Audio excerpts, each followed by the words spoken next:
Hello everyone. Sorry about that. We've just been having some technical difficulties. Love it. So today, this is all about celebrating Northern artists. And so thank you so much for coming along and supporting us and joining these celebrations. My name's Rhia. I'm running Up the North Festival.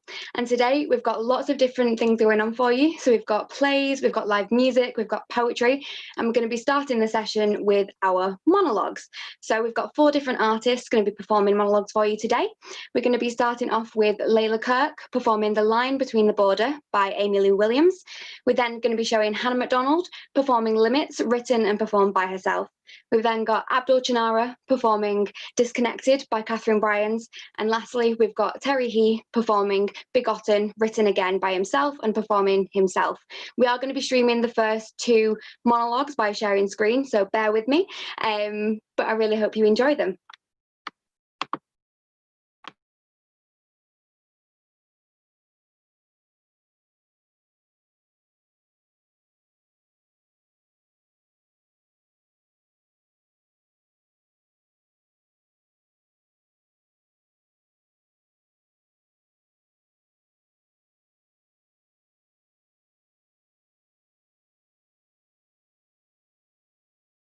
He wants to be a lawyer. Maddie, isn't it wonderful that we both want to do the same thing? I really do like him, and he says the feeling's mutual. I know it's only been a few weeks, but I think it's serious. Last week he asked about my previous relationship, and so I told him about Ava. His brother told him to stay well clear from me because I'm probably confused or playing games. Apparently that's what bisexuals do. We had a really deep conversation afterwards, and I told him about my mental health. Well, sort of. He guessed. Sometimes it's hard to hide that kind of thing, but well, you've met Adam. He's so understanding, supportive, caring, you know, not judgmental or put off by my diagnosis. Only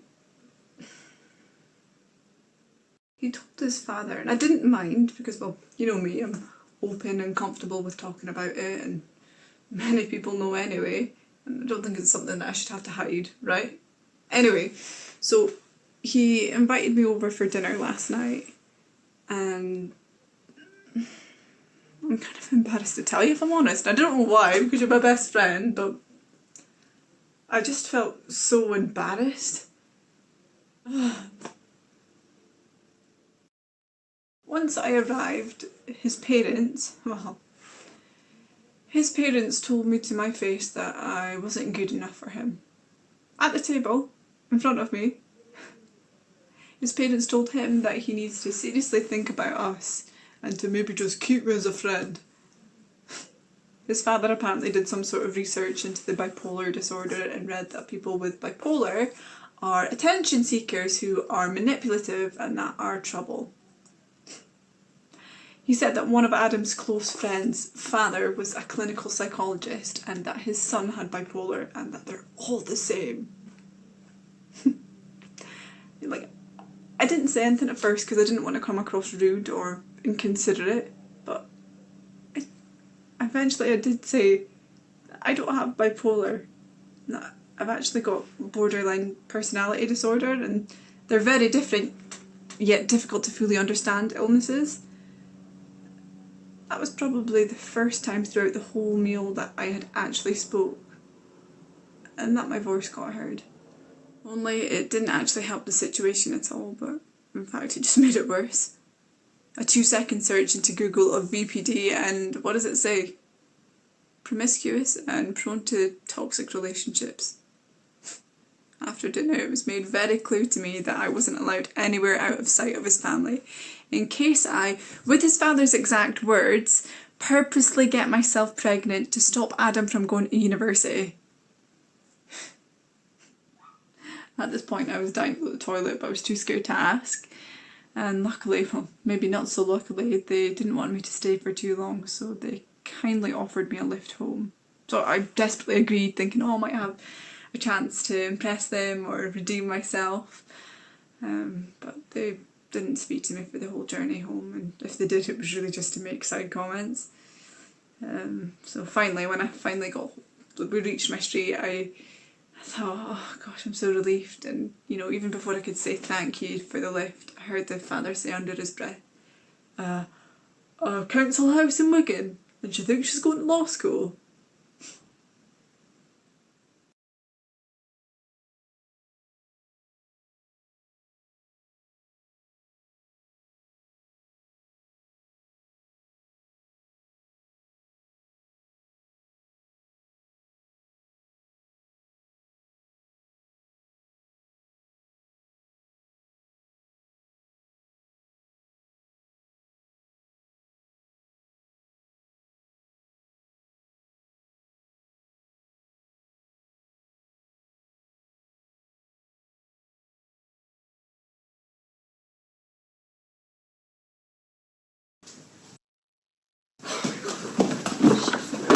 Jesus Christ.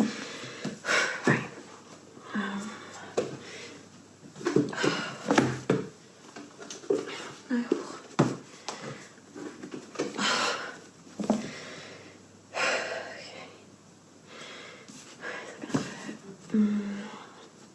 Yeah. Okay. Script.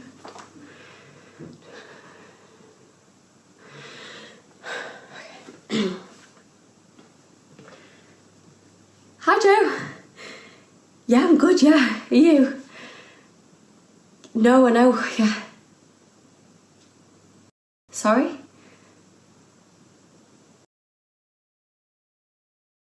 I thought I had until 8 to have it filmed. No, I completely understand.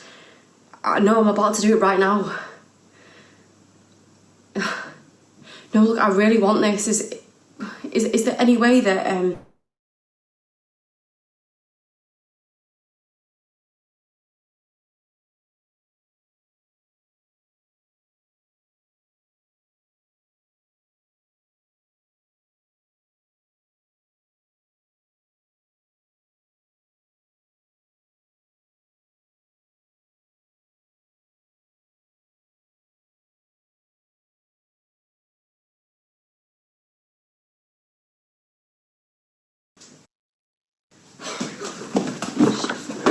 Jesus Christ. Right.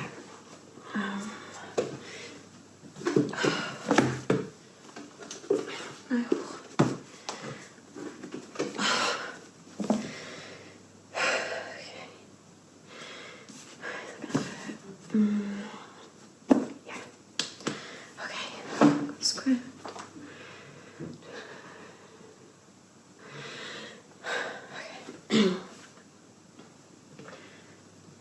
Hi, Joe. Yeah, I'm good, yeah. Are you? No, I know, yeah. Sorry?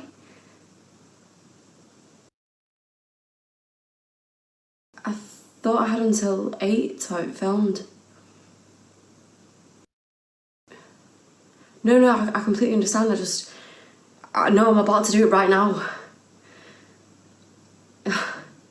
No, look, I really want this. Is there any way that that you can ask them for an extra half an hour or something? I'll get it sent straight away. No. Okay. Yeah. No. Fair enough. Yeah. No. I was on a 12-hour shift today, and the traffic was really bad on the way home, and then my bus was late. And sorry. No, I couldn't cancel the shift. I really need the money. No, I wish I didn't have to work this much, but I wouldn't be able to afford anything if I didn't. Yeah. No, is there no way at all? Joe? Sorry, are you there?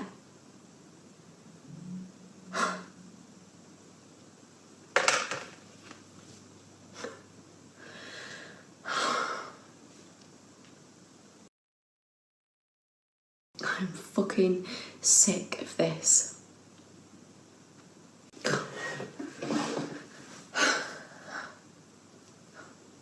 I'm so tired.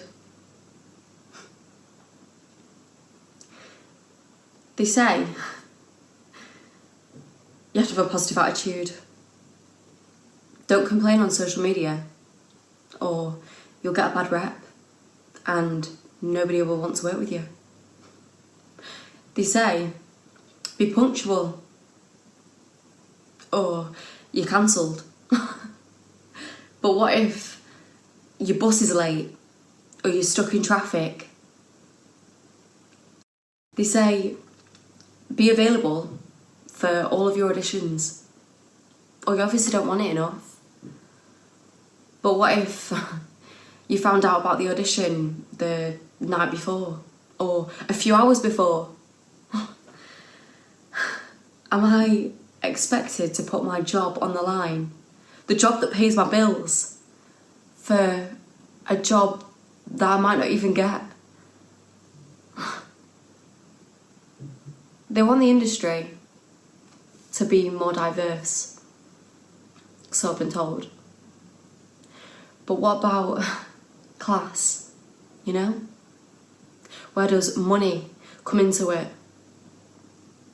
I watch people that are younger than me thrive in this industry, and the only difference between us, it's not talent, it's not dedication or effort, it's money, resources, contacts.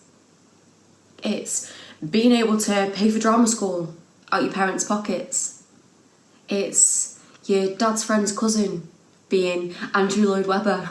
And of course, he's going to put a good word in for you. It's being in the know at all times. It's not having to work full time in a job that you hate just to make ends meet so that you can do this.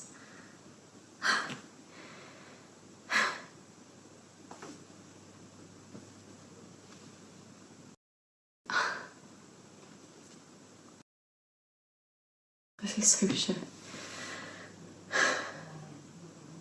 But don't you dare say to me, then why are you doing it? They love to throw that at you. I do this because I can't see myself doing anything else. I can't see myself wanting success in any other industry. I was born into this world a creative. I used to write scripts in the back of my school books. I would make characters out of my dolls, and I would force my parents to sit through my little performances after every Sunday dinner. My parents scraped money together to put me in after school drama clubs. And I really want to be able to pay them back, to make them see that it was all worth it. Your family want the best for you, always. But my God, they do not understand why I do this. Why I put myself through so much rejection, so much uncertainty, so much compromise. I don't even think I know myself sometimes. This is quite obviously an industry that doesn't want people like me. So fuck it.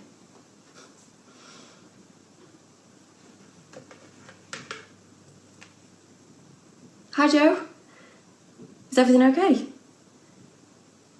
Yeah, no, it's fine. Really? Oh my God, that's amazing. Yeah, thank you so much. No, yeah, I totally understand. Yeah, I'll get it over to you straight away. Thank you so much. Okay, yeah, of course, I'll send it to you in a bit, yeah. All right, thank you. Speak to you later. Bye.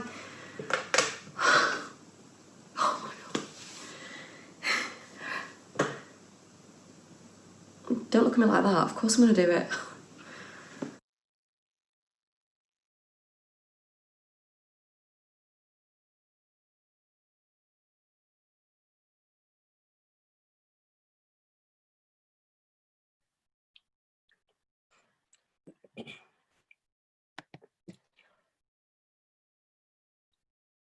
I pour my heart out daily.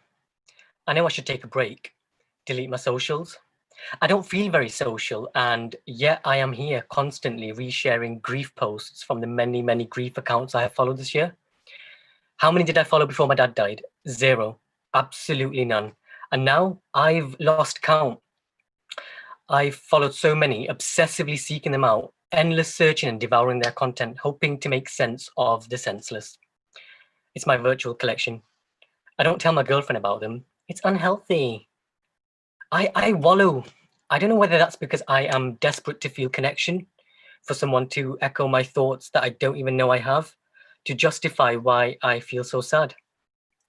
I mean, before I would roll my eyes at all this quote sharing, yawn, boring, what a cliche, eh? And now I endlessly reshare. Look at me. Look at my grief. Please, someone, I need help. My dad died.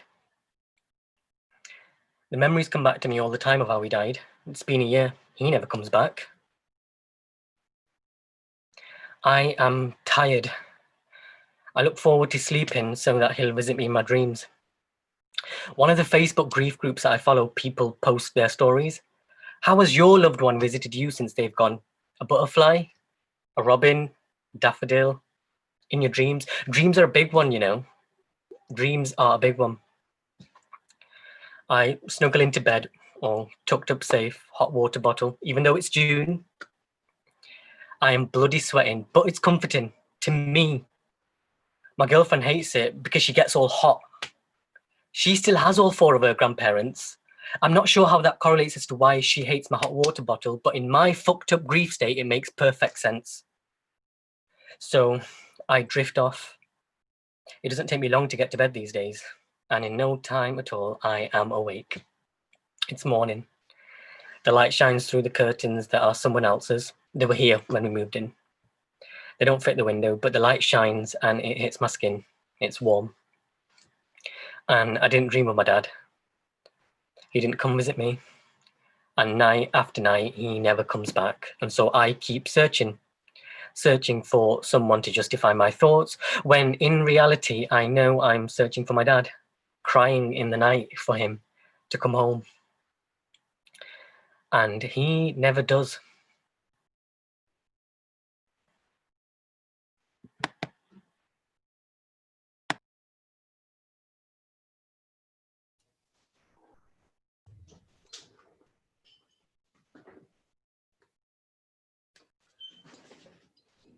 Hey, Dad.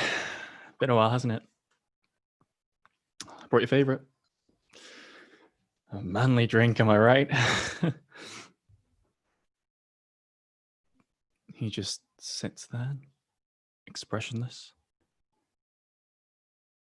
He hasn't looked me in the face in a long time. Just come home, Dad. Joanne doesn't deserve this. Mum's sick, and she has to take care of Joel on her own. She needs your help, Dad. I don't even live there anymore. Can't I just come back for her sake? Did he just look at me? He did, right? Briefly, he must have. His face is full of the same disapproval. You can't even look at me. It's the one you once called your son. I pay the bills here. I allow you to share my roof and eat my food because you're my son. So you better start acting like it, or you can live on the streets where you belong. He slams the door. I see my face in the mirror. I've smudged my lipstick. He's making his way to the bin. It's fine. I could buy more. Mum's crying downstairs. I'm sat in the dark. It's not your fault. You were just curious. You better sleep. You've got school tomorrow. At the dinner table, the usual bullshit. Thank you for the meal. Forgive my son for his sins. Guide him back to the righteous path. He apologizes for failing as a father. You think you're responsible for who I am? What a joke. The old ways are changing, Dad. Besides, if God didn't want me to do this, he'd have done something by now.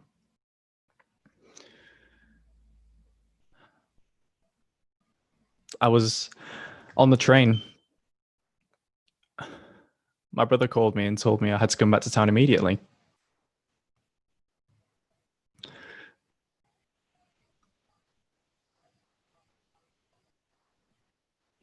I wanted you to know you were right about everything. I'm ready to stop being different now. See?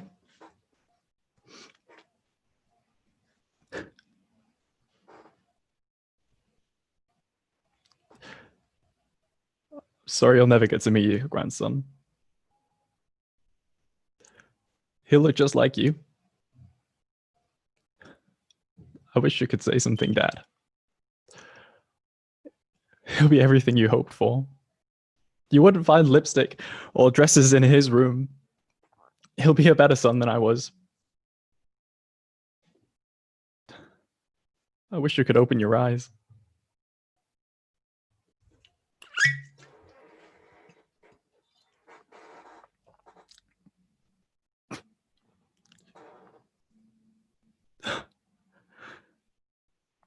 I'm gonna make you proud, Dad.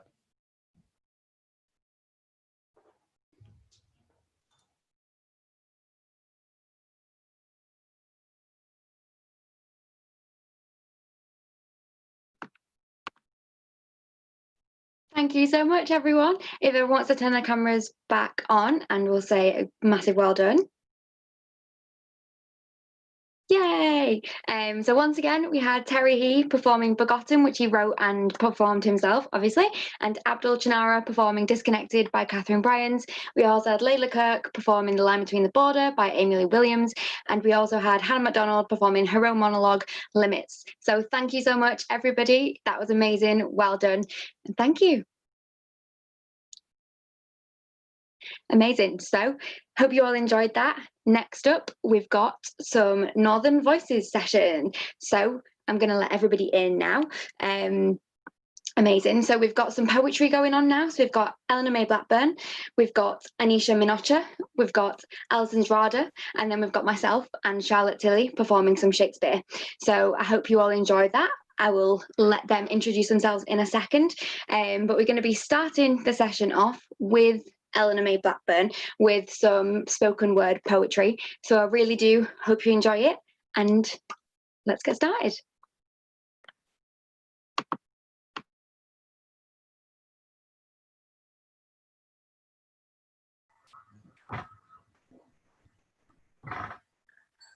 Okay, so you're not from New York City, you're from Rotherham, but that's really not a problem. That's not so bad. Rotherham was probably the best night out I ever had. For us, cheesy chips and gravy is no passing fad. And welcome to the part of the country where you natter to strangers on the bus as if they were your dad. Being Northern means being friendly, being a right good mate. It's not surprising really that everyone wants to live like common people. We're first rate. Where nights out are dedicated to getting in a first-rate state, but that's not without effort. We aren't bloody lightweights. A scrap that you'll instigate will escalate, but rarely devastate when it ends in a handshake or a gruff, "Good one, mate." And the tension dissipates quicker than it came about. Plus, we dish out and give out just as much love. But you will get called a cop-out if you have another hooch love. Don't be surprised if your friendly northern pal urinates in a questionable place while amid.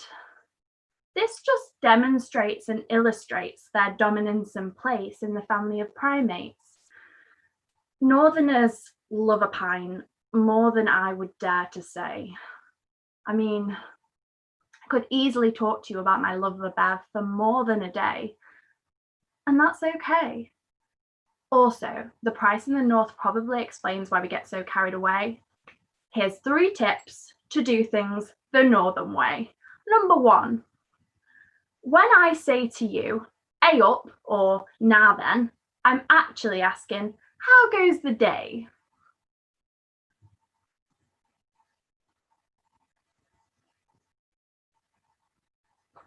Don't get me started on the debate that is bread. When you can call it something as cool as a bread cake, why would you call it anything else instead? Bat, barm, cob, batch, roll, those are all dead. We're strict about our bread, but we're stricter about our brews. Milk and one, cuppa, and builders are the terms you've got to use. You're a Mardy bum or a pillock if you don't thank the bus driver. And did I mention you can get 2 pints and spoons for under a £5? The weather isn't cold, it's fresh, and we're tough in the rain and wind, not Nash. We'll put you at ease. We aren't afraid to get down on our knees to scrub. We say, it's high green, mate, by your Hillsborough, please. We are the children born of these industrial towns. The metal and the steel fit together to make up our vast playgrounds. Marvel in the diverse noises and city sounds. The flickering lights and hustle and bustle of this busy place as you turn around and around in awe. And then you're travelling round a corner and the cityscape is no more. You're walking and walking. For northerners, a walk is like a kid finding themselves in a candy store. You're climbing over rolling hills of the Peak District and making your feet sore, but you ignore it, for there is so much incredible land to find. Explore it. Discover the great outdoor.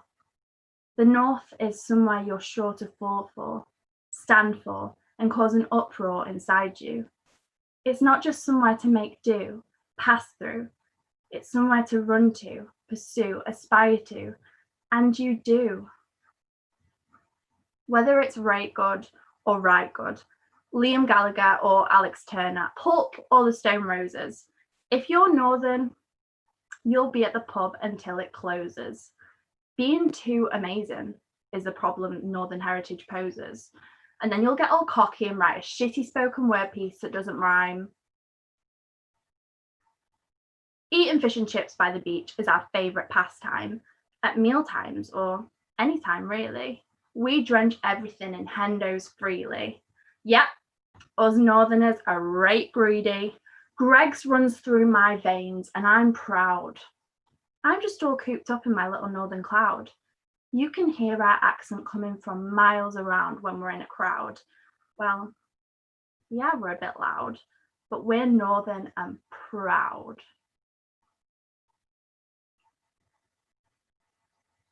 We know what poverty looks like, but we also try to look out for each other, help one another, treat others as though you're their father or mother. We are proud of our roots, and we wear our sturdy Dr. Martin boots with pride too. In the north of England, we grew into what we are now, and somehow the north will stay within us for as long as we allow.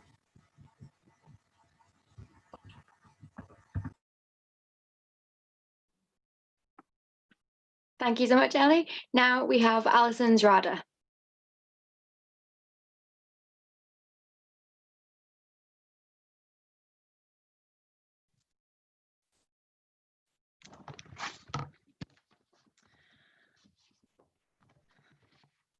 From childhood, I wanted a creative scene.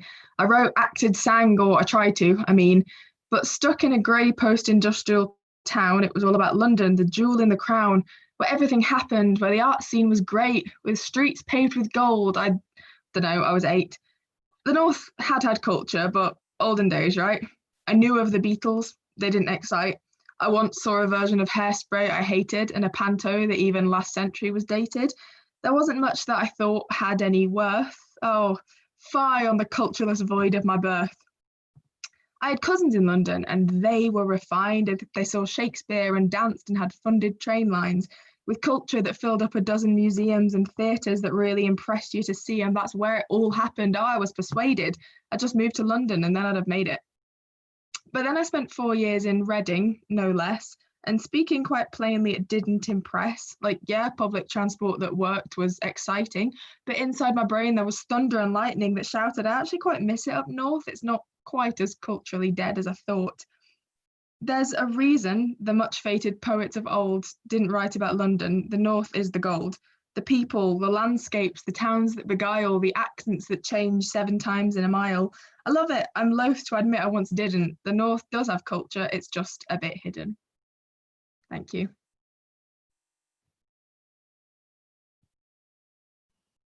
Thank you so much. And then now we have Anisha Minocha.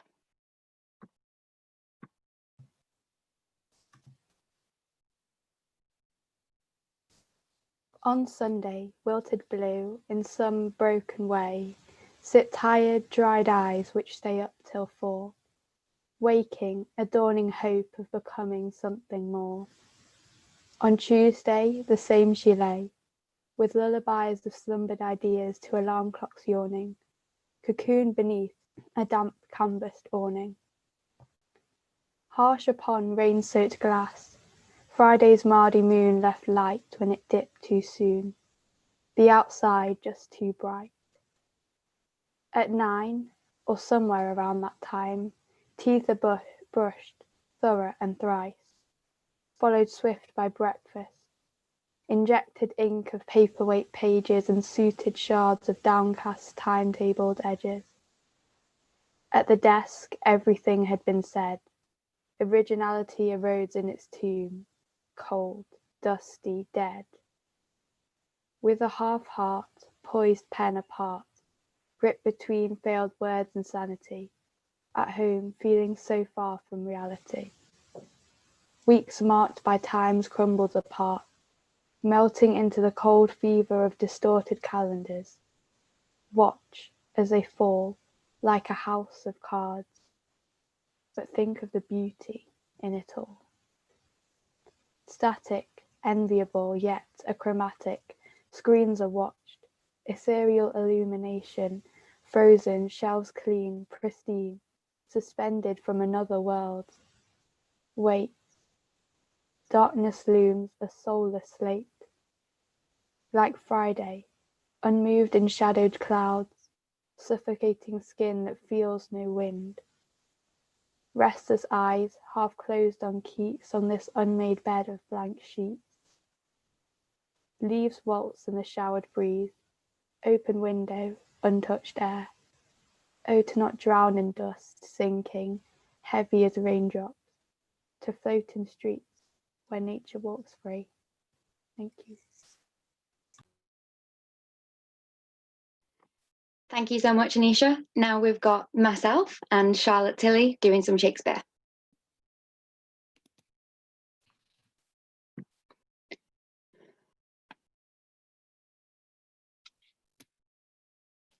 But say, Lucetta, now we are alone, wouldst thou then counsel me to fall in love? Aye, madam, so you stumble not unheedfully? Of all the fair resort of gentlemen that every day with Paul encounter me, in thy opinion, which is worthiest love? Please you repeat their names. I'll show my mind according to my shallow, simple skill. What thinkst thou of the fair Sir Eglamour? As of a knight, well spoken, neat and fine, but were I you, he should never be mine. What thinkst thou of the rich Mercatio? Well of his wealth, but of him, so-so. What thinkst thou of the gentle Proteus? Lord, Lord, to see what folly reigns in us. How now? What means this passionate his name? Pardon, dear madam, 'tis a passing shame that I, unworthy body as I am, should censure thus on lovely gentlemen. Why not on Proteus, as of all the rest? Then thus of many good I think him best. Your reason? I have no other, but a woman's reason. I think him so, because I think him so. And wouldst thou have me cast my love on him? Aye, if you thought your love not cast away. Why, he of all the rest have never moved me. Yet he, of all the rest, I think, best loves ye. His little speaking shows his love but small. Fire that's closest Kurt burns most of all. But they do not love that do not show their love. Oh, they love least that let men know their love. Would I knew his mind. Peruse this paper, madam. To Julia? Say, from whom? That the contents will show. Say, who gave it thee? Valentine's page, and sent, I think, from Proteus. He would have given it you, but I, being in the way, did in your name receive it. Pardon the fault, I pray. Now, by my modesty, a goodly broker, dare you presume to harbour wanton lines, to whisper and conspire against my youth? Now, trust me, 'tis an office of great worth, and you an officer fit for the place, or else return no more to my sight. To plead for love deserves more fee than hate. Will ye be gone? That you may ruminate. And yet, I would I'd overlooked the letter. My penance is to call Lucetta back and ask remission from my folly past. What ho, Lucetta? What would your ladyship? Isn't it dinner time? I would it were, that you might kill your stomach on your meat and not upon your maid. What is how you took up so gingerly? Nothing. Why didst thou stoop then? To take a paper that I let fall. Is that paper nothing? Nothing concerning me. Then let it lie for those it concerns. Madam, it will not lie where it concerns unless it has a false interpreter. Some love of yours have writ to you in rhyme. I might sing it, madam, to a tune. Give me a note. Your ladyship can set. As little by such toys as may be possible, best sing it to the tune of Light O' Love. Too heavy for so light a tune. Heavy? But like it have some burden then. Aye, and melodious were it, would you sing it? And why not you? I cannot reach so high. Let's see your song. How now, minion? Keep tune there still, so you will sing it out, and yet, methinks, I don't like this tune. You do not? No, madam, it's too sharp. You minion are too saucy. Nay, now you are too flat, and ma the conquered with too harsh a descant. There wanteth but a mean to fill your song. The mean is drowned with your unruly bass.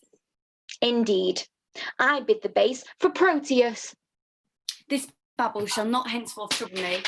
There is a coil with protestation. Get you gone.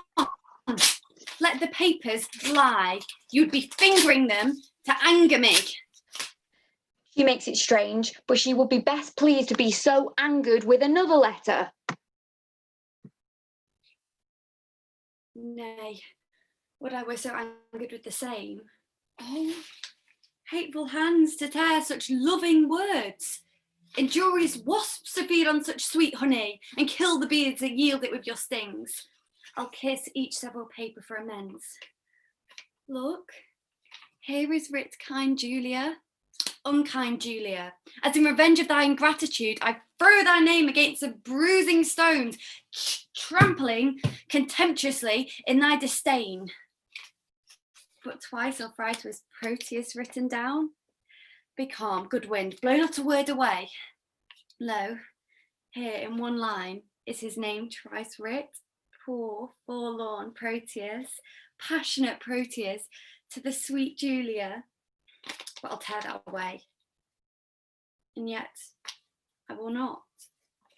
As if so prettily he couples his coupling names. Thus I will fold them one on another. Now, kiss, embrace, contend. Do what you will. Madam, dinner is ready, and your father stays. Well, let us go. What? Shall these papers lie here like telltales? If you respect them, best to take them up. Nay, I was taken up for lying them down. Yet here they shall not lie, for catching cold. I see you have a month's mind to them. Aye, madame, you may say what sights you see. I see things too. Although you judge, I wink. Come, come.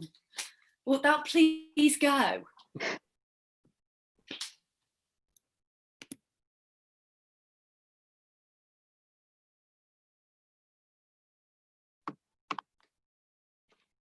Thank you so much, everyone. If you all want to turn your cameras on for me. Whoa, amazing. Thank you all so much. You all did amazing. Again, I'll just go through everyone. So we have the amazing Eleanor May Blackburn, we have Alison Zrada, we have Anisha Minocha, and Charlotte and Tilley. So thank you all so much, everyone. Well done, you did amazingly. And yeah, see you later.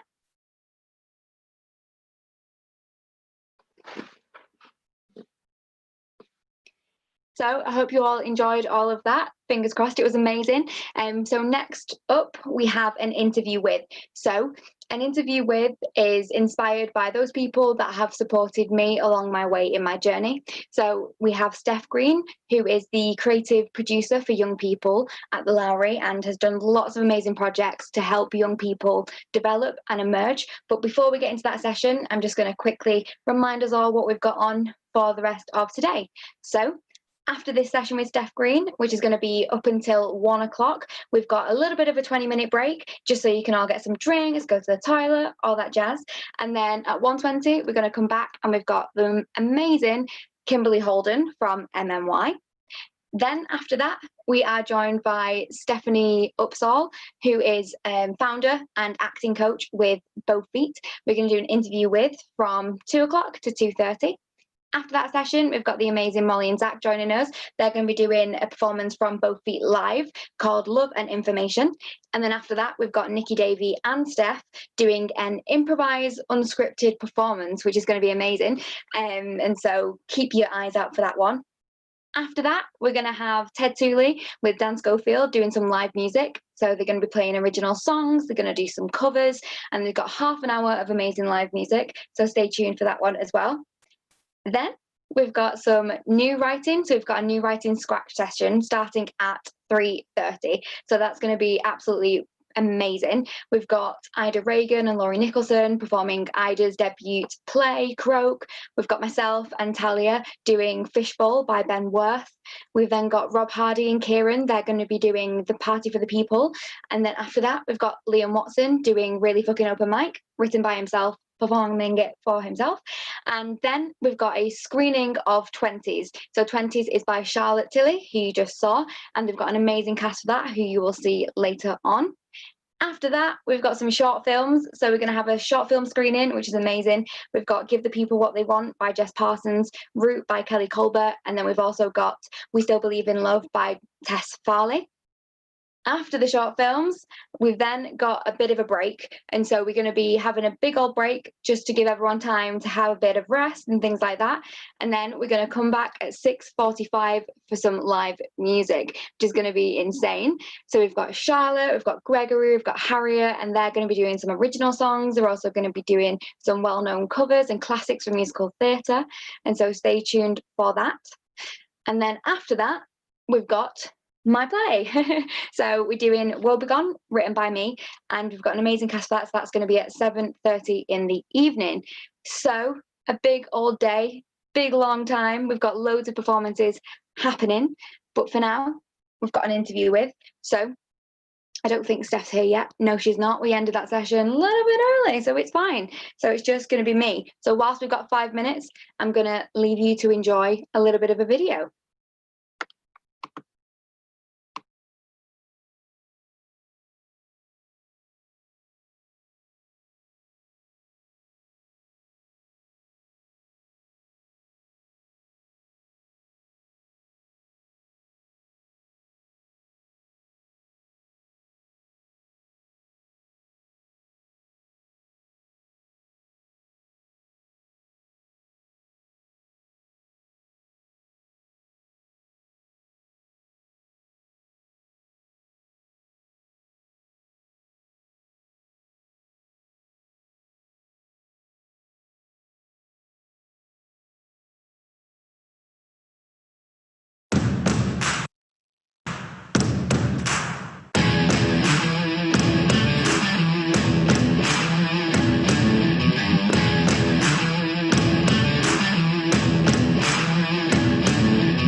Hope you enjoyed the little video. Sorry for the little bit of a break. We now have Steph Green joining us in the session.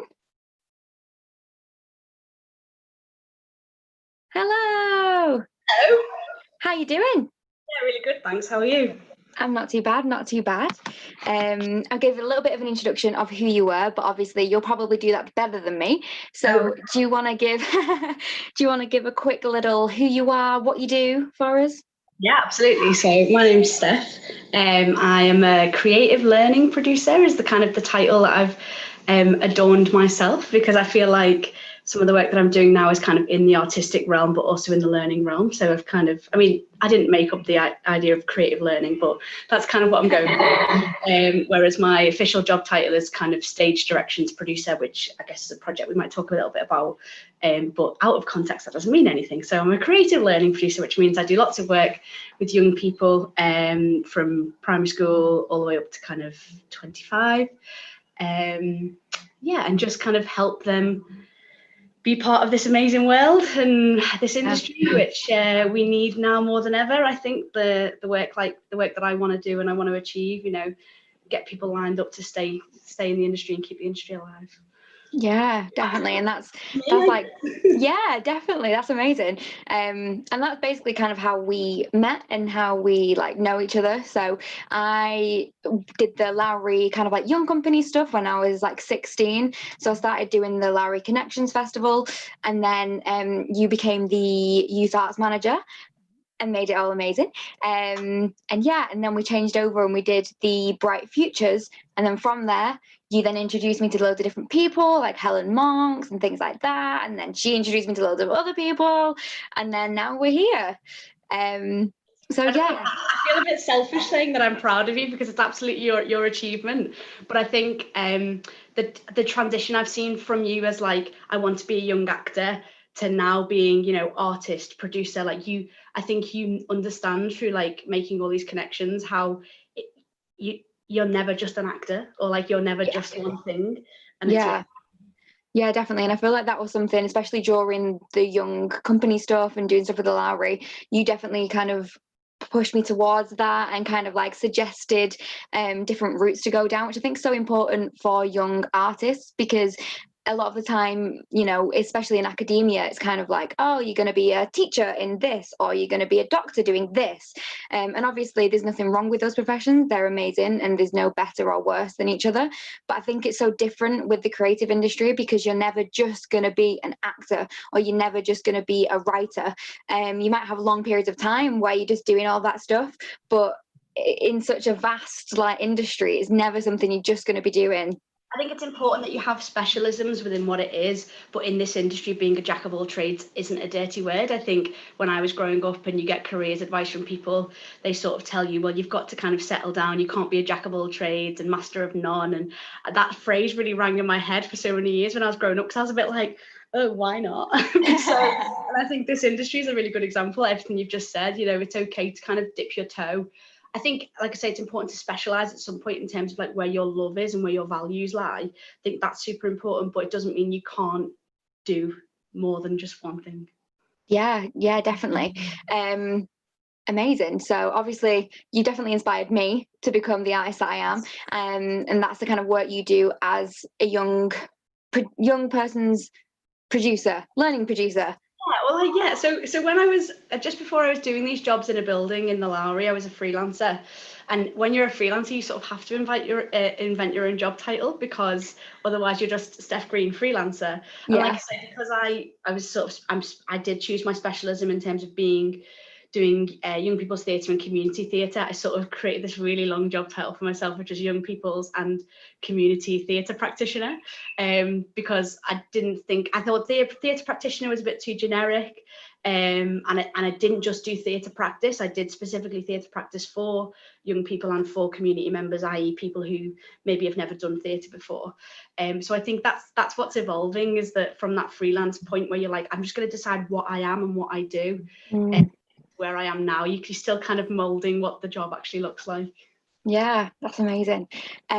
So what inspired you to be an artist then? What kind of inspired you to take that path of going down? Because obviously everyone's journey is so unique to ending up being in something they're doing now. So I guess, yeah, what kind of inspired you to start going down that path? So I tried to give this a bit of thought ahead of this interview, and then I was trying to think of like a pivotal moment, and I don't think there was one in particular.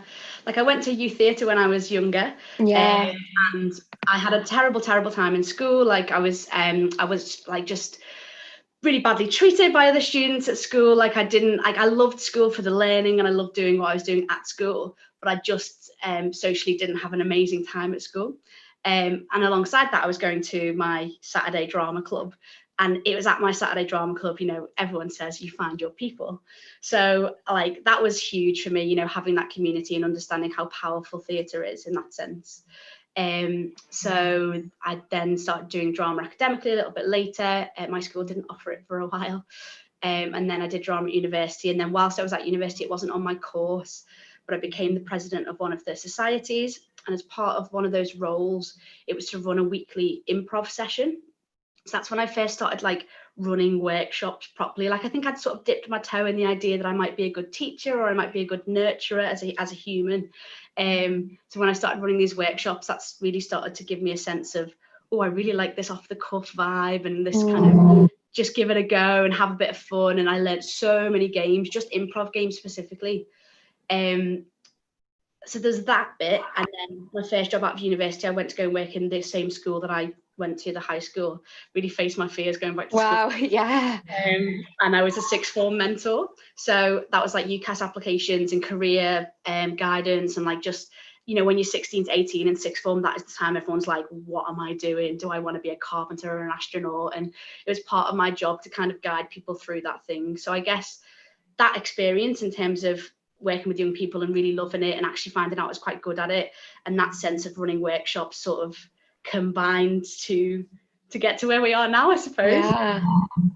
Oh, amazing. Yeah, and I think that's so important as well, like to be able to use those skills from different areas where you've done stuff. One thing that I found really valuable, and when I've been given advice along the way and stuff, is people saying like, no matter what you're doing or what you're being involved with, it's always going to lead somewhere. So like, even if you're doing something completely different to what you might dream of doing or where you think your passions lie, at the end of the day, like that could in 2 years' time transform into something massive. I think that's an amazing example of that. And it's who you're doing it with as well. So everyone you meet along the way, whether their passion is the same passion as yours, actually, if you're both working in ASDA together, but actually this person's passion is digital and your passion is theatre, at some point you feel like there's going to be a great kind of coming together. And I think this festival is probably a brilliant example of that, in terms of all the people that you've met, you've known, you made connections with different ways of your life, and all of a sudden it's like, wow, look what we can do together. Oh my god. Yeah, definitely. It's like, oh, this is like massive. Yeah, definitely. So that's amazing. Then how did you kind of go from there into getting involved with doing like youth arts and management and things like that? So I worked in the school for a little bit. I did some what they called unqualified drama teaching, which essentially is because I worked in an academy school, you didn't necessarily need a teaching qualification. Okay. So because I was doing like a bit of youth theatre, like part-time after school, that kind of stuff, they sort of were like, oh, you like this, let's see how you do there. So I did these 6 months of performing arts teaching, specifically teaching in the school. And Rhia, it was awful. I was terrible. I hated it. And I really struggled. It was such a challenge, and there's a lot going on in my personal life and things like that. And I'd moved to Manchester, but I was still working in Liverpool. Just a real tumultuous 6 months. So by the end of it, I was a bit like, can I go back to my old job in sixth form? And it almost felt like a huge failure for me. I was very much like, I always thought that drama teaching would be, you know, where I ended up. Anyway, so I went back to my other job for a little bit, and then sort of life moved on a bit further, and I started getting more kind of freelance gigs, like at the weekend and after school. And I wasn't even putting myself out there as a freelancer. That was just about, like we spoke about so much, making connections, going to watch theatre, to people about the theatre that they're making. And I thought to myself, well, if I'm getting freelance gigs, not even put myself out there, like not even kind of doing this full time, what would happen if I did? So I took the terrifying leap. I was living back at home with my mum at that time. That was a bit of reassurance to start trying to go full-time freelance. So I did that for like 3 years, sort of slowly built up a portfolio, like working in Crewe and Salford, and I was working in Leeds sometimes. You know, you've got to go everywhere for everything. And that was doing drama workshops. At the same time, you know, I worked part-time in a museum, just on the cafe. I also worked for a drama company where I was doing internet safety workshops in schools. So a real absolute, you know, you've got to keep yourself going as a freelancer. Anyway, fast forward a little bit, after 3 years, I did a course called the Claw Emerging Leaders course, which I would recommend to you. I would recommend to anybody who might be watching, because Claw are a fantastic organisation who look specifically at leadership in the cultural industries. So I'd heard about this from a friend of mine called Charlotte, who'd done the course, and she was just absolutely buzzing about it. So I thought, you know what, I'm at a point in my life where I've been freelancing for a bit. I don't fully know what my next step is, but I think I'd like to kind of boost myself. So I did this 1 week course. It's a residential course in the same place that we did the stage directions residential. Actually, it's a very pivotal place. Yeah, so I did that course for a week, and I came out of that, and it just gives you so many superpowers and tools and time for reflection to sort of go, right, I think I know what I want next. Now, timely enough, just as I'd finished that course, youth arts manager job comes up at the Lowry, and I thought to myself, you know what? Usually I'd go, I can't commit to that, got too many freelance gigs, it's not secure enough for me to go for that. But the Claw course had given me that boost to go, you know what, go for it. Never been a manager before, but you know, I'd sort of managed my own business in that sense. So it was a big risk and a big leap, I think, for me. And I said that all through the whole year that I was working there. Not to you, because obviously you were a participant at the time and I was an expert and everything, and I've been doing it for years. You know, I was really aware of that vulnerability, that I'd never been a manager before. But yeah, luckily got that job, worked in the fantastic team, still do work in the team in the Lowry, who, you know, even before my time, how supportive and together and cohesive that team is, the Lowry in learning and engagement. And there's so many things going on, but everybody's got that heart, that real sort of sense of these are our values and this is why we do this work. So yeah, it was kind of that course that gave me the confidence and the boost to sort of go, you know what, maybe I could try doing this for an organisation. Oh, amazing. Yeah, and I feel like I mean, I would have never known that was your first time doing that job. So that's the acting background. But yeah, I feel like courses and training opportunities like what you're saying with Claw and things like that can be so much more helpful, or, you know, give you that confidence and boost you to be able to go out and think, you know what, I'm going to do this.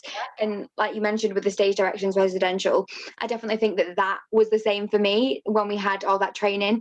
We will get onto what stage directions is shortly. But yeah, I guess from that weekend we had so much training, we spoke to so many different people, had so many amazing discussions and things like that, that when I left it, I was like, you know what, I'm ready. And since then it's like I've been doing things with the Arts Award, I've been doing things, you know, on my own, not necessarily like supported by that. And I think without that course I definitely wouldn't have done that.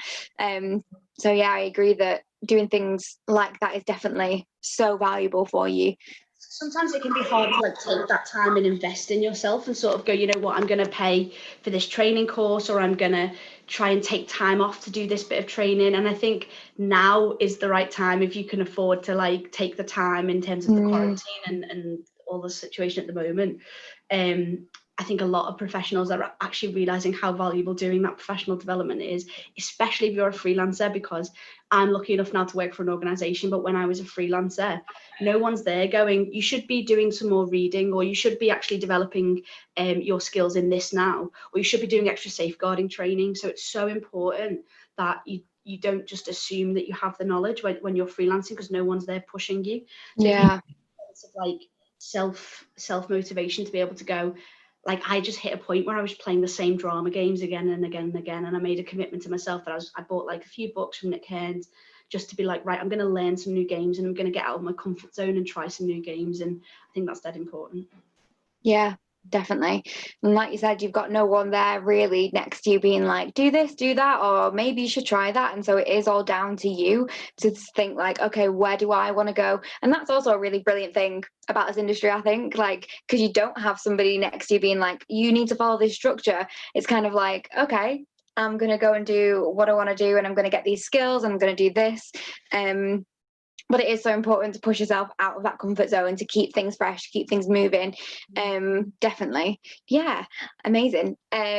So we kind of touched on stage directions, so we might as well just get into it. Yeah, so do you want to start off by just saying a little bit about what stage directions is first? If I can remember, I've been on furlough for so long now. So Stage Directions is, so there were 5 youth performance partnership funds that were given out by the Department for Culture, Media and Sport, or DCMS, you can find them on Twitter, and Arts Council. So there was £1 million pot for 5 different projects nationally when the programme was first getting funded, and the Lowry and the Salford Local Cultural Education Partnership, which we call the LSEP. Again, don't let people talk in acronyms if you don't get them. Stop a meeting and tell somebody to tell you what it means if you don't know. So the Salford LSEP and the Lowry won the one for the North, essentially. So the Lowry are running their own youth performance partnership, which we then branded as Stage Directions, which is a massive programme. Unfortunately, it's on pause at the moment, but essentially what it is doing drama and theatre with 2 primary schools and 2 secondary schools every year for 3 years, plus 3 youth groups. And all of those groups work towards making a small piece of performance. But that piece of performance has a particular theatrical style to it. So they've all picked what type of theatre they want to do. Alongside that, there's the programme that you were on, which ties into that main element, which is the trainee programme, which is sort of inspired by something I did with Emily Edwards in the youth arts role in the previous year. So it'd take 10 early career artists such as yourself who might have an interest in working with young people or communities, and would put them in the sessions to sort of shadow a freelancer. But also we did this whole, like you say, arts award training and kind of one-to-one mentoring and things like that. And that programme would have developed. Then there's the offstage bit. So it's not just performing. It's like there was a digital element, technical theatre, and it's been so long, digital design and fabrication, with Walk the Plank, and we had loads of different partners, University of Salford, huge project, loads of different things, and I was just one cog in trying to make that happen with my manager Lee. Yeah, it was massive. I think it's one of those things where you don't realize how big something is until you step back and you're on that little train of like, I'm just gonna keep going, and it's gonna be fine, and then you kind of like, yeah. Problem is that Lee and I are very ambitious people as well. So, and we like thinking of new ideas, and we like making sure that the programme is excellent at every stage. So even though we were only 3 months in, we were like, right, let's get everybody together. Let's get school teachers and early career artists who might have never met a drama teacher in their lives, and let's put them in the same space for a few days. So yeah, we took you all away and forced you to learn each other. Yeah, but I think that's the best way to do something, because it's like about having different perspectives in a space and being able to have that understanding with each other. So I think it was so important to have those teachers there mixed with, freelance artists, young people emerging like myself, training. I think it was so important to have everyone together, because it was nice to see it from everyone's angle and hear those discussions, because obviously what we were talking about was opportunities for young people and all that kind of stuff, and how we can make theatre more accessible and all of that, and ensure that young people can have a creative career if they want to. And so to have a teacher there with somebody who's experienced in the creative industry and have that, I don't know, there was that sense of like, I'm going to understand you, you're going to understand me. Oh, okay, now I get it. What's really special, just specifically to kind of reflect on your journey a little bit, is that you'd gone from young actor, and then we did the Young Theatre Makers, which was brand new when I started. That was the first year it ran, and I think it took a little bit of where are you going to place yourself, but it's so incredible actually that you sort of you're a Lowry young actor, but now you're a Lowry young artist, and now you're an emerging artist. It's almost like the perfect little tread through, which I really loved for you in terms of being able to come back and do Stage Directions, because it was always a validation from the Lowry and from myself that actually what we do with you and what I'm offering you isn't just a case of okay, so go and speak to that person. Actually, when you come back and you went for the traineeship, all of us you were qualified for that because you'd kind of gone out and done that over and above and been part of the programme. So it's just quite nice to sort of see where we are now. Yeah, definitely. And I think the Lowry in itself and what they offer young people is really, really great. It's an amazing program that they've got. So if anybody doesn't know, essentially, it might have changed since I've done it. It has been a couple of years since I've been involved, but I started doing the National Theatre Connections Festival. So that's a 6-month project where you get to basically put on a play, put on a full-on production, and it's amazing. For me, it was such an amazing way to get into, I keep saying amazing. I'm just going to clock that because I keep saying it is. It's just an amazing time. Yeah, it was a really great program because it gets you on a stage for the first time, and I'd never been on a professional stage, and then I'm doing it in the studio, and then I'm doing it on the Keys Theatre in front of a massive audience. And so for anybody, if there's any young people watching or anybody who knows young people or has young people in their family, I definitely get involved with it just because it's an amazing way to, it's a great way to get involved with performing when you are younger. And then obviously that went on to Offstage Ensemble, which was then theatre making, which I took part in again. And I think that as well, because I'd never written before, I'd never done any writing, I'd never really done any theatre making. I'd done a bit, like improvising in drama, and we did some improvisation with Joe and things like that. But never properly done theatre making. And so the Lowry have definitely, through the years, grown to see what, That's also in reflection of the industry as well. So at one point, it was much, well, I'm speaking from my own reflection, this may not be true of the industry. I think at one point it was much easier for certain people to just become actors because the industry was very open to kind of like, this is your route, you go to drama school and then you get cast in plays.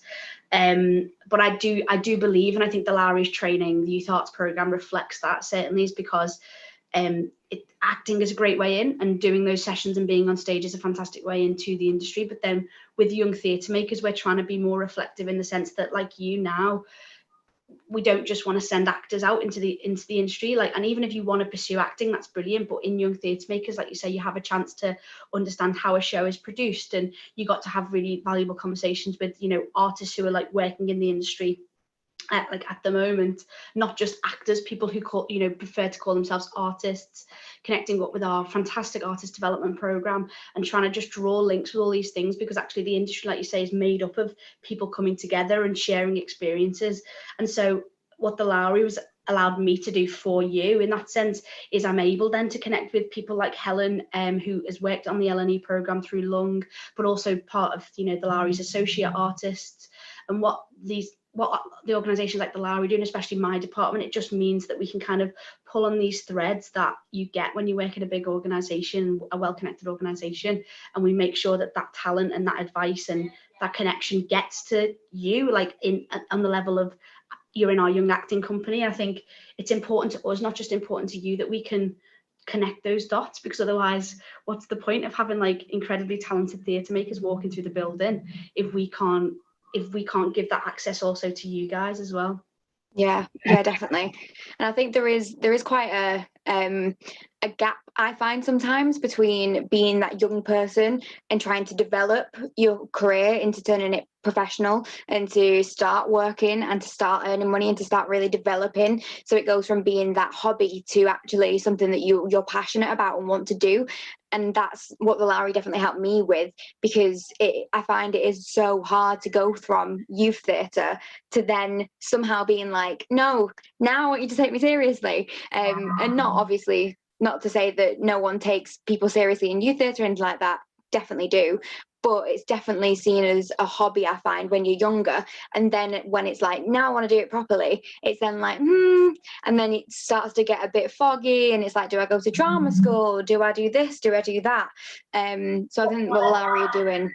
One of the huge things for me in one of our meetings, I was having a chat with you, or it might have been you and I think maybe Ada and Maya, and I was having a chat to a few of you, and I was just a bit like, look around you, and there was this moment where you were like, oh, we could do our own thing together. And all of a sudden it was kind of not waiting for this individual journey to kind of be like, I'm here for my bit of the individual journey and then we'll all move on. Actually, in that young theatre makers group, you had so many brilliant brains who could actually, and I think again this festival is an example of that in terms of some of the people that you're working with. but also just at that really early stage for you to be able to organise that read through with some people you knew from real life, some people you knew from the Lowry, you know, and just all of a sudden be able to go, oh, actually it's the people who are around me right now who are going to help me do this thing. And I think as opposed to just, I think that's why I'm really passionate about community and youth theatre, and that being a really great place for people to hold on to the people around you, as opposed to just going, I'm here for my training and then I'm going to move on and I'm going to think about my career. Like the amount that other people can do for you by like, oh yeah, I'll do a read through with you, or yes, I'll do this festival with you, or whatever. Yeah, it's built on connection, and that those connections I think are really brilliant when you do them in a theatrical context. yeah, definitely. And you never know how long that connection's going to last either. So it's so important to make the most of it when you've got it, when you are surrounded by so many different young people and so many different artists, even though you might be younger and you're just doing it as youth theatre. Like, for example, Maya, she's going to be in He Begotten tonight, and it's like, so she did my read through like 2 years ago now, and now she's like being in the actual play later on. So it's things like that where you don't realise in the moment you're going to be somebody I'm going to keep in my little pocket. And it's just when you start to develop and you start to move forward, as long as you're keeping those people kind of close by and you're still keeping those connections, they're super important. What people a lot is about values and like your why, I think a lot of people call it, but it's just that sense of, and I think this connects to what you were saying earlier about it doesn't matter what you're doing. It could be like working in Asda or whatever, or, you know, as a, you know, I'm not saying working that's not a good job. I just mean in terms of alongside the creative industries. Yeah. Actually, if it connects to your values of like, so mine are about making theatre accessible, making theatre an easy place to be for both viewing and taking part, and also just using drama as a tool to help you develop as a human and connect with other humans. It's like those things that you sort of have to somehow at some point you kind of decide what they are, and you sort of go, this is what this means to me. And then that helps you find the right jobs, that helps you find the right people, because I think you can really sense when you're working with people or you're around people who share your like creative values or just humanistic values, and that'll be when you get your best work done. So I think what's really captured people, even just in the spirit of this festival, is that actually you've rung loads of bells with people's values, being like, oh yeah, I love the idea of like Northern artists, no, I love the idea of Northern emerging talent, no, I love the idea, you know what I mean? And so that's why things like this, and that's completely come from your values and your heart, and then you realise how much that resonates with other people, and then they're the people that you want to keep working with. Yeah, definitely. Amazing. So as a bit of a final question then, what are your hopes and I guess desires maybe for young artists going forward? Obviously with everything that's happened, the theatre industry might be very different going forward now, but what is your kind of goals or your aspirations, intentions, desires for younger artists? Great question. I think I'll start with a fear, I guess. I'm worried that these industries will start to seem an impossible place to be for, you know, entry-level jobs or freelancing jobs, and I am fearful of that, and I think we'll find a way through that. But I think it's the people this year who are, you know, this year and next year who are emerging artists who all of a sudden will look and there aren't as many opportunities in front of them. My intention, I guess, therefore, would just to be that person who can, I don't think I'm necessarily like the valuable person, but I think I'm a good dot joiner. So I'm absolutely open and willing to be like that dot joiner in terms of being able to go, well, actually, I know this person who also loves physical theatre, so I want to be able to kind of bring you two people together, or being able to say that actually theatre might not seem like the most important thing right now, but actually there's loads of little bits in soft skills and other things within theatre or doing drama that can actually help you find a job in maybe another industry for now, or other things like that. So I guess it's just about, it's like my intention is to maybe help the getting over the hump, in the sense of like just trying to help broaden people's perspectives, and I guess my main thing is that I still want to be here. After the horrible bit, is because it feels like at the moment it would be really easy to kind of jump industries or be like, actually, let's leave this behind, and that might not be an option for some people. And at the moment I'm lucky enough to say that I think I can stay in this industry for a bit longer. Like I want to be here manning the lifeboats, I don't want to be on one. So I keep thinking to myself, as long as I'm still here, after this next bit, I can try and carry on and keep doing the work that I do in terms of getting young people doing theatre, or you know, thinking about theatre, or coming to the theatre, or however that manifests itself in whether I'm working for the Lowry in 10 years or not. Like, I think that'll always be my intention, is to make sure that there's people coming up through, and I'd always love to be a person like on the way, do you know what I mean, to sort of kind of like come in and like send people off for the stars. And that means more to me because that then feeds the industry that I also am lucky enough to love. Like, theatre is also my passion, you know, as with many people, if you can make what you love your job, it's like, it's the best feeling in the world. So my main intention, Rhia, is to still be here after the rubbish bit. And I have every faith that you definitely will be. The work you do is amazing, and the amount of people that you've inspired already and that you've given opportunities to already is amazing. And I just, yeah, I know that that's going to carry on for sure, or at least I hope. But yeah, amazing. I keep saying amazing. It's my go-to word, isn't it, today? It's just going to be the... I say brilliant too much. I'm always like, brilliant, brilliant, brilliant. Yeah.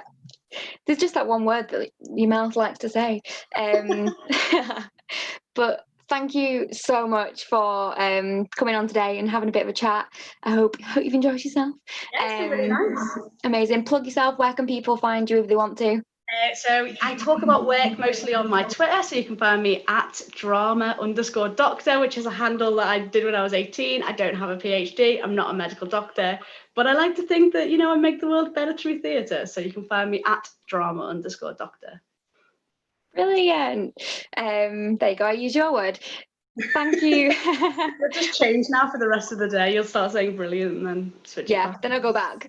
Yeah. Thank you so much for having me. It's been really great, and congratulations on this whole festival, because like I say, I'm not taking the thing by saying I'm proud of you, but it is just amazing to see that click into place for you, where you've gone, this is what I want to do, and obviously it's helping, you know, fulfill you and send you off into your next stage. So just congratulations. Thank you so much. Well, yeah, thank you. And I will let you go. See you soon. Bye, see you soon. Oh, that was just lovely. That was Steph Green, everyone. So yeah, thank you so much for watching up to now. I hope you've been enjoying yourself and you enjoyed our little chat.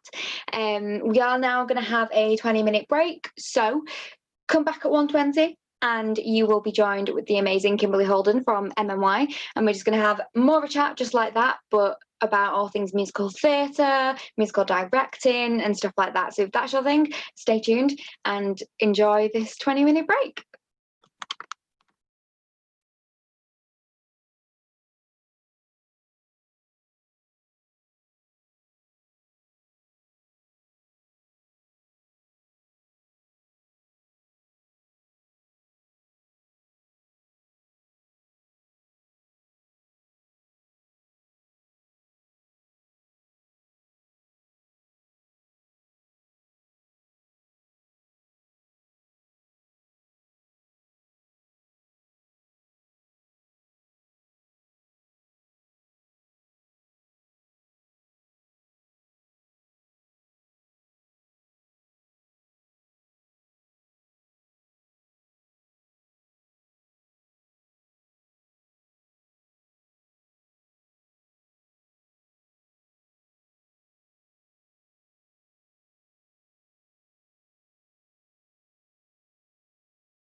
Hello, welcome back. So now we're doing our afternoon session. We've got some amazing artists lined up. I do just want to quickly say a massive, massive thank you to everybody who has donated to my GoFundMe so far. If you didn't know, if you haven't seen on our Twitter or our Facebook or Instagram, this festival is because I am fundraising tuition fees to attend Year Out Drama, which is a year-long intensive training programme. And so all the funds that are raised today will go straight to that. So thank you so much, and to all the artists who are supporting me. But without further ado, I am going to let Kimberly in, and we will introduce her to everyone. So we have Kimberly Holden from MMY. Feel free to show yourself whenever you're ready. Up.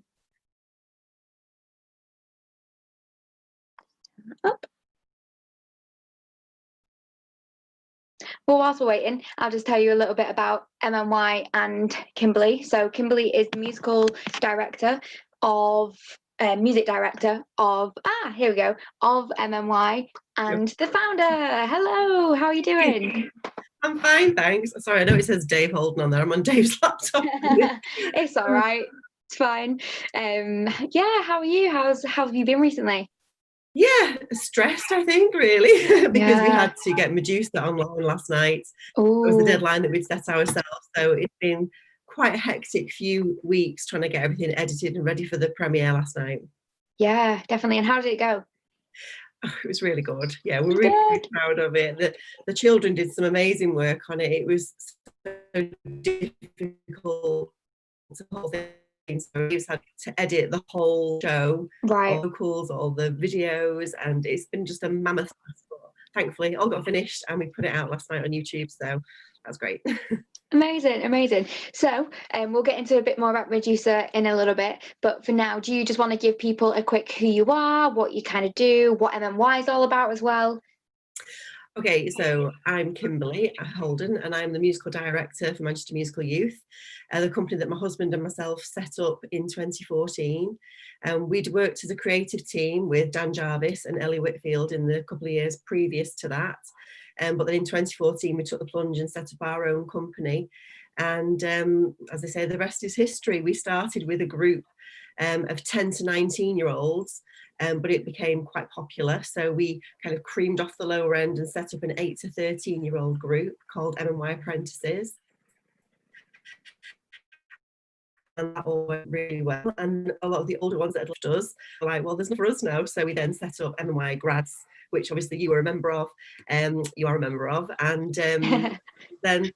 that's where we've gone from there, really. So the main group has 60 members, the younger group has almost 40, and the older group has about 30. So a thriving little society, really. Yeah, so many amazingly talented people. I need to stop saying amazing. But yeah, so many talented artists within MMY as a whole, and you've inspired and helped so many young people find their voices and give them that confidence to be on stage. So how did it start? How did it kind of come to be back in the days? Well, I suppose it came from the previous company that I worked for, which unfortunately dissolved in 2014, and we were just left children. And I said, well, what can we do? We can't just not see them anymore. So set up our own company, and that's where we went from there, really. So but I think the children come from across the whole of Greater Manchester. They come, if you think about every single part of Manchester, Stockport, Rochdale, Wigan, Salford, Central Manchester, they come from Sale, Ermston, Altrincham, from all over. They have to audition to be part of MMY. So we are assured of, the best of the best. And what's really nice about the children, I think, because they know that everyone is really good, we tend not to get divas, because it's like, well, everyone here is just as good as you are. But everyone is just really encouraging. The children are just so supportive of each other. And, I really like that we nurture that kind of environment in our company, that, everybody is positive with everybody, whether you're a principal or ensemble, everyone is equally important.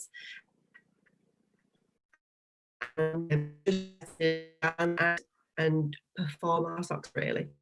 Yeah, definitely. And I definitely got that when I was there with MMY, for sure, that you're not just, it's not like, oh, if you're in the ensemble you're like a smaller role, or if you're a principal, like no one speaks to you or whatever. It's such a family environment at MMY, and you know, I had no idea what I was kind of going into, because I felt like I was joining like really late as like an older person, and I was a bit scared because I was like, you know, you hear all of the kind you see on social media and the reputation that MMY's got, and it kind of feels like, oh, what's going to happen? And everyone was just so lovely, and the rehearsals are so much fun, and you'd learn so much from doing it. And that's what I really love about MMY, because it's not necessarily kind of like a training program, it's more you learn by doing, which I think is such a great approach to doing musical theatre. And it's also just really fun. Everybody's super passionate about musical theatre, everyone's passionate about performing, and everyone kind of comes together, put those two things into one, and you get the best of both worlds.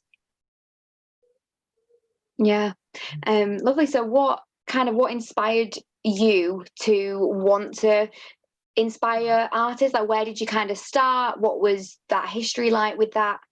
Well, I started in music when I was 9 years old. I started playing the cello. That was my first instrument. Oh. And, I always sang in the school choirs. I always did the musicals at school. But my life really went down an orchestral route first. I played the cello, piano and clarinet. So when I went to university, I did a straight music degree. And to be honest, when I left university, I didn't know what I wanted to do. I knew I definitely didn't want to be a teacher. Which is very ironic, because when I left university, my mum said, well, you know, you need to get a job. There's a job in the paper for a part-time cello teacher. So I said, oh, well, I don't I'll go for it. I took the job, and literally within a week, I was like, this is the best job in the world. Being a teacher is just the best thing ever. And I completely fell in love with it. And I was a cello teacher for a few years, and then after a while I thought I'd really like to train and go into secondary.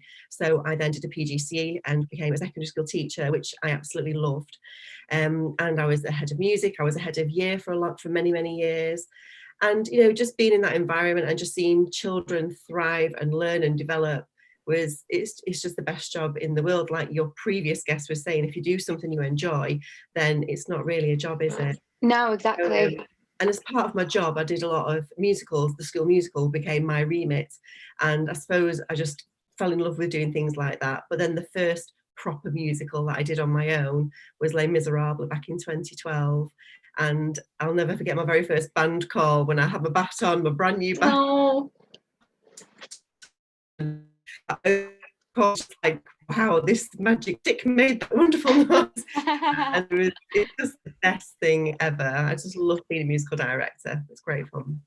Yeah, and I feel like you've won many awards for being a musical director as well, obviously with the Nodas and things like that, which is insane, and that's definitely a needed appreciation for how amazing, because you put so much into it, and from being in rehearsals with you and doing all the music and learning the songs, and there's so much, you go into so much detail and everything is so spot on, and but you help us as well, because I personally I can't read music really well. I'm not into that kind of like side of it, but from being at MMY, I now have an understanding of how to read music, and now I have an understanding of harmonies and what goes into making a musical and putting a song together. Like, it's not just as simple as sing a few songs and la la la. It's, you know, it's all about the different textures in your voice and that kind of stuff, which I had no idea about before I started at MMY. So yeah, I feel like it's definitely, you as a musical director are so amazing at what you do. Thank you. Yeah, I think my orchestral background has really helped there, because sitting in the cello section, you get really aware of the bass lines and what's going on, and you can hear all the other parts. And then when I became a musical director, my ears, I felt, were really fine-tuned, that I could pick up when the tenors weren't quite there or when the alto line had gone. So when you are really picky and you can be aware of that, then I think that all just goes towards making a much better performance at the end of the day. The other way that I differ from a lot of musical directors is that I don't play the piano in rehearsals, although I can play the piano quite badly. I'm a bit Les Dawson, really. But, you know, I prefer to have a rehearsal pianist, so that when I'm conducting and teaching harmonies, I can really focus on what people are actually singing. Ted along with everybody and demonstrate, and I obviously know sign all the different arts sightseeing if I need to, but that is one way that I'm a bit different from other musical directors that I know play the piano. And I don't suppose there are many female musical directors. You know, if, like you've just mentioned the Node Awards, if you look at the list of nominated people for musical directors, a female musical director is few and far between. So I think we need to just encourage more women to just go into this and say, well, yeah, of course I can do this. Yeah, definitely. And I think it's one of those like paths that people tend to, I don't know, it feels like it's, people always see it being done. And, you know, when you are involved in musical theatre or being in an orchestra or a choir, you know, you see the musical director and they're there making everything happen and making it all come together. But then it's, there's a lack of kind of pathways into it and how people can actually get in. So it's definitely needed to have more female MDs in there. Is there any kind of like training things that you did to get into it, or was it more kind of like learning by experience? Have I frozen? Sorry, it keeps Did I freeze? Sorry, yeah. No, yeah, I was just going to say, did you do any specific training or have any, you know, specific things you did that allowed you to get into MD in a bit more of a career? I think as far as MDing goes, it was just learning as I go along, really. Watching other people, you know, when I've obviously been in other theatre companies and I've played in the pit more than anything, really. I was a cellist in the pit orchestra for many years, and watching what other people do and learning that way is really important, I think. And you've always got something to learn. I think that the thing that I've done more recently is a lot more vocal training, because you know, I'm responsible for really voices. I don't want to damage them. I went on a training course about 3 years ago now with vocal process, and I learned a lot about how the voice works, and I'm still training with them now because the training they provide is absolutely phenomenal, and I feel that I've become a better musical director for it. I feel that I know what different kinds of things I want to get out of the children, and also when when they come and maybe have a lesson, if we're working on a solo or something, I can be a lot more specific in what I want them to do and how they can create that sound. So I think the ongoing training is vital. I think if you can go and watch other people doing the job, and I think if you can get that professional training, as your previous guest also said, then absolutely it's really important that you do that, because nobody knows everything. We're all always learning. So you should just always strive to be the best that you can. Yeah, definitely. I completely agree with that. I think, with what we were saying before as well, of every little thing that you do is going to lead somewhere, and every step that you take within your life, not necessarily trying to get into that career, is going to put you forward, and it is going to help you develop and keep you going and that kind of stuff. So I think definitely training and keep going, no matter how old you are or if you've done your 3 years or whatever. It's all about, we're all learning and we're all growing. We're all works in progresses. My career's changed so much from being a cellist, a cello teacher, playing in a pit band, then being a secondary school teacher, then going to be a head of year, and that was a very different role as well. And then when we set up the theatre company, I mean, I was 45 when we set up the theatre company, so that was something completely different, a change of direction for my life. And then I actually gave up my job as a secondary school teacher because MMY just took over my life. I didn't have time to do that anymore. And now I'm happier than I've ever been, really, doing this, but I'm always looking for what the next thing is. There's always more that you can do. Yeah, definitely. And I think with MMY, there's so many different projects that MMY keep doing and that you keep getting involved in, and like with Medusa, for example, like that's a whole new, like, not a whole new thing, but obviously it's a whole project in itself. Do you want to tell us a little bit about Medusa, how it started, what it is? Well, this started about 8 years ago when my daughter was doing her A-levels, and we were having a conversation around the dinner table about Medusa. She was studying a Sylvia Plath poem, and we were talking about how, you know, the only perception people have of Medusa is the snake-headed monster, when really it was the factors before that that led to her being, you know, such a monster that were, you know, really kind of swept under the carpet a bit. And as we were talking, Dave, my husband Dave, just musical. I suppose it was the start of all those years ago, and we kind of looked into it and researched it. Dave did most of the research, really, and then he wrote. He had lots of different ideas. He wrote the song "More Than a Dream," which I kind of bullied him into finishing about a year and a half ago. We performed at our anniversary concert, and Keiran performed it for us beautifully at the anniversary concert. And but Dave's never had time to finish it because, like me, he's a secondary school teacher. He's always got so many time constraints because he has to dedicate his time to school, which is absolutely right. But he really wanted to get this musical done. So when we went into lockdown and we had to put the Zorro, which was the musical that we should have been doing in July, we had to put that on the back burner and say, well, we'll postpone that till next year. We've actually postponed 4 musicals throughout lockdown, which is awful. So Dave said, well, maybe I can try and finish a short version online. So it's been a mammoth task for him to do, to juggle his schoolwork and to keep, do all the composition, write the whole script.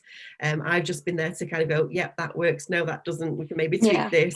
It's all Dave's work. I think the songs are incredible.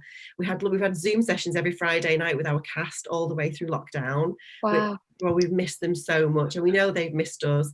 As we have with MMY grads and MMY apprentices, and we've had loads of really great feedback from parents and from kids saying this has just kept us going throughout lockdown. We don't know where we'd be without MMY, which is just so nice when you've put a lot in. It's nice to know that people have appreciated that. So we did lots of workshops with the children. We did rehearsals online. We cast Medusa from the Zorro auditions that we just had. And then we taught the vocals online. I taught the vocals online over Zoom, which was because of the lagging that you get on Zoom and stuff. But I recorded all the harmonies, and then the children had to listen through headphones and record them and send them back, and then Dave had to mix it all, which getting 50-odd vocals into tracks was just a mega job. And then when the lockdown was slightly eased, we were allowed to meet up with the cast in very small numbers, following all the COVID-19 guidelines, obviously. Kenny's band room, which is just down the road from us, they let us have the room for free, which was amazing. Oh. So we got all the green screen stuff out, which we'd never used before. We used green screen technology to record all the children. You've got to imagine this is a massive learning curve. And I this is Dave. Dave has been fantastic. He's just done everything. And I actually call myself first grip. I have no idea what a first grip is, but I feel like I did that for everything throughout. Nice. So we did all the green screen filming. The children had, all the doors were open and they had to come in. Yeah. And not stand in the little space where we did the video and then go out through a different door. It was really carefully done to make sure the children were protected at all times. But it was wonderful seeing them arriving. One of our girls, she'd not been out for 17 weeks. Her father was shielded. Her mum was a key worker and was living in a hotel. She'd not seen anyone. And when she came, you could see in her face how excited she was to see everybody. And everybody was, even though you were seeing only 2 or 3 people, it was just lovely to know that you were coming together to do that. So we finished the filming about 2.5 weeks ago, and then Dave's just had this 2 weeks just to put everything together. And literally last night it was 5:30, and I was like, "You've still not finished." And he was like, "I'm just doing the waves now." So we just finished last night, exported it, and got it out for the premiere last night. And I think it's been well received. We've had lots of great feedback, and I think. But the most important thing is that the children have really enjoyed it, and they've really got a lot the musical, really, to give them something to do. But on top of that, I think it's a lovely musical. The music, the tunes that Dave's written, there's some really catchy tunes, there's some lovely tunes. Hermes Whispers is my favourite one. I love the way that he's got all the girls' faces coming through. It's just really clever the way he's done it. So I hope people will go and watch it. And it's 40 minutes long, so it's not over too long to watch. No, definitely not. Songs. And when you think most of it was done in one take, we had one rehearsal over Zoom beforehand. It's just it was.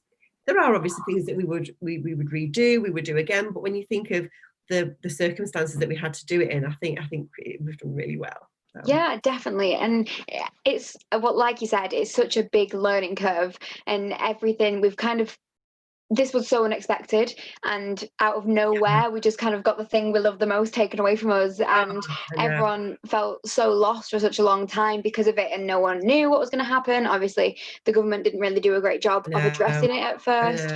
Now they've announced, you know, the indoor theatre stuff, and that's a whole thing in itself as well. But yeah, so now obviously we've had to work with what we had, and I think like what you've done, putting something amazing together with, you're still keeping people connected, you're still bringing people together in order to do what they love, even if it's in weird circumstances that we don't necessarily like, you know, it's still so amazing that it was put together. So yeah, so is it just, what's the title of it so people can search on YouTube? It's called Medusa. And it's I think the title is Medusa, the online musical. So if you put in Medusa musical, it will pop up on YouTube. Yeah. Manchester Musical Youth. And just to let everyone know, it is free to watch. And the reason that we made it free was because so many of our friends are creatives. We have got lots of friends that are technicians, actors, just makeup artists, costumiers, we know are just on their knees at the moment. Yeah. You know our industry has been so massively affected by this.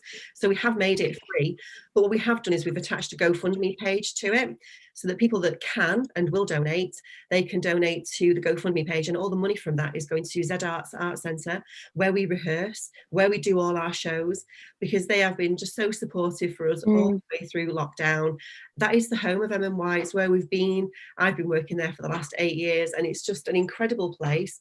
It's amazing for all they have so many other things that go on there, not just MMY, they do so much for children, and a lot of stuff that is funded by Arts Council, so a lot of free stuff that goes on there. If you've not come across Dead Arts Art Centre, please do go and have a look, because it's absolutely a phenomenal place. It really is. Yeah, it is. And why, and we just wanted to try and put something back into the system. So it's 1,000, so anyone can go on and donate a little bit of GoFundMe page, but you're the priority today, obviously. Let's get your money up first. Well, no, but like you said, it's so important to give people that option, especially at the moment, with like putting on kind of like, yeah, it's free. If you want to just book a ticket, do it. If you can, then do it. But if you can't, that's absolutely fine, because at the end of the day we're all in a predicament where no one expected it, and we have just had lost so much, and now we're finally getting back to gaining and going forward. But that sounds amazing. Yeah, everyone go and check it out. Lovely. But yeah, talking about Z Arts, they do so much stuff for children, for artists, for people who just want to go and experience some creativity, and they always do little like things like storytelling sessions for children, and like you said, most of it is free, and it's such an innovative space within Manchester. I think the theatre itself for Z Arts, they do so much, and so it's one that tends to get, I don't know, sometimes people forget that it's there, I think, but it's such an amazing space, and the theatre is gorgeous. Yes. It's just had some new seating put in as well, which is going to be hopefully a lovely big opening, because the people that sponsored it, you know, it'd be lovely for them to get some recognition that they've put all this wonderful new seating, and it's all different colours. So yeah, we're very excited to get back in the theatre and do a show. I know. Well, because I don't really know how it's going to work with everything that's just been brought out, but at least we're allowed indoor performances now, which is a step forward, hopefully, and we'll be able to, obviously things don't happen overnight, and we can't just be like, okay, we can do it, let's go and do it. Things take months, people need preparation to do a full-on show, and so it might not be yet, but fingers crossed it will be very soon. Yeah, definitely. So, have I frozen again? Am I all right? Has it frozen? Are we back? We're back. Amazing. I just don't know. I don't want to keep talking at you and then you don't hear what I say. Yes. So, what was I going to say? Lost my train of thought now. Oh yeah. So the stuff that MMY does. Obviously you've been doing Arts Award with your young ones and the older ones as well and stuff. So do you want to tell people about Arts Award as well and what that is? Okay, so the Arts Award, Dave, my husband, and Shannon, who runs our MOI apprentices, they've attended training courses on Arts Award, and they've been running this course with our apprentices or Discover and Yes, Discover and Explore. Discover Explore one. That's it. Thank you.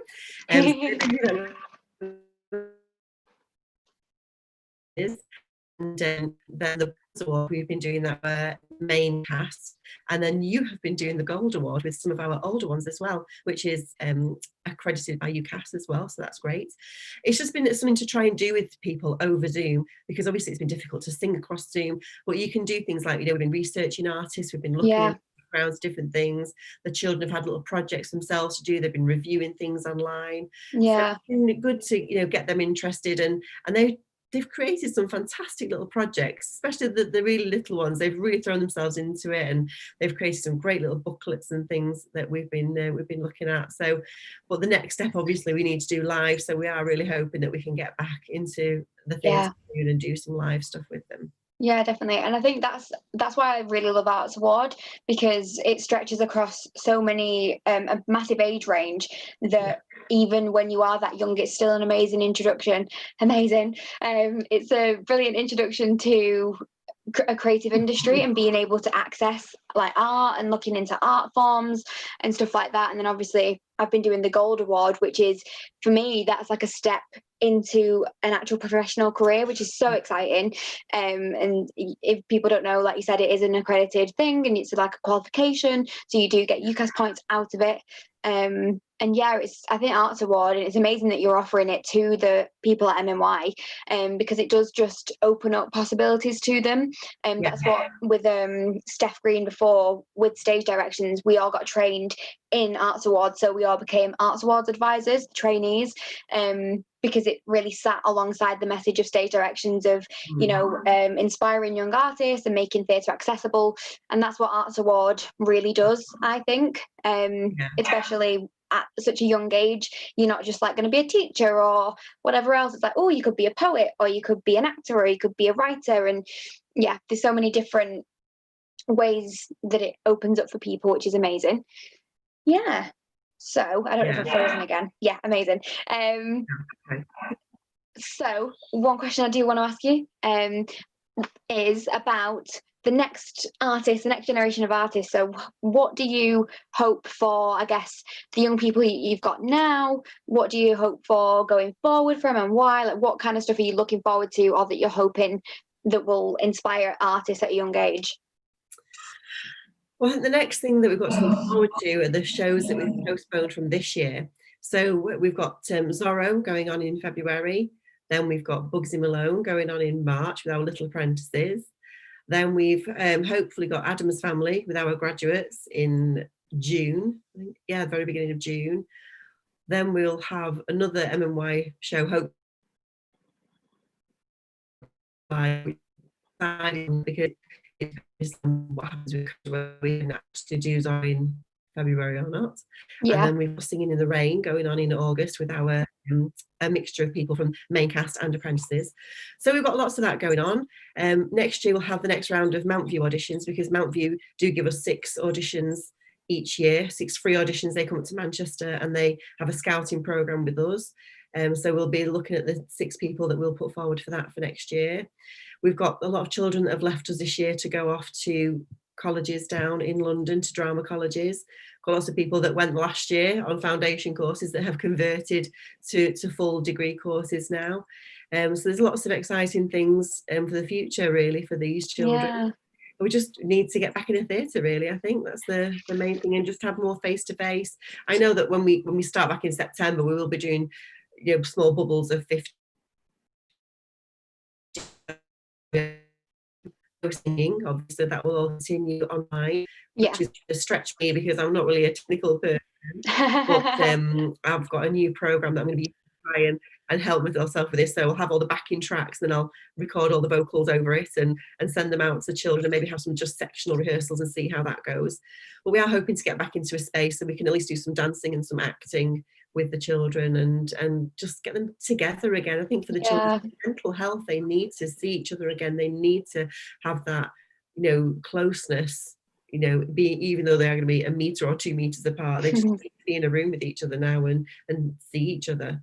Yeah, 100%.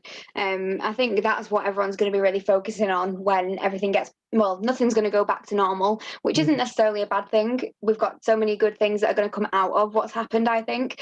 But yeah, that closeness and reconnecting with people is definitely something that I'm looking forward to in rehearsals, in, you know, different things, in shows, and doing stuff like that. And yeah, and like you said about people going off to drama school and doing stuff like that, Pippa, she's going on to do the BA, isn't she, at Mount View, which is amazing. And Joe, who was one of our Mount View auditions, he has got a full scholarship to go to Mount View as well. He's from his foundation year been taken onto the full course. And Harry, that was with us, he's got to GSA. And then we've got people going up. Belle's gone to PPA, and Nat's gone to Erdang. We've got lots of people going off to amazing places. So it's very exciting. Yeah, and I think with like the different routes you can go down as well, drama school is obviously one that will give you that training. You'll get to meet new people. You'll get to connect with people in the industry and stuff like that. It's not the only way. And there's definitely, like as you said, the way that you've become a founder of MMY and you've become an MD, you didn't necessarily kind of have that direct training of like an MD degree or something like that, but you were able to use the skills and the experience that you've had to utilize that and put it to something. And that's why I think MMY is so great as well, because even if people don't get to go to drama school, or if they don't want to, or they can't, it's something they'll be able to go to where they'll be able to focus on what they love doing. They'll be able to connect with people. They'll be able to make contacts. You can network with people in and around. Like you've got Keiran, who started doing her live music and singing and stuff in Manchester and doing her live streams, and loads of different people who are now doing really amazing things, but also with each other as well, which is great. But yeah, so if people do want to get involved with MMY or anything like that, how would they go about it? What do you know what that's going to look like going forward? Well, I think the MMY group at the moment, and I think that's going to probably January start now, depending on how we go. The apprentices, the main group, we're hoping to start them back in September in smaller bubbles. They're both full at the moment. We have no space for people to join those groups at the moment. But going forward, I am setting up a little waiting list for people if they want to send in auditions. If people want to know more about it, then if they can email me, Kimberly at manchestermusicalyouth.co.uk. Or check out the website. There's an info page that they can go on there, and if they want to get in touch, we can send them more information. When people do audition, we always do send feedback, because I think it's really important that if somebody hasn't got in, then they need to know why and what they can do to improve. And we've had quite a few people that have auditioned, have had the feedback, and then have re-auditioned a year later and have been successful the second time. So I like to think that we do help people to get to where they want to be, really. And then if people are we have space, really. We're in a very lucky position because this time last year we had quite a few that left us to go off to university. And whereas this year we've only had a handful leave, really. But we had 3 auditions over Zoom over lockdown, which was quite bizarre, really. So we are full to capacity again now. But we've just been looking at the numbers in apprentices, and we have got so many to come up for over the next couple of years that I don't think we're going to have space for the main cast for a while, really. We're very blessed. We've got 23 boys at the moment as well, which is a massive number for a music. And they're all fabulous. They're great. You know, they've all auditioned. They've all had to be of that standard to get in. So, you know, we're doing quite well for numbers for those groups. Graduates, I think we could do with a few more members for graduates. So if you're 19 or over, you don't have to have graduated from university. It's just called MMY grads because they kind of, at the start, we've got teachers, we've got people all walks of life that are in MMY grads. As long as you're 19 and over, then you can come along, audition and join in. Yeah, and it's not good like I'm biased or anything, but it's such a great group of people to be with, because obviously it's not like kind of youth theatre-esque. It is, everyone takes it really seriously, everyone's really focused, but it is also really fun, and everyone is really lovely and really nice. And yeah, I think the grads put on such amazing shows because they all want so much out of it, and they're all so passionate about making it the best it can be. I know I bloody loved Made in Dagenham, and then Panther was amazing as well, and everything else. Made in Dagenham is one of my favourite shows that I've ever done. It's just such a fantastic feel. Yeah. And the audience and they go stand up, they really did. It was with such a strong cast. All of the vocals were on point. The ensemble numbers were phenomenal. Yeah, it was a great show. It really was. And I think because we always have really high expectations of everybody. I think when they come in, they know that they're going to come into a professional environment. We always have professional sets, professional bands. Although we are amateur, we strive to have professional qualities and have a professional standard within everything that we do. Yeah, and I think it definitely is professional standard, absolutely. Like the amount of people that said, especially with Made in Dagenham, you could have put that on a theatre in Manchester, like the Palace, or you could have taken it to the West End, and it would have been not like, blow my own trumpet and everyone else's trumpet in the group. But you were great in that. But yeah, even though it is technically amateur dramatics, it's definitely at the highest standard, I think, of it that it possibly could be. Yeah. Well, I don't know. You said you touched on that. Sorry, the camaraderie within the group as well. I think is really important. I think we've got some people there, especially some of the boys. Really, there's just this massive bromance between all the boys who just they are so supportive of each other. And I know that a lot of them have maybe struggled with mental health issues and stuff, and they've come to us and they've found a home. And even though we're not rehearsing at the moment, I know that they're still getting together, over online on Zoom or whatever. And I know that a lot of the girls are having quizzes every week and they're doing stuff together. And I love that although we came together through musical theatre, it's more than that. It's so much more. Such a massive support network for everyone. And even yesterday I was talking to our creatives from MMY, Sarah and Sarah, and they met. Oh, bridesmaid, their best friends, and I love those relationships have just formed throughout MMY as well. Yeah, they really have. It's definitely a little family. 100% a little family, I think. Yeah. Well, it's been amazing having you on. Thank you so much for coming and having a bit of a chat. Where can they find you on social media? What's your ats and stuff? We're at Manx MY.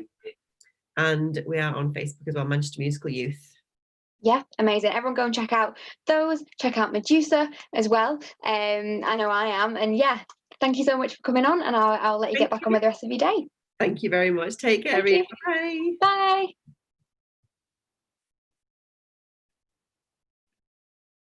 Well, that was just lovely. Thank you for watching, everybody. Now we are moving on to another interview with, and we've got another Steph. We've got Morgan-Upsall. Steph is the acting coach at both the acting and also a freelance artist herself, and has done so many amazing things.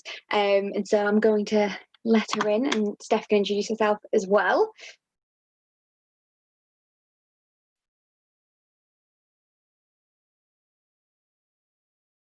But while she's joining, I will just tell you a little bit about kind of what she does and all that kind of stuff. So Steph is an acting coach. So Steph runs both the acting with Adam. So Adam's one part, Steph's the other part. Do we have a Steph? I need a video. Yeah. Hello. Hello. How you doing? All right, how are you? Yeah, I'm good. Good. You must be thirsty. A little bit. I'm going to take a drink. I forgot mine, having said that. No. Stay hydrated. Very important. I know. Yeah, how are you doing? All right, hot. It's really hot in Wales. Is it? Not hot in Manchester. Oh, it's really smoggy. Ooh, Like hot, sticky. Yeah. Oh, especially when you wake up in the morning as well, and you kind of like roll out of bed and the bed sheet's like stuck to you, and you're like, oh. We've got a ceiling fan, like just I can't, like, we have it on in the winter. Ian's a bear, so like he's basically just a giant hot water bottle. Nice. We have it on in the winter, so it feels like it doesn't even do anything in the summer. It's rubbish. Oh, see, I have a weird fear of ceiling fans. I don't know why. I just like, especially when people have them over their beds, they just seem like they could, yeah. Not that it would, hopefully it wouldn't, but you know. So, anyway, do you want to tell everybody about yourself, about what you do, who you are? Go on, blow your own trumpet. I'm Steph. I train actors. I make stuff. I work with actors in lots of capacities, including their mental health stuff. I love actors, basically. Actors, I love you. You are, I've got 2 children. I'm pretty sure that they're going to grow up being like, feeling like second best, which I hope not. I really hope not. That would be awful. But my job is definitely very important to me. I live in Wales. We're just about to start converting an outbuilding to be a retreat so that I can teach from home and be more of a present mother rather than one that's just traveling around the country. So that's going to be starting in the next few weeks. Lockdown, it looked like it wasn't going to happen, so that's pretty exciting. What else? I don't know. I don't know. NLP practitioner. Yeah. And an MBIT coach, which is multiple brain integration. Mum. I'm a mum. Don't know. What? Yeah. Oh, run both feet. You do that big thing that you do. that thing that I do. I run both feet, which is with Adam Stadius. Yes. Adam, the other man in my life. He is the coach, the course leader and designer of the musical theatre degree at what was Leeds College of Music and is now Leeds Conservatoire. Always has to be said like that, of course. Yeah. So together we run both feet, which is an actor training with mice at its core. But we do our stuff. We do lots of stuff.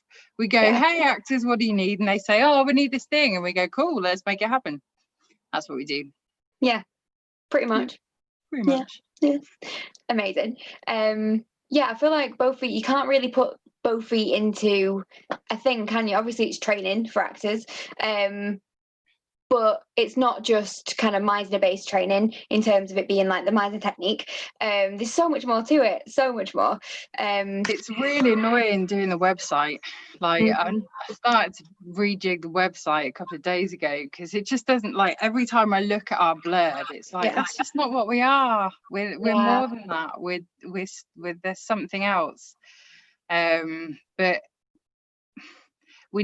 they need to be words that people understand, like when they read the website, oh, this is really clear. And it's not really until you get into space with us that you're like, oh, okay, I see what you're doing here, and you're terrifying, but also this could be interesting. That's me, not Adam. Adam's much more gentle than I am. Yeah, you're right, it is really hard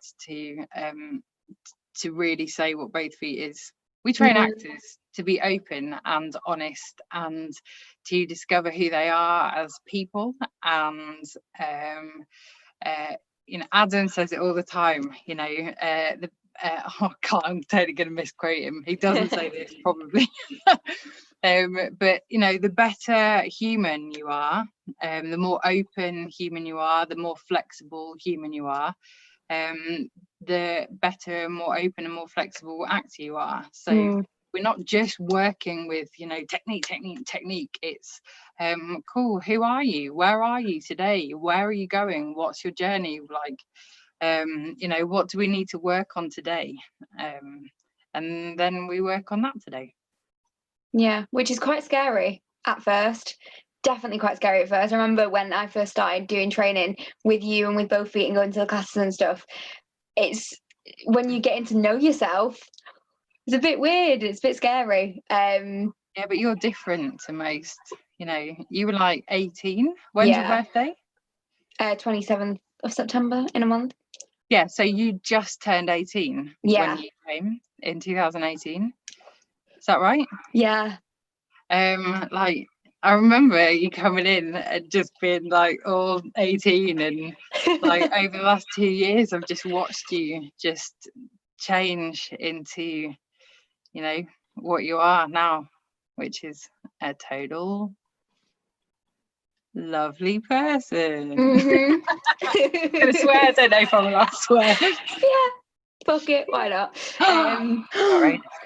It's fine. Sorry, children, if there is any children watching. I don't know if there is children watching. If there is, sorry. I don't know. I don't know children. Like, YouTube's just about to close you down. And oh yeah, it's on YouTube. No, maybe not. I mean, it's not sponsored or advertised by anything, so obviously. So yeah, don't know. Why not? Why not? I know. Rhia? Why can't Zoom sponsor me? Exactly. Did you ask them? No. No. You don't ask, you don't get.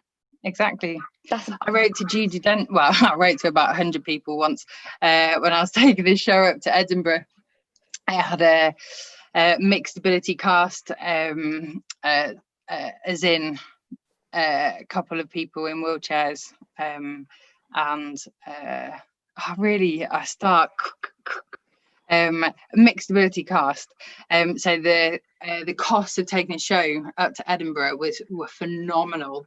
So I just started and it was pen to paper time. It wasn't like, you know, this is back when I was at uni, and it wasn't like just send an email. It was sending letters. God, I'm so old. No, you're not. All right.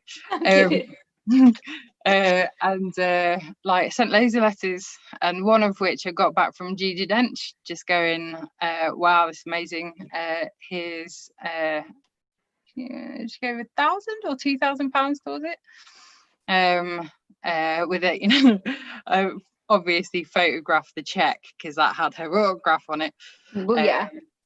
With like a little handwritten note, just a really short handwritten note, you know, like so yeah, totally, if you don't ask, you don't get. Yeah, and at the end of the day, like this, from what I've experienced, especially through doing this festival and connecting with people who I would never thought I'd connect with, people are just people at the end of the day, and actors, like you were saying, to be the best actor you can be, who are you as a human? And I feel like those actors who have discovered themselves and who know themselves and know their values, they are just people, and if they can help you, then they probably will, which is amazing.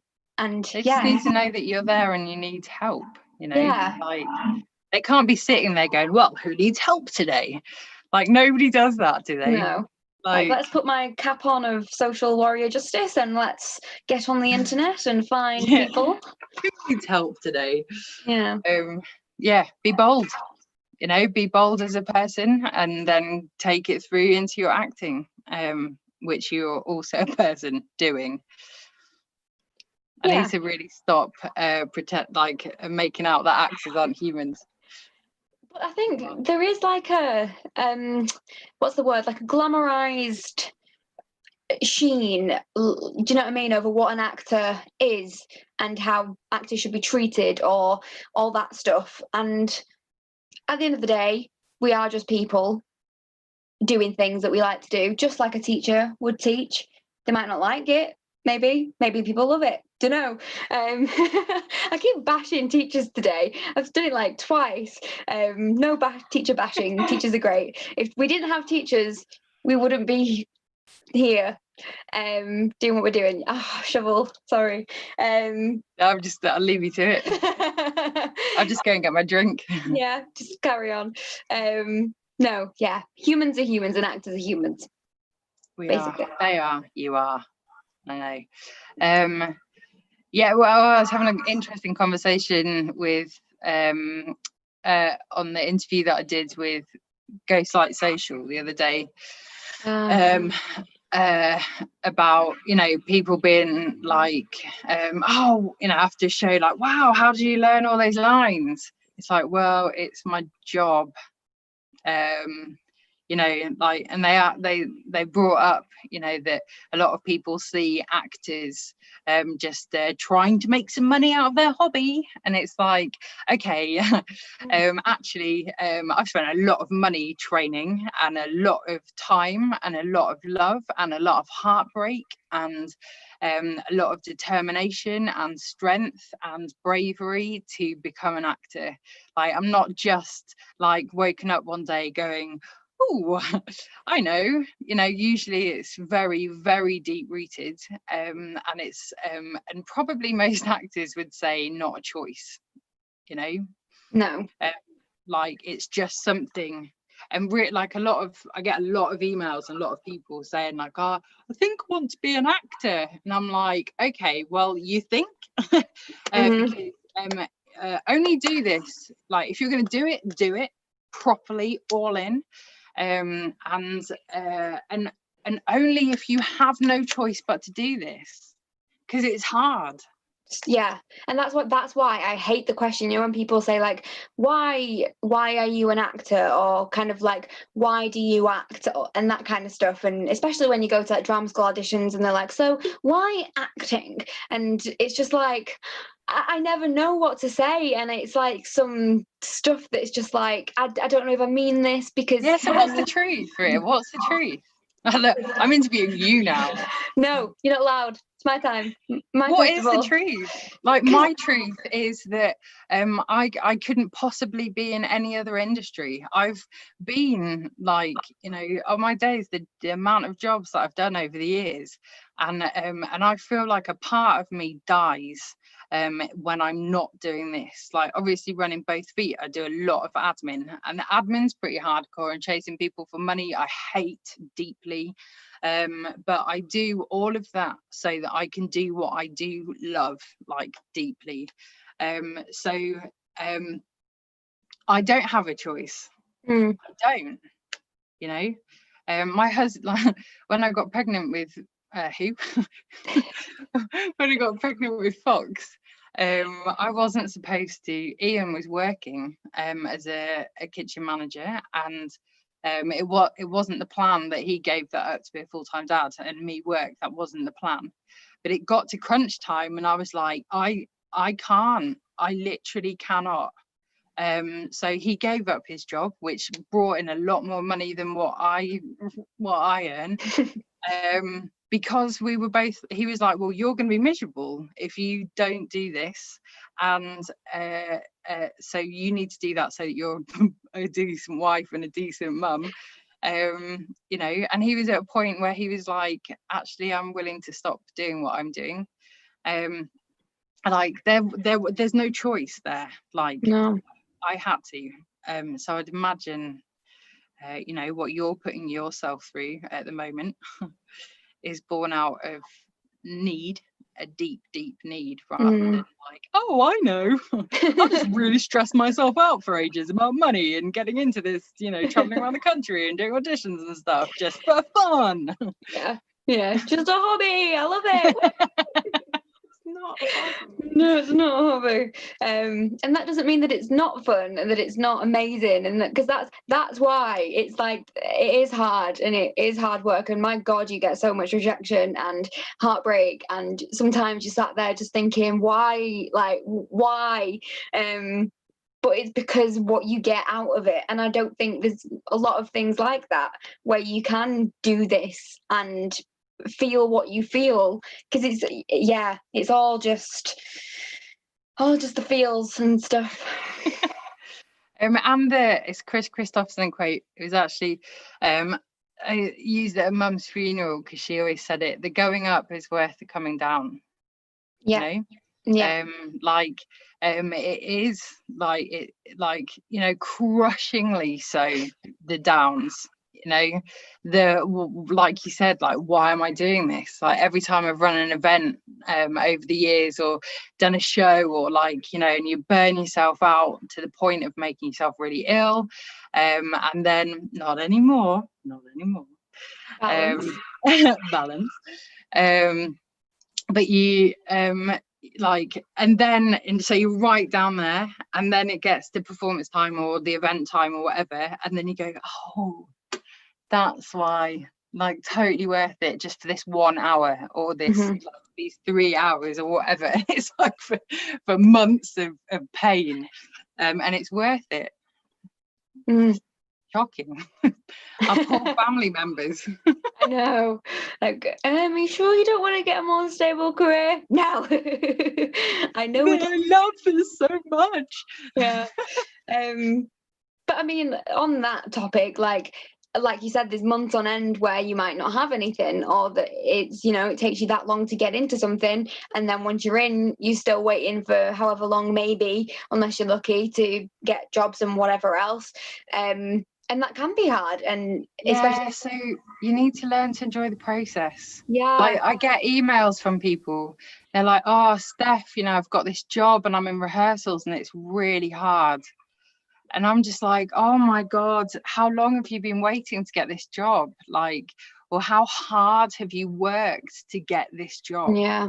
And now you're in it, you're finding, you know, and that's not to say, like, rehearsals are hard because you've got a load of characters, a lot of different personalities into the space, and usually there's a lot of stress because, you know, somebody's taking on a role that they shouldn't have, but because of money they've had to take on the producing role as well as the directing role or whatever. But people need to find ways to stop and to listen and to breathe and to appreciate, like, where they're at now, so that they can leave, you know, so not leave it at the door, not a fan of that phrase anymore, but to just let it move instead of holding on. But we get all these expectations, and then we're in a space, and then it's like, oh, but so and so is not listening to me, and so and so, and it's like, oh my God, like, is there anything you can do about that? Yeah, actually there is. Like, talk to somebody, say, like communicate, and if there isn't something that you can do about it, then you just need to let it go. Like, you know, actors need to find the way so that they can still enjoy everything that they're working for. I hear from a lot of actors that don't, and then my coaching is like, okay, so what can we do about it? And then we figure it out. Yeah, because I used to hate the fact that, like, the process thing so much. I was so impatient. And just because it's like, you just want something so much, and because you know you want it so much, you kind of feel like, well, why can't I have it? But there's so much more that goes into all of that.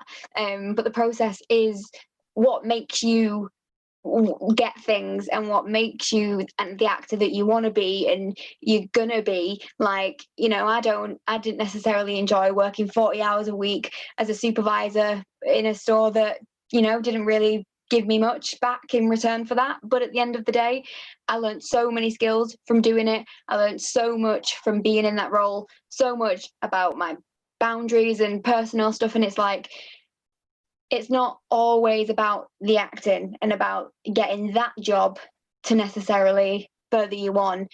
You know, somebody might be in a really great position where, you know, money's not an issue for them, and that's amazing. But for a lot of actors, money is an issue. And yeah, so I think because it feels so frustrating. It's like, why should I have to work this hard when other people don't? But it's like, no, because this is my journey. And a lot of, I think, people don't look at it from, it's the whole, like, why are they? But it's like, no, victimizing, that kind of thing. Yeah. It's the I did this course recently where you can, like, experience life. God, what are the phrases? To me, life happens to me, victim mode. Life happens by me, the creator. Life happens through me, the the flow. And we all flit, we all do, but a lot of us have a place that we sit more comfortably. And actually what we need to be able to do is clock when we're in to me mode. Life happens to me, and I sit there quite a lot going, I just don't have enough time. I manage my time. Nobody else is managing my time. It's literally me managing my time. Yeah. I just need to find better ways to manage it better. You know, like, oh, life happens to me. Why am I in this situation? Why aren't I like that? And it's like, they're nothing to do with you. Like, this is you, this is your life, this is your place. And God damn it, we need to work hard. Like, I know people that have got stuff and they spend all their lives feeling guilty because they have it, or they had it, or they got it. And it's like, you know, no matter which side of the fence you're sat on, you're gonna want a bit of the other. So we just need to learn who we are, learn what our triggers are, like where we're throwing our energies, and just question, is that the right place to throw my energy? Feeling bitter or pissed off or frustrated, like, yes, make change, yes, be part of a society that is compassionate and generous towards other people, and be making changes. But when it comes to your place in the world, there needs to be a level of going, okay, well, this is where I am, and that is where I want to go, and so this is the thing, these are what I need to do. Nobody owes me. No one owes you. No. We're here to work, and we're here to live, and then we're here to die. And then it's our choice, isn't it? Every step of the way, it's our choice what happens in between that. Anyway, sorry, a bit of a rant there. No, but shit, dropping things everywhere. No, but I agree with that completely. And obviously, we for those of you who don't know, watching, Steph just ran a free writing for neurological pathways course.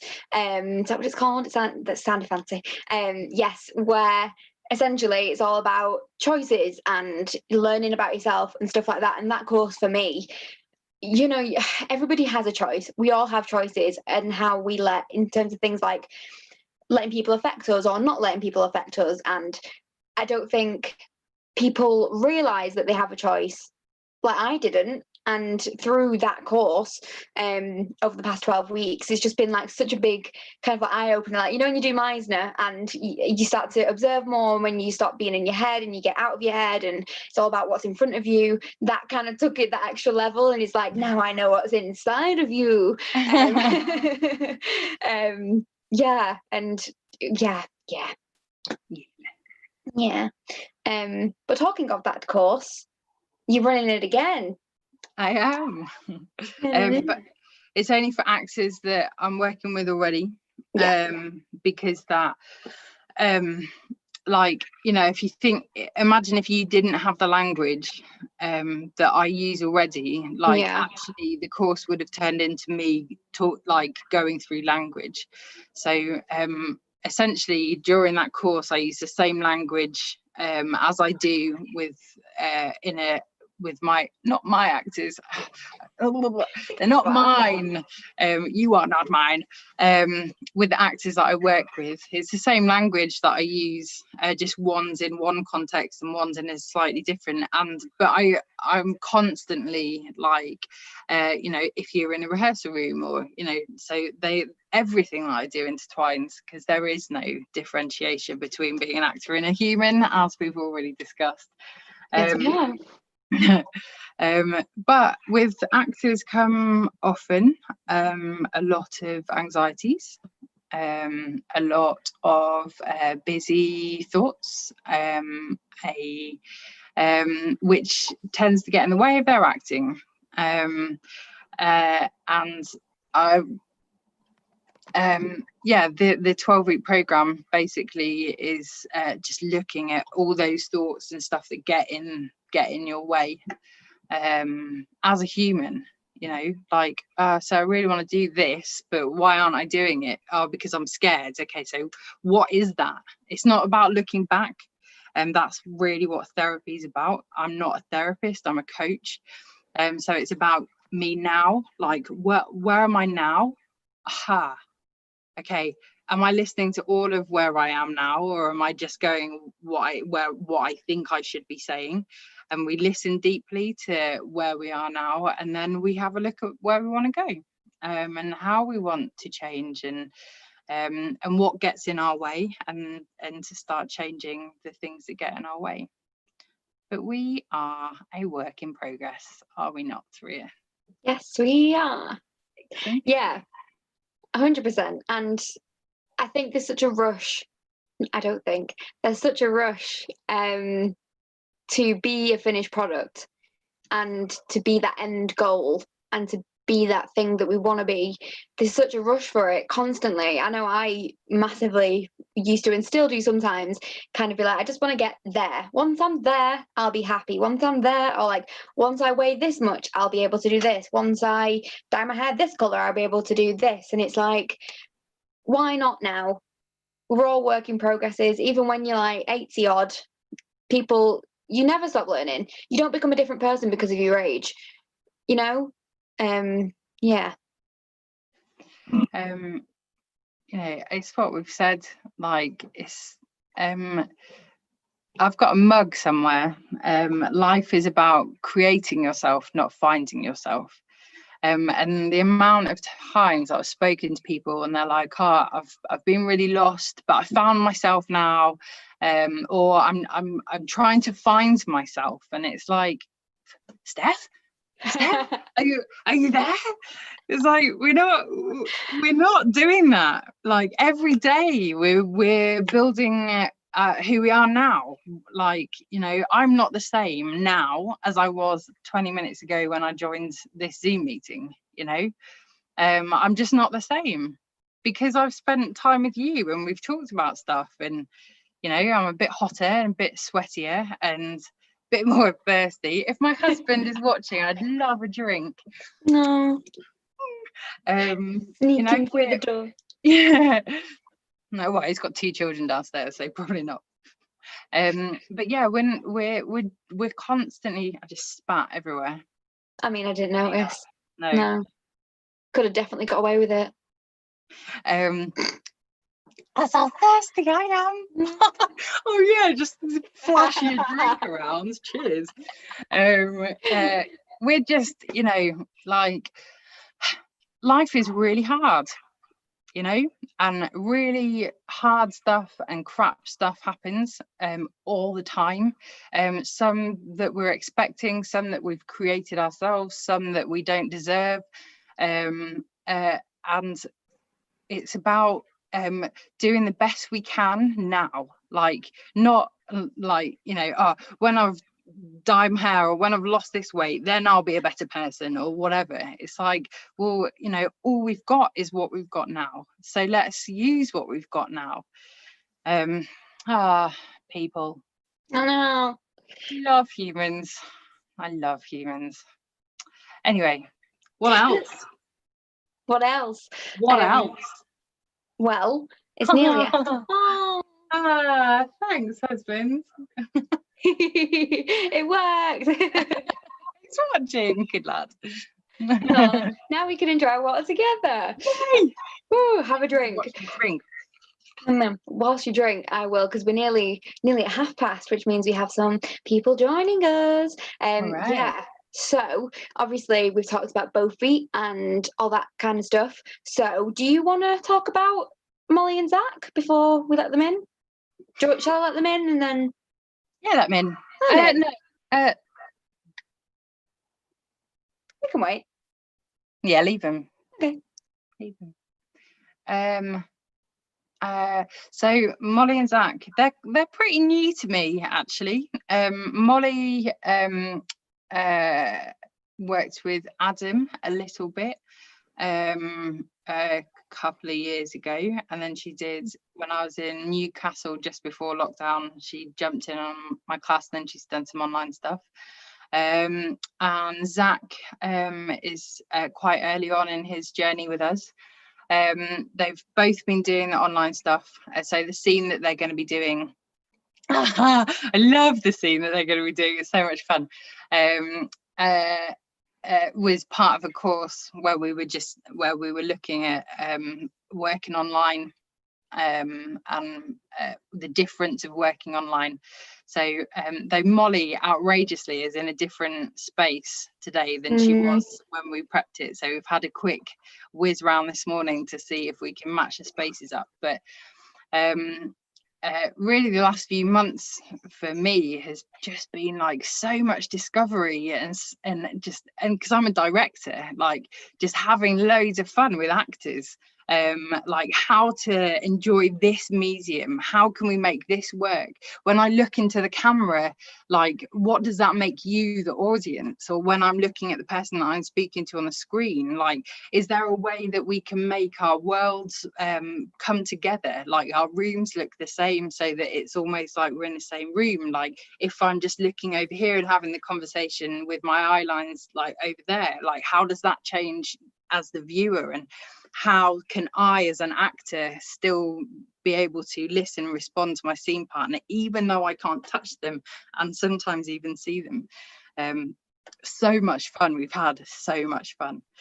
So yeah, the Zach and Molly piece is just it's just a lovely little piece that we had to play with. Yeah, cool. She'll let me in. Nikki's there as well. She'll let Nikki in. Let her in. Yeah, let them all in.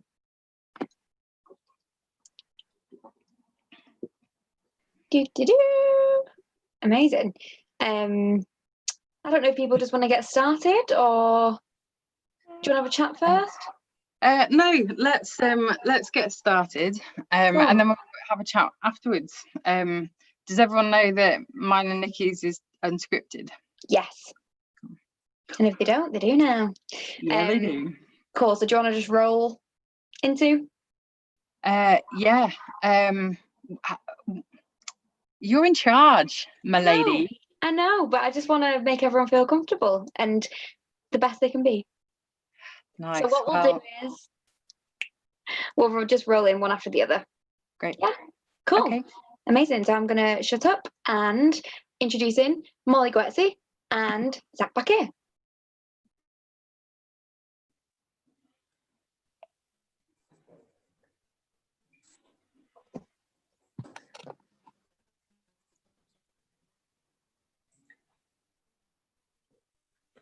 You look sad. Why are you sad?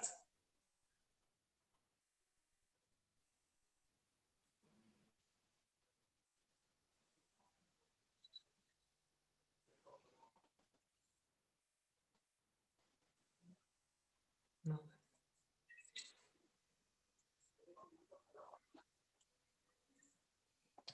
I said you look sad.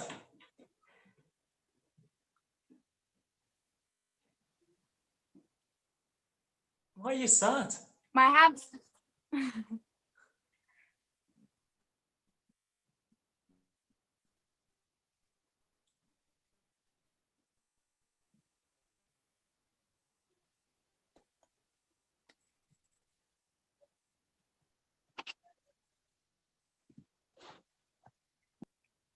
My hamster's dying. Oh, is it? Is it he? Is he? Yes. Well, it is sad. I know. What's wrong with him? Well, the life expectancy is 1 to 3 years, and it's been 3 years since I got him. But that doesn't necessarily mean he's dying, unless he's ill or something.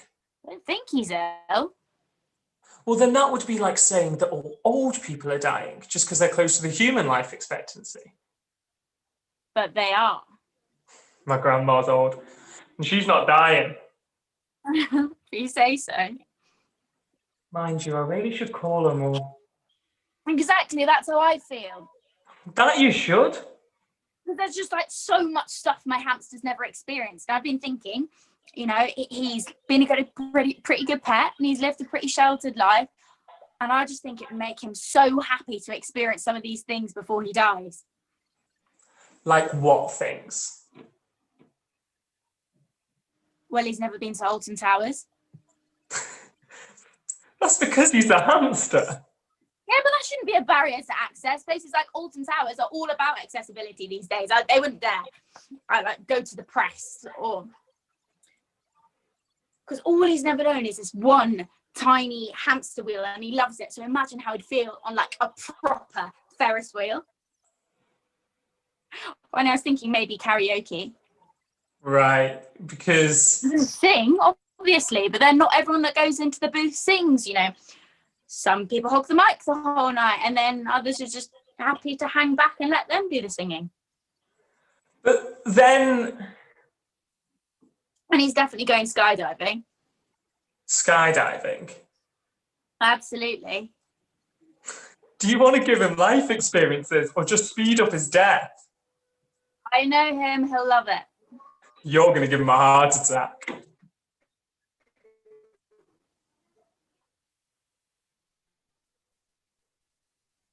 Oh, then it's a fantastic little way to go, just like hurtling towards the earth at terminal velocity. What?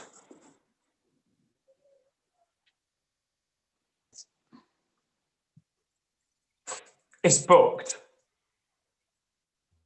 Confirmed this morning. Okay then. How exactly does a hamster skydive? Same way we do, just a smaller parachute. So you're going to throw your pet hamster out of a plane? Yes. No, of course not. Come on, I'm joking. Right. It'll be in my pocket. Okay. And that straps in with his head poking out. So what makes you think that your hamster wants to do any of these things? No, it is. It's a good question. Yeah? Promise not to tell anybody. Okay.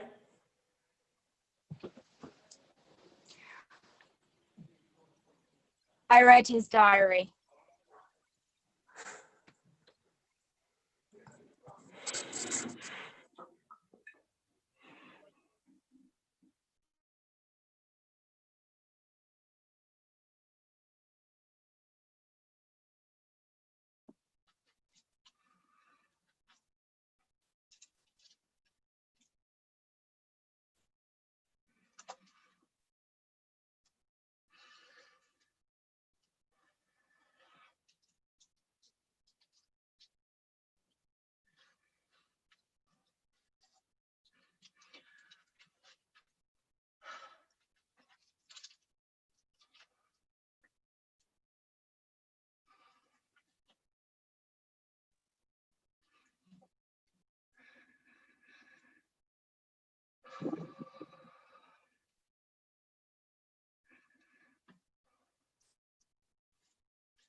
Hello. Hi. Hi. Right. Yeah. How you doing? Yeah, right. What time is it? 7:15. Quarter to 7. Cool. 7:15. Just getting ready for work. Yeah, how's it going? Yeah. Yeah. Yeah. Yeah, you're in bed. Yeah, I'm in bed. Yeah, I'm in bed. Yeah. Okay. I'll, Sorry, just give me like. Ugh. Oh, I hate this time of the morning. Ugh. What's going on? Why are you ringing?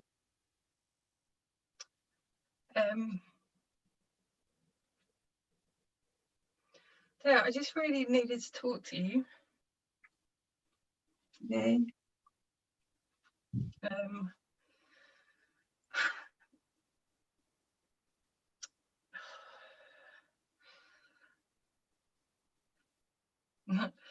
I had it all planned out. Okay. And I can't find the words.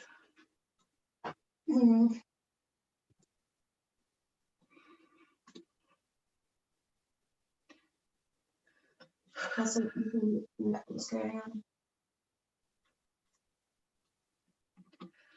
It feels really silly now, actually.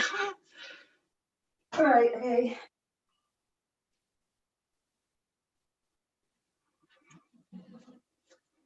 Okay, sorry, I'm not sure I'm really here. Like, does this have to, like, what? Can I not just ring you back in a bit? No, because I've been up all night. I need to remove it from my body.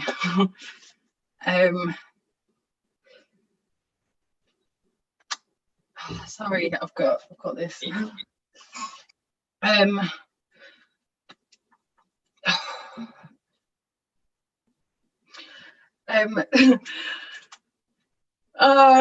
sorry.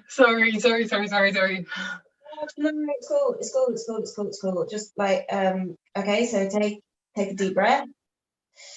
And I don't know. I cheated my A-levels.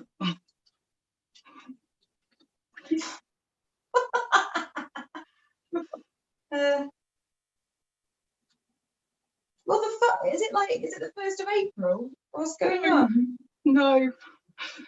You cheated your A-levels. Why are you ringing me at 6:45 in the morning to tell me that you cheated your A-levels?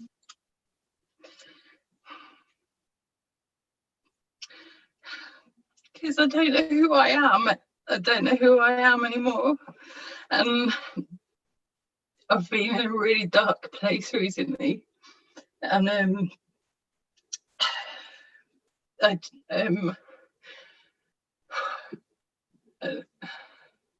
I've been, processing like why I've been in this really dark place, and I've been clearing Dad's house out and just scrabbling to keep myself pieced together, and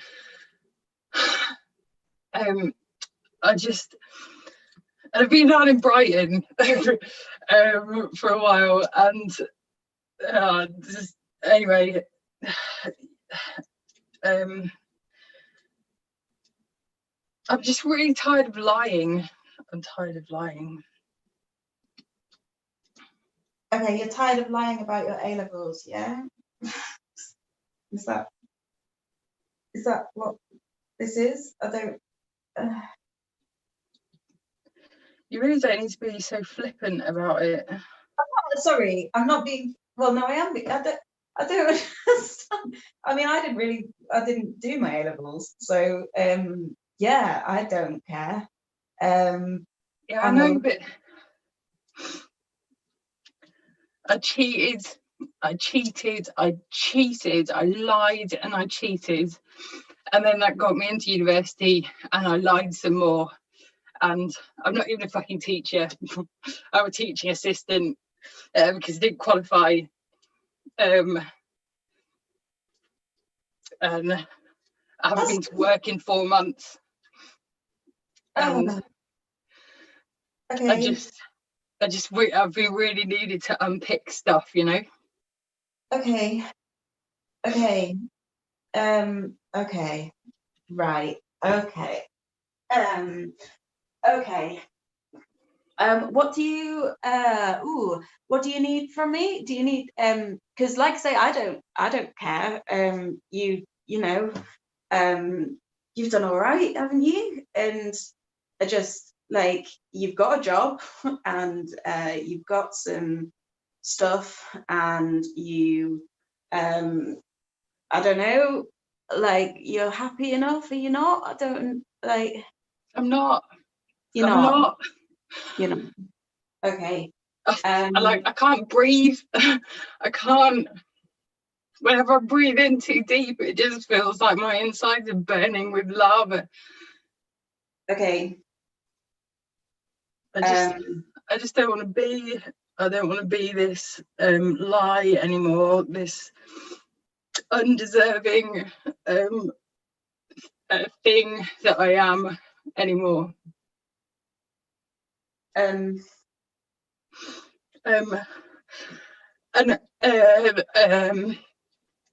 found Dad's will and I burnt it because he left everything to you.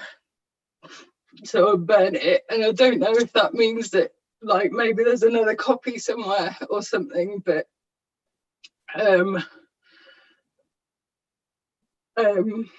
like hopefully there's another copy, because I probably shouldn't have burnt that. But I haven't dealt with anything since he died, like nothing like sinister stuff, because I just why did he leave everything to you?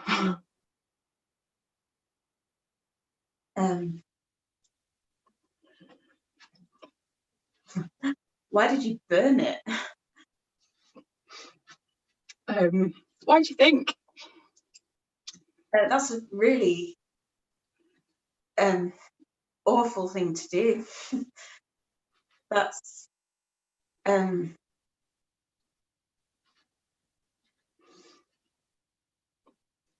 don't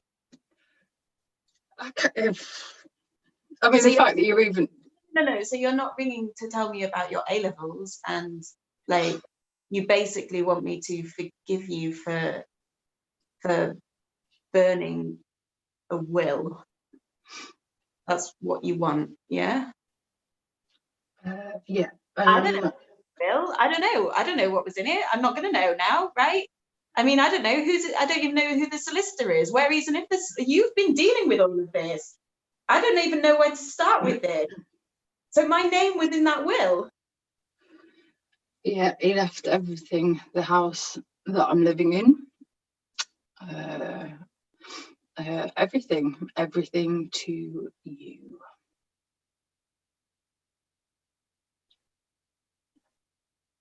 Right, well, I didn't ask for that.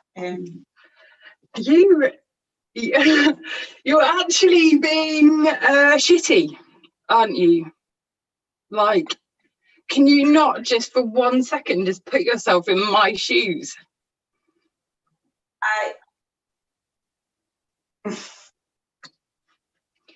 All right, okay, no, where have you been, Nikki? Where have you been?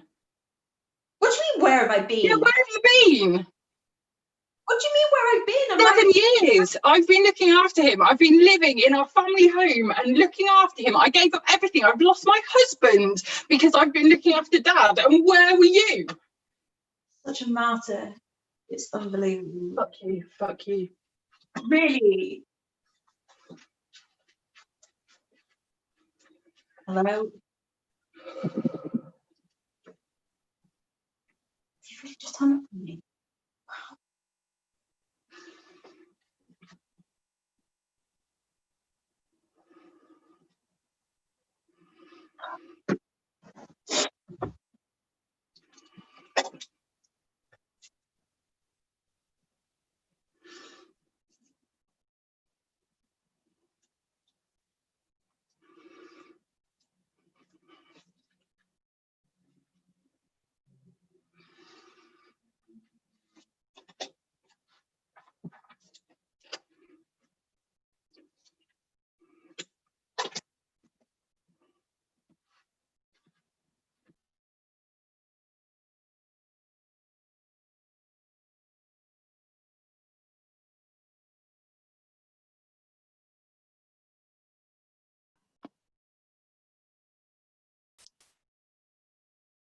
Well done, everyone.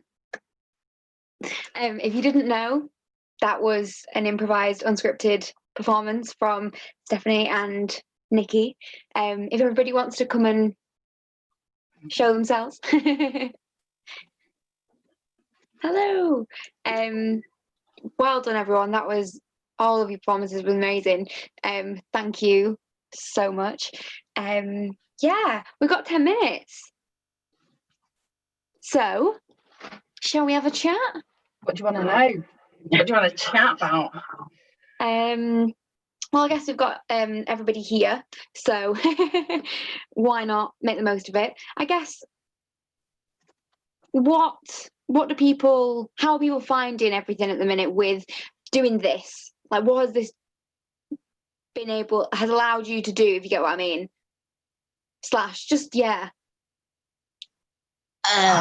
Didn't make sense, did it? Do you mean since lockdown? Do you mean like doing Yeah. Zoom? Cool. Like, I don't know about anybody else, like right at the beginning of lockdown, I was like, oh, there goes the rest of my year. There goes my plans and productions and everything else that I have in the pipeline. So for me personally, like there was just like a bit of downtime of like, now what? And then starting to use Zoom was like, it was never going to measure up at the beginning. Like I think I spoke to Steph when she was like, well, I'm going to start doing some online courses, and I was like, yeah, okay, like can't we just, you know, just all get the virus and go back in a room?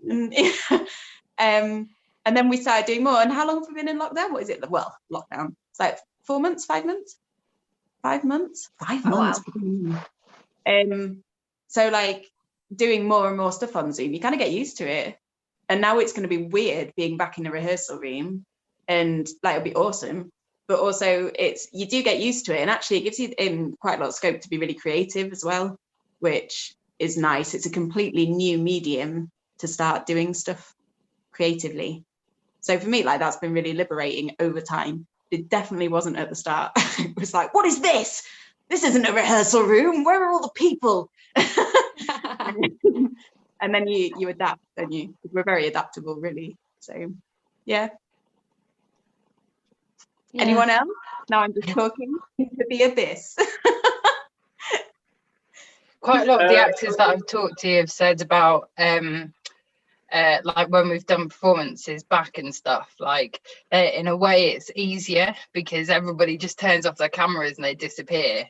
And there's not that like, oh, you can hear like the little murmur of the audience and that usually kind of builds the adrenaline. There's just an audience out there somewhere in floating around in the ether, like up here above Zoom somewhere. And you just do your performance in your home with your children running around. Like, you know, I've got 2 children downstairs, Nikki's got 2 children downstairs, like and your cat coming in and, you know, scratching at the door and stuff, and you've just like it is a totally new medium, but there's definitely pros and cons to it that I'm finding as a director and as you know, somebody that like listening to actors chat. Amazing. You were going to say something. I jumped in on you, Zach. I'm sorry. Oh, no, not at all. Yeah, because all I was thinking was what's been really nice is just how sort of accessible it is. Like, obviously, originally, because I know certainly with me when I was working with Steph, it was in Manchester. So then it was like, I'm based in Liverpool. So it was, right, when can I work out how to get there? And then I remember doing the core, and I was doing days where like, it would take me 40 minutes to get there, do a full day, 40 minutes getting back, then go to bed, do it again, and after like 8 days, all of a sudden you're like, oh, okay, this is quite draining. So this ability to be able to just turn on has been really quite nice. But I think one of the weird things is, especially when you've been doing like scene work, is because you kind of just sort of confined to your house. And then it's like, well, what in my house that I look at every day can I make kind of feel like it's not my house and something that's not my everyday? That's just been weird. Then what's really interesting about that, like just to jump on that for a minute, is that like I've realized how much crap I have in my house that I can use towards this stuff. Like it is amazing. I've got these wine glasses that I think I've put into pretty much everything that I've done during lockdown. I'll just go get my wine glasses and put some juice in them. Like, and then there's like hats that, like, we did a piece called The Hat for Both Feet Live, and I was like, all right, I've got some hats. Like, and that was what kind of dictated how the piece went, because I was like, well, I've got this hat, so it's like, cool, well, let's go with that. What character can you create from that hat? So I found that really interesting. Like, you're absolutely right, Zach. You're like, oh God, right, how do I make this into something? And then you realize actually that anything in your house can be used towards something if you're creative enough with it, which is really liberating. So yeah, I've enjoyed that process, definitely. Yeah, it's been cool, especially like through me doing this and doing rehearsals with people and all that kind of stuff, seeing themselves do it for themselves. Do you know what I mean? Like, they've not got a director necessarily to be like, okay, and I want you to stand here and what does this mean to you and whatever. So then it's been quite nice to see the freedom people have got and how they use it. And when you're like rehearsing for a scene and you come together on your laptop and you're kind of taken aback by what somebody else does because you don't know, because you've not had those discussions, or they just kind of throw it up. So that's been nice as well. But yeah, though the importance of that outside eye has been like because sometimes I'm the kind of director well, in fact, just me in life, we're better together. Like, we just are. Like, I'm not one of those directors or humans that's like, oh, it's my way and I've got the best way. Like, I've got some ideas and then we'll talk about it, and then the people that I'm working with then make that idea either gone or make it awesome. But it's not usually me that makes it awesome. So often I've seen actors do stuff, and so I've just been learning over the last few months. Like, I send them away, they go and do stuff, and then they come back and I'm like, oh my God, there's no way I would have come up with that. That's amazing. But me being the outside eye, I get to go, yeah, but your eye lines aren't right, and that space is not, and you're too close to the camera, you're too far away. And so my experience of this is really weird. And so whilst it's cool what people are managing to achieve on their own, like, it's definitely solidified for me the importance of that outside eye, and having somebody that a lot of people are doing stuff at the moment that they're putting online that isn't good enough because they're just doing it on their own. We are better together. We are better at having somebody, being brutally honest when we put something out. Like, okay, I can see that you're reading your lines. Like, why are you reading your lines? Get off book and film it when you're ready to film it and put it out there. Stuff like that, like, and eye lines, and knowing like what, when you lean into a camera, that affects an audience's response to who they think that they're supposed to be, and what their relationship with characters are and stuff. And yeah, the outside eye is so important, more so on this than it is potentially in any other space. Yeah, I absolutely agree with that. Definitely. I think, like, having a director, I think that was what we said in one of the first monologue things or scene studies that we did with both feet, was like, oh, it's just us and we don't have anyone here to go, that was shit, do that again. Do it better, just do it better next time. So it's been not that any director I've ever worked with has ever said that. If you tell you read it out like I've said that, just do it better. But no, that was like, directors, I think it's easy to, like, as an actor, go, well, I've got a text and I can do some stuff with it. And actually, like, having a director there is so precious. It really is. And again, it's not just about having actors back together. Like, I can't wait to be back in rehearsals with someone there going, well, this is my vision, and like, cool, go, let's see what happens. And then if it's not working, then go this direction, let's see what happens. So yeah, you're right, that's been difficult to get two actors together in a rehearsal over Zoom and sit there going, so then now what, got any ideas? So yeah, having that outside eye has been wonderful on these courses. Really, really good. Yeah. Amazing. But I'm not sure if Molly, I think Molly's frozen. I think, not too sure what's happened with Molly. You think she's frozen, do Well, you? Molly's very frozen. Looks beautiful still, but frozen. But whilst we have a minute left, everyone, I'd like you to. Oh. We can hear you, but we can't quite see you. But yes, tell everybody where they can find you. I have no idea what it's just said. Huh? Tell everyone who you are, where they can find you, if they want to. Me, both feet. Google it. Facebook, Instagram. I am Stephanie Upsall Morgan. Find me, follow me, make me feel like I'm like, I don't know, yeah, something cool to follow. I mean, that's what it's about, isn't it? The more followers you get, the cooler you feel. So like, just help a girl out, you know. That's me, Nikki. I am Nikki. Hello. I don't know. I'm on the Twitter. I'm Twitter. It just shows like goes to show when I was born. I'm on the Facebook. I'm not on the Instagram as much as I was before. But you can find me at Nikki Davey, capital N, capital D, on Twitter and Facebook. If you look up Nikki Davey actor, I have a page there. Zach? Yes, I'm at Zach Bakir, Bakir. I just felt like I had to spell the last name, I don't know why. But yeah, so Twitter, Facebook, Instagram, all the sort of three, you'll easily be able to find me there. There's not many of us out there, so it's not too hard to find, so don't worry. Nice, and I don't know if Molly can hear me, but Molly? No. Okay, it's all sorted then. Well, thank you all so much for joining us, and thank you, Steph, for that chat as well, and everyone else for your chats and your amazing performances.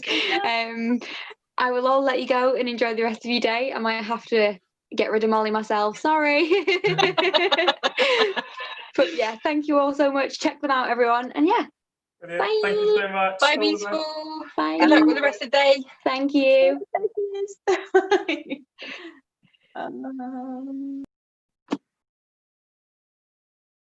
Amazing. I'm just going to get rid of Molly. Sorry, Molly. That was great. I'm going to let the next person in. We have Ted. Ted Tooley is going to be doing some live music. I'm just going to let Ted in now.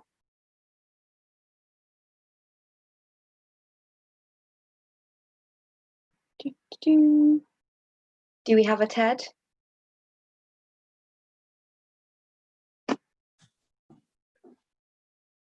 Ted.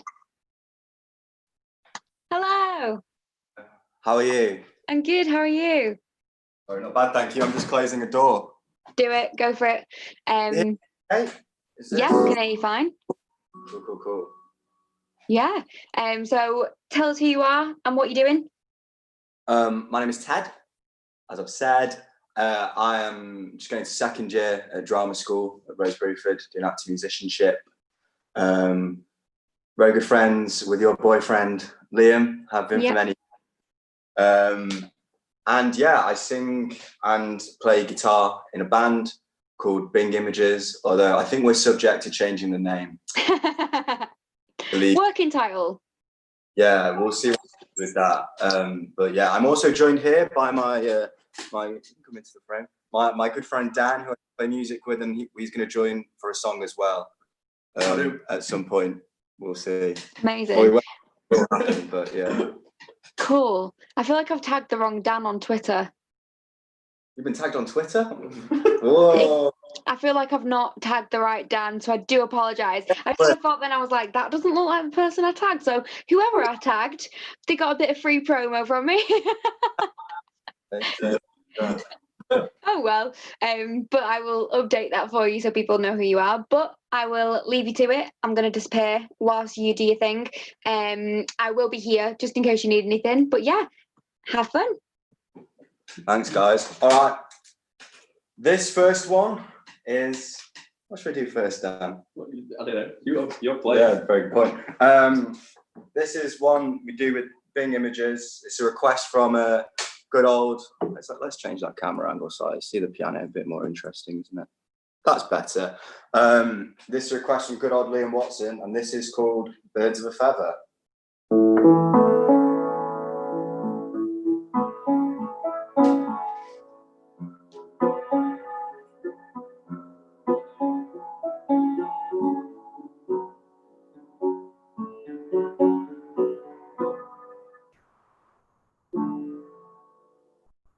Birds of a feather attract one another.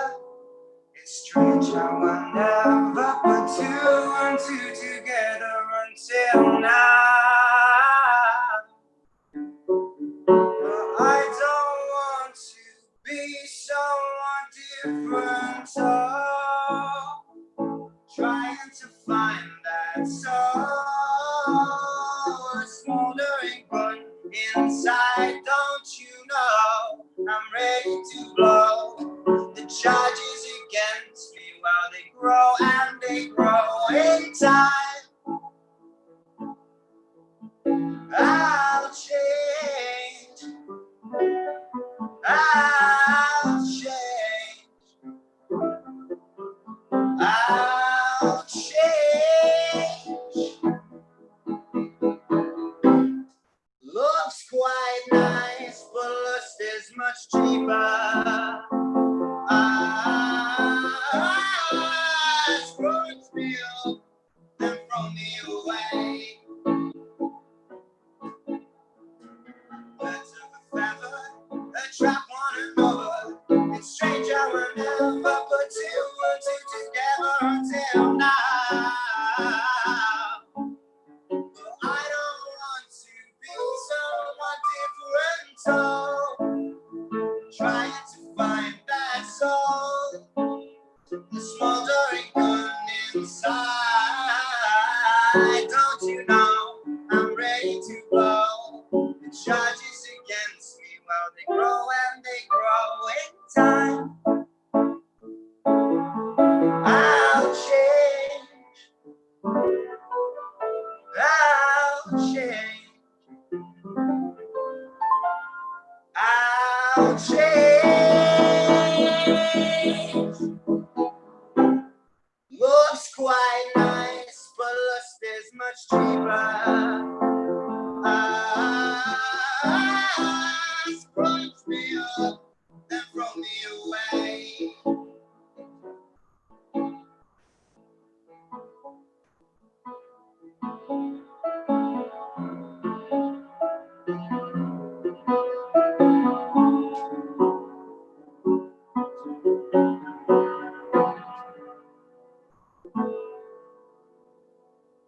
Birds of a feather.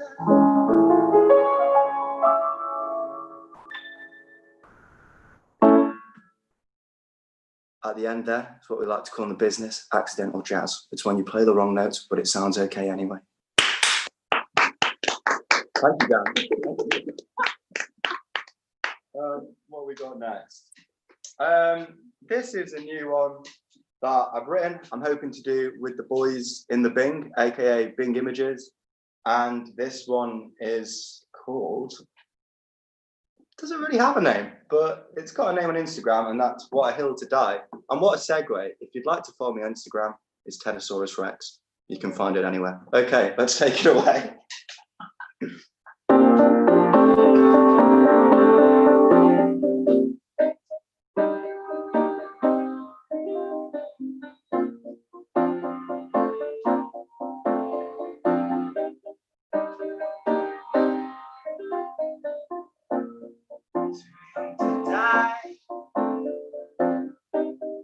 Too hard to lie on down. Can't take it anymore. I'm taking my time,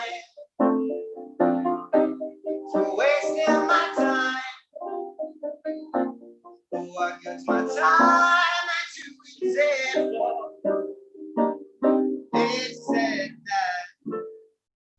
hips don't lie, but they're not the whole truth. 'Cause the best parts I'm saving for you.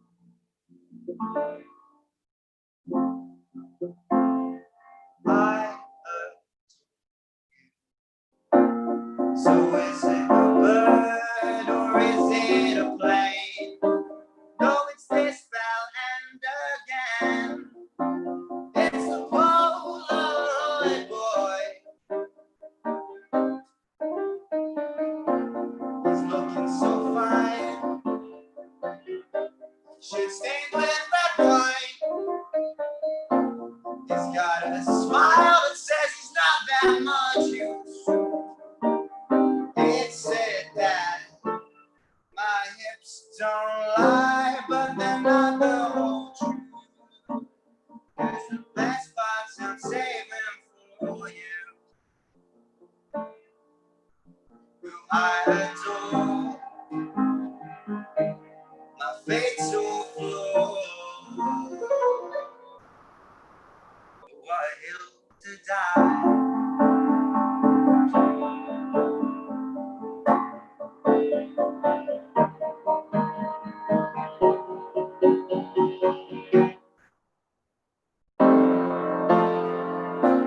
I'm too young to die, too old to lie on down and take it anymore. I'm looking so fine, should stay with that boy. I've got a smile that says I'm not that much use. It's sad that my hips don't lie, but they're not the whole truth. 'Cause the best parts I'm saving for you. Whom I adore, my fatal flaw. But what a hill to die.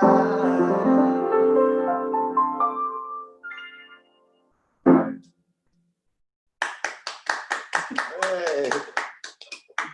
What time are we on? Oh, bloody hell.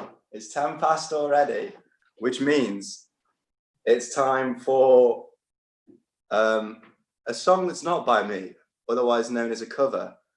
And this is, well, I think the song speaks for itself because I forgot what's it called. You know it from the intro. You'll hear the intro, you go, oh, all right, he's playing this, is it? Can you say take it away? It feels like it. If I say take it away, it's weird. Take it away. Thank you, Dan.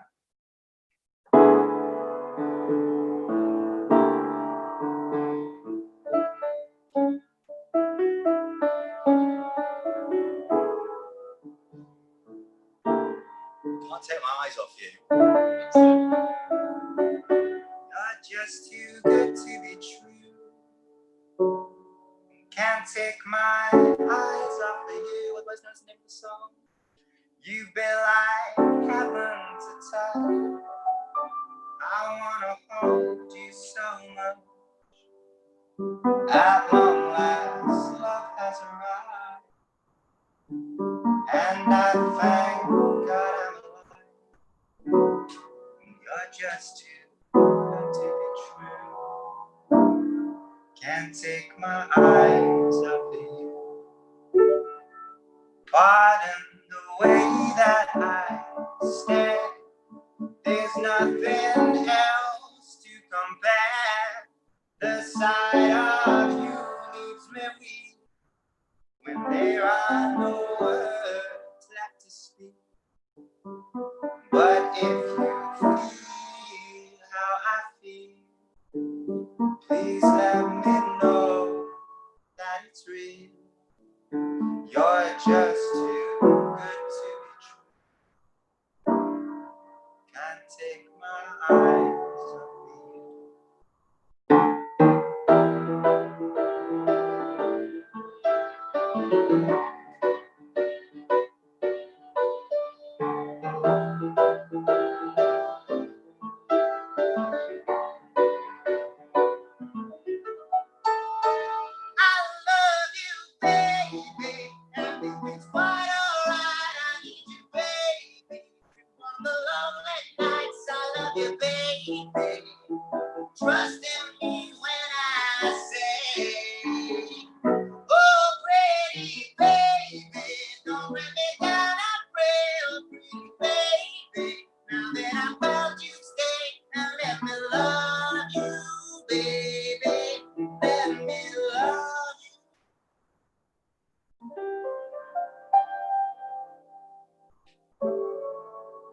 just too good to be true.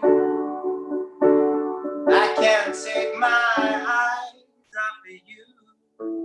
You've been like heaven to touch. I wanna hold you so much. At long last, love has arrived, and I thank God I'm alive. You're just too good to be true. Can't take my eyes off of you.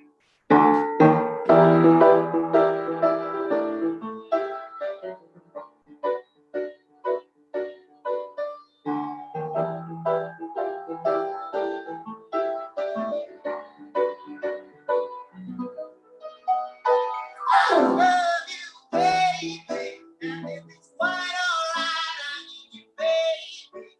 On the lonely nights, I love you, baby.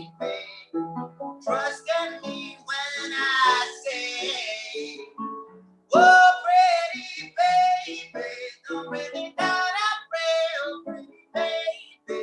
Now that I've found you, stay, now let me love you, baby. Let me love you.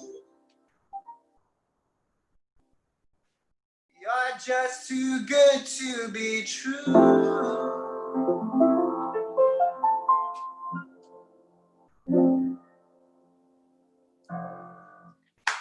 Oh, thank you, Dan. Very kind. What we got next?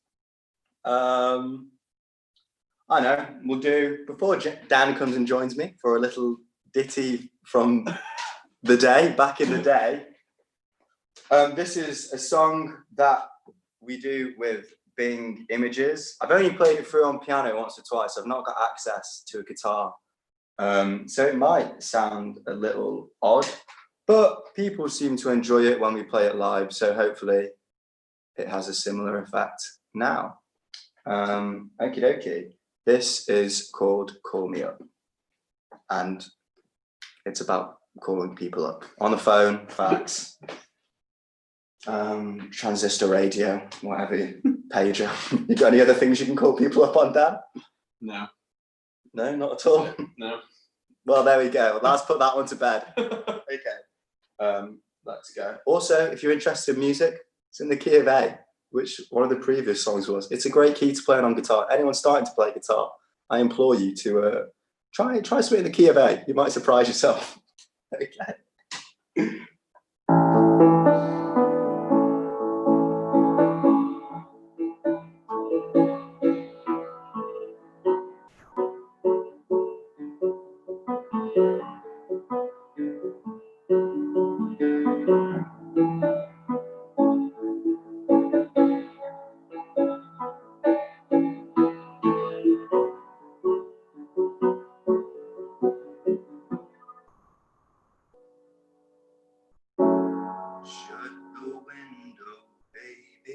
I can hear the door opening at the same time.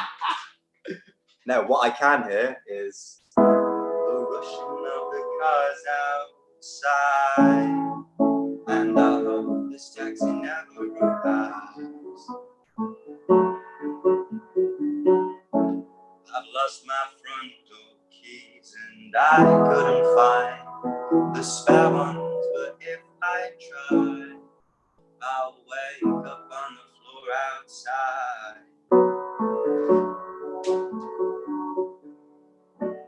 No one outruns the setting sun. Imagine I'm the only.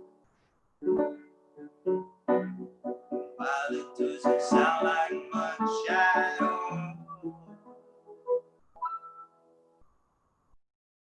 but you can call me up.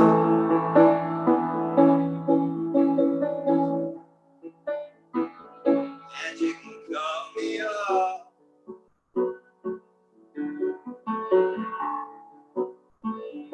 And you can call me up.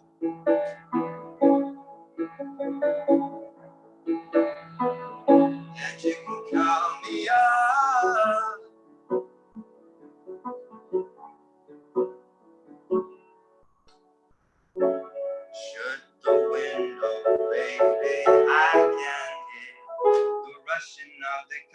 outside, and I hope this taxi never arrives. Lost my front door keys, I couldn't find those whiskey spells, but if I try, I'll wake up on the floor outside. No one outruns the sentence of original young. Well, it doesn't sound like much at all.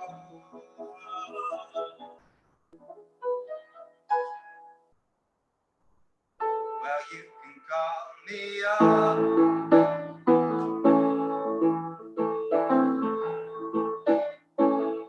And you can call me up.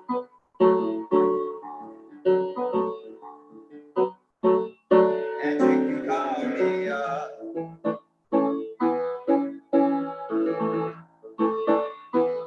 And you can call me up.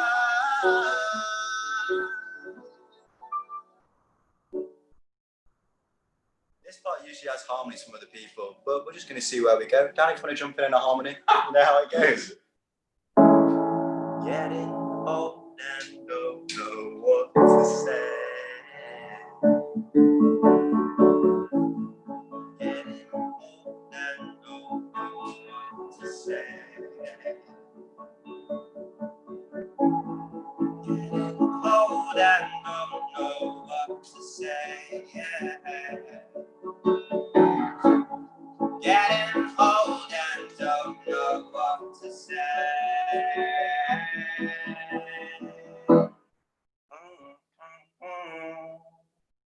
Well, you can call me up. And you can call me up.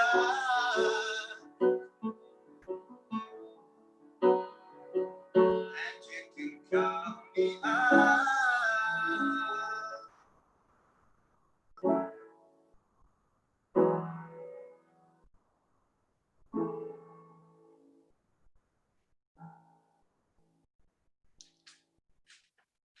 And like I said, to really hammer the point home, that's a song about either a desire to be called up by a special person or perhaps for them to call you. If there's somebody in your life that you think you should call, feel free. I hope that song's moved you to do so. Inspired you to do so. Fantastic. Let's move forward. And I'm going to invite my good close personal friend, Daniel Schofield, into frame. We met doing a production of Andrew Lloyd Webber's Cats. Don't know if anyone's heard of it. Dan, can you see yourself? We don't need to see the piano because we can see lovely Dan. So me and Dan used to do music back in the days. Look at this. Oh God. In previous days, we might hug or share an embrace, share a pint. We met. But yeah, we met doing Cats on the amateur theatre scene. And yeah, the rest is history, and will continue to be history because time is an endless loop that we can't escape. Correct. Dan, would you like to tell a joke before we begin? No, we're not. Okay. Well, no, it's probably best not. Okay. This is called, we never gave it a name. No. But perhaps you could, if anyone's watching, got a good idea for a name, please get in touch. Most of my names are quite on the nose. Usually I just take the key phrase from the song and use that as a name. But people are watching this for music, not for chat from me. So without further ado, this is this.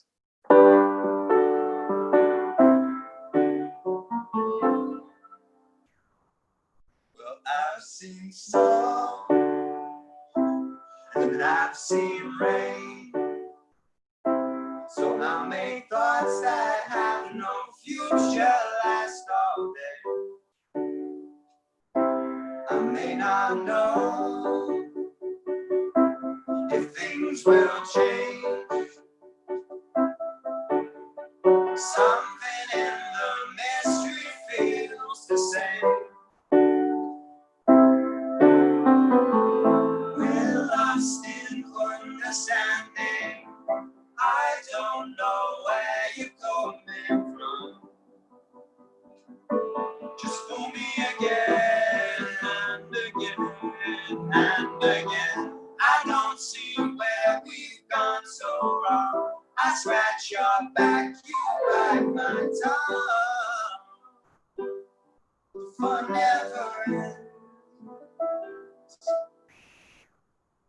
The flower grows, the seasons change. Dusty chills abundant at my brain. I may not know if things will change. Something in the mystery feels the same. But we're lost in understanding. I don't know where you're coming from.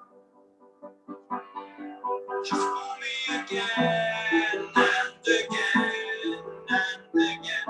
I don't see where we've gone so wrong. I scratch your back, you bite my tongue.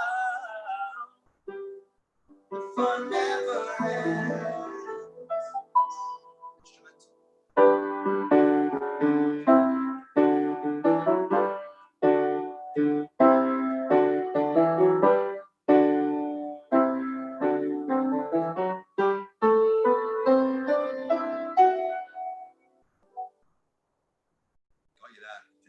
Slightly softer ending.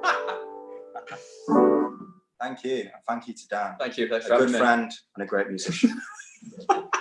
And it sounds like I was joking. I really wasn't. We're off on a pub crawl later on today. If anyone's in the Sheffield area, we want to come. Yeah. Going a few pubs in Kelham Island, if you know it. It's been gentrified, but I think we have time for one more. 4 minutes time for a song. It's time for a song. Dan seems unsure. I say, yeah, you do what needs to be done. Living La Vida Loca. I've actually got some sheet music in front of me for some Mozart. If you know.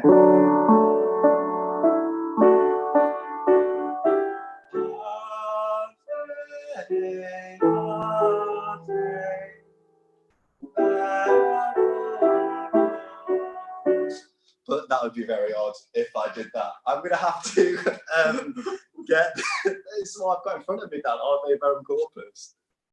Do we need to call you can just call it a day there if you want. All of the Mozart was alright. So we didn't prepare anything else. No, that's great. Thank you. From West. It's all right. That's all right. Thank you to both of you and Dan. Yeah, cheers. It's been a pleasure. Thank you so much for hopping on. Where can people find you if they want to? I know, Ted, you've said about Instagram. Where else for Dan as well? Just Twitter, Dan F. Schofield. Dan, what do you do for a job? I'm a software developer. Nice. Our business, if anybody wants any software development done. You never know. This is software and we're using that. So, you really never know. Thank you so much for having us, Rhia. We wish you all the best. Thank you. Some donations will be coming this way. Well, not this way, this way. If I point. What's that? All right. Yep. Cheers. See ya. Bye-bye. That was Ted and Dan. Next up, we have the new work scratch session. And so we've got lots of different artists involved for this one. So I'm going to let them all in, just so we don't have to keep them all waiting, So they're all coming in. There we go. Amazing. So now they can probably hear me. And what I'm going to do is I'm going to introduce everybody and read out everyone's pieces. And one by one, we're all just going to come on, do it one after the other for you. So it's going to be a nice rolling session. So yeah, I hope you enjoy it. Coming up first, we have Ida Regan and Laurie Nicholson with Croak. It's by Ida herself. So that one's going to be amazing. We've also got FishBowl by Ben Worth, and that's going to be me and Talia. Then we have A Party for the People, which is Rob and Keiran. Next, we have Really Fucking Open Mic, which is by Liam Watson, and that's doing some stand-up. Then we have a streaming of 20s by Charlotte Tilley, who you saw before, and that's with the amazing Fiona Townsley, Jess Parsons, Zoe Burbeck, and Henry McMullen. So I hope everyone enjoys it. I'm going to disappear, and I'll leave you all to it.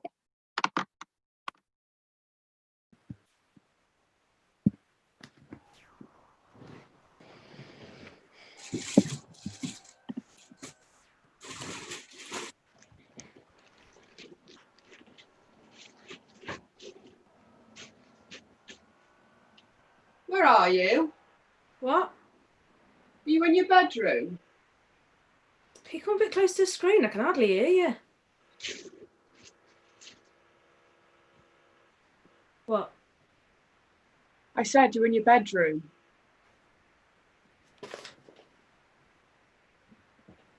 That a redundant question then? Oh. Right. You might be asking yourself why I look a bit down. No, I'm actually not even looking at you currently, and I feel like you're building up to something annoying. Well, it all started. Oh, you're just going to start, are you? I've been thinking a lot about the trajectory Well, I of was my actually life. still going. I hadn't actually finished. Is this going to be good? All right, clue me in. So I was on the phone to Maria. I don't know who that is. I went to school with her. She's a bit... Oh, yeah. And she asked me to go for coffee with her. And she was basically telling me, totally just to brag, that she's going to be speaking at the American Embassy next month. Sounds boring. Well, no, it's not, because I've been thinking about it, and she's obviously going to be some big politician. But what am I doing with my life that's on that level? You know, she's going up and up, and it's literally only because her dad's loaded and he's bought his little rodent daughter into being a politically aware socialite. Oh, stop being sour. She is going to have to live with the knowledge that she hasn't got anything off her own merit. That would hurt us. She won't care. She hasn't got the brain cells to care. Does fate ever just swap those people in the face? Where is justice?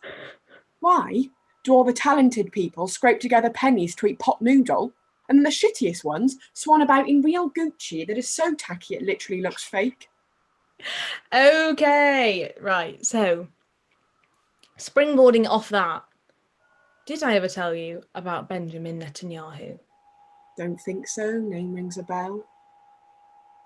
Right, so I was at school with this dude, Benjamin Netanyahu, and everyone thought he was going to be the next big thing. You know, he was the triple threat. PPE. Politics. Philosophy. And the other one. Economics. Thanks. And, you know, people used to call him Prime Minister around school and stuff. He was Can a really you get on with nice it? I'm setting the scene. Wet paint would set faster. Well, one day, he just disappeared. Vanished. No one knew where, no one knew why. Then, a couple of years later, I was at SeaWorld with my family. God, no, not all the one with the sad orcas. Yeah, well... Awful. You shouldn't give money to evil companies like that. Oh, so you watched half of A Blue Planet once, and now you're an activist? I bet you had a tuna sandwich for lunch, didn't you? Shut up.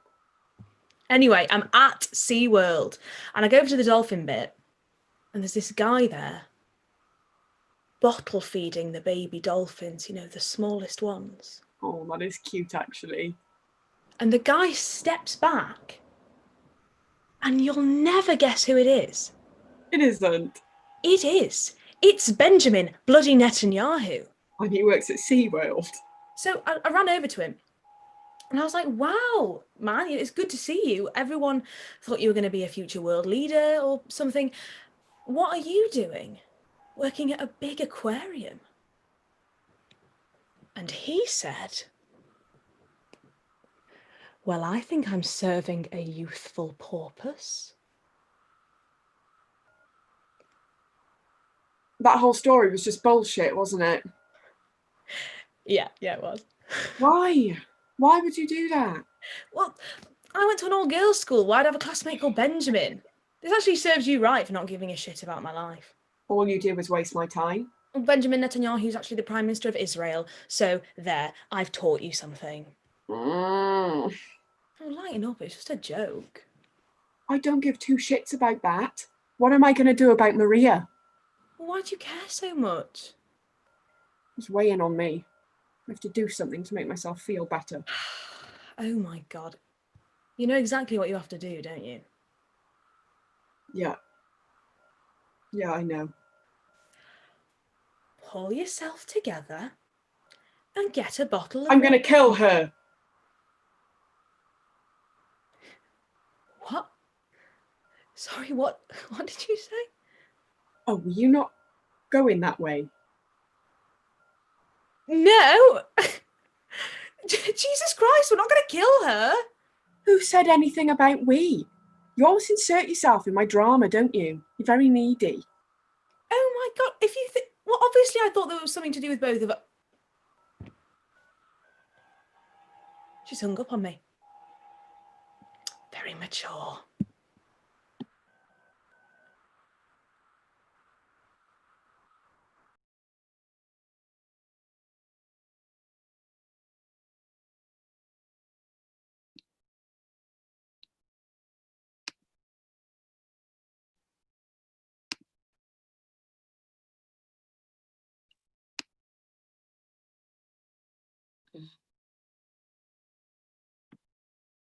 Take a seat.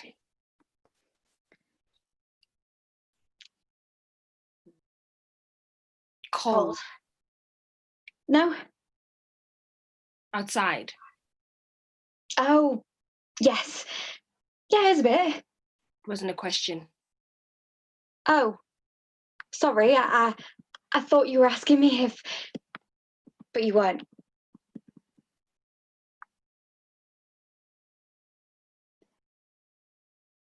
They say it's going to warm up later. They? Weather people? You spoken to them? No. No, but that's what the paper said. The paper? Yeah. So it was the paper people who said it then? Well, the weather people in the paper. In the paper?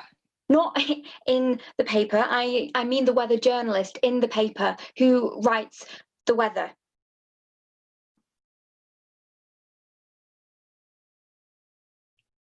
Fish? Yeah. You brought your pet fish to an interview? No. No, it's for you. What do you mean for me? It's a gift. You brought a gift? Yeah. I read in an interview about your love of fish. My love of fish? It was in the Financial Times. You said you had a great love of exotic fish. My brother runs a pet store, so I asked him if he had any, and he did, so... You brought me one as a gift? Yeah. I hope you don't mind. I thought you had a love of... Eating. Pardon? Eating. I love to eat exotic fish. Eat. Oh, I see. That wasn't clear in the article. I thought you... Why don't you pop it down on the desk? Yeah. For future reference, I don't appreciate people bringing me gifts. Right. It generally means people want something in return. I didn't. You didn't? No, I don't. I don't want anything. You brought a fish to an interview and you didn't want anything. I thought it would be a nice gesture. Nice. I wasn't really thinking. Yes, you were, Ellie. You thought I would be delighted with the fish. It was silly. Did you think I would be delighted with the fish? No, I just thought If we are going to start this interview on the right foot, then the first thing you need to do is to be honest. Do you think that bringing me an exotic fish in a glass bowl would please me? Yes. And that it might help you in some way to get the job? Not get me the... Ellie. Yes. In some way, maybe. Good. That's honest. Now we can start on the right footing.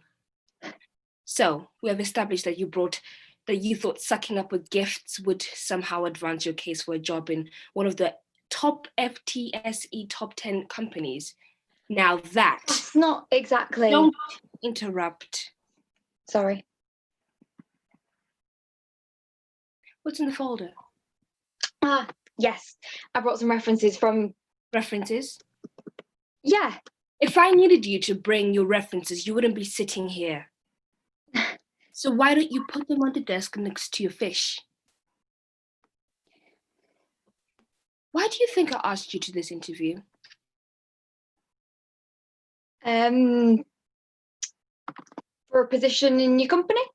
But specifically, why you? I'm not sure. That was a lie. I told you not to lie. Sorry. Don't apologize, Ellie. That shows weakness. Tell me the truth. Because I'm good at my job. You broke sales records 3 years running. Yes. In one of the most competitive industries in the country. I was part of the quality team. Everyone deserves... What? And don't do that either. I don't know. Yes, you do. Tell me about your background. My background? Yes, Ellie. Your background. What's that got to do with... If you persist in not answering questions quickly and honestly, I'm going to ask you to leave. I'm from the north. This isn't Game of Thrones, Ellie. Be more specific. Manchester. Rochdale. Raised by a single mother, correct? How did you... Yes. By my mother. And a council estate in Chapel Town. Am I pronouncing that correctly? Chapel Town. Yes, but I've never even... And you were christened with the name Chantal, but you changed it to Ellie when you were 17. How could you...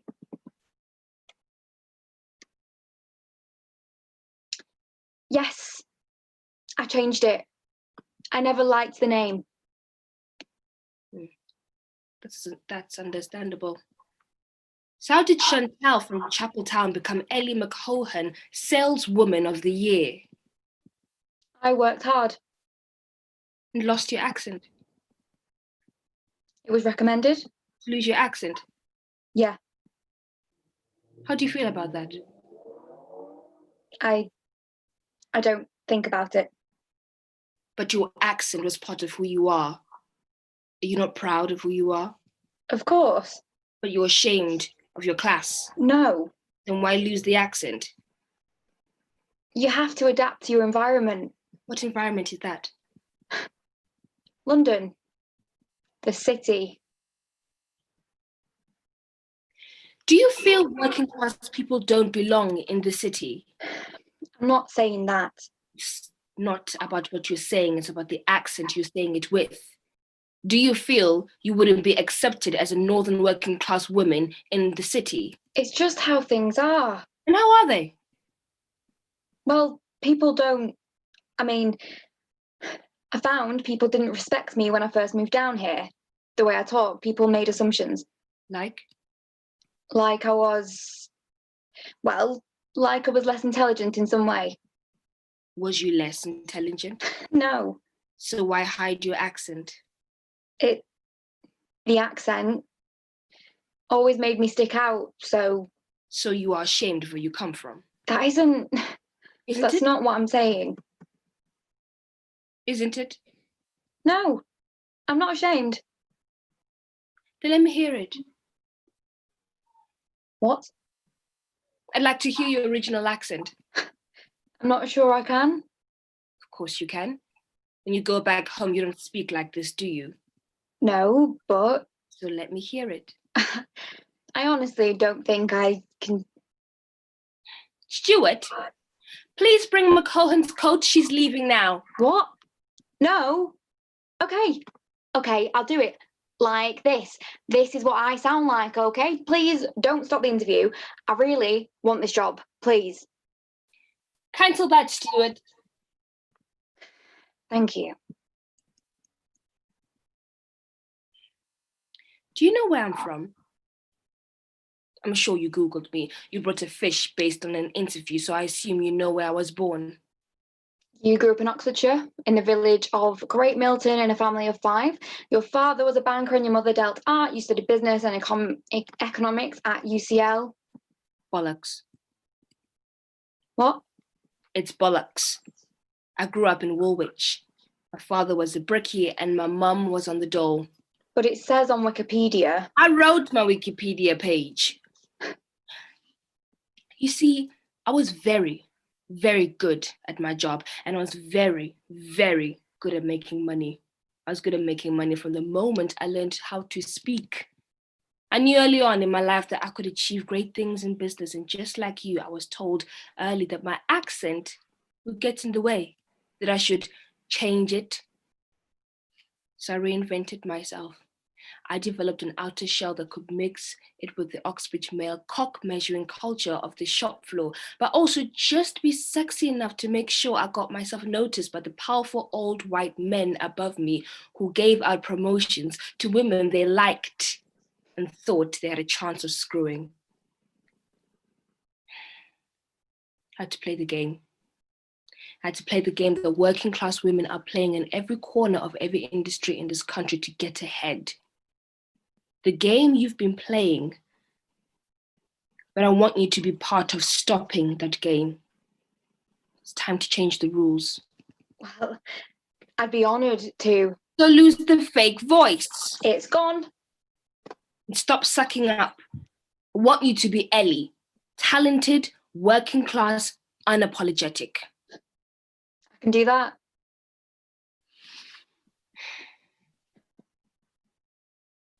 What do you see? The city. And people, workers. Raise your eye line from the street down there and look directly opposite. What do you see? Buildings. The top floor of buildings. Ivory towers, occupied by rich white men who are helped by other rich white men to get there. It's been happening for hundreds of years, but now, for the first time, they have to look at me, a powerful rich woman sitting here directly opposite them and looking them square in the face as an equal, and that sends a shiver down their spines. You see, I represent change, and they don't like change. They like things to stay exactly as they are. But I have a responsibility to make sure they don't. I have to make sure people like us, working people, women like us, can continue to sit in seats like the one I sit in for generations to come, and that men like them don't bring their fat asses over here and push us out. But it won't be easy. Do you understand what I'm saying to you? You want to change things for women like us, to not hide what we are. I get it, absolutely. I want the same things. You have to be ruthless. I will. I can be. We have to use our powers as strong women. We have to be an example to women like us who don't think they have the right to be here. Totally. I get it. We have to break down the established order. I can help do that. I've done that. We have to be warrior women like Ellie. Are you a warrior woman? I guess. I mean, yeah. Don't apologize. I'm a warrior. I'm a warrior. I am proud of who I am. Say it. Say I'm proud. Say it. I am proud of who I am. I broke those records. What record? Oh, mine. Yeah, I did. I broke them. I broke them. Now take the fish out of the bowl. The fish? Take it out of the bowl. Right? But won't that hurt it? Take the fish out of the bowl, Ellie. I don't feel very comfortable doing that. Are you a warrior woman? I am, yes, but... Then take the fish out of the bowl. Okay.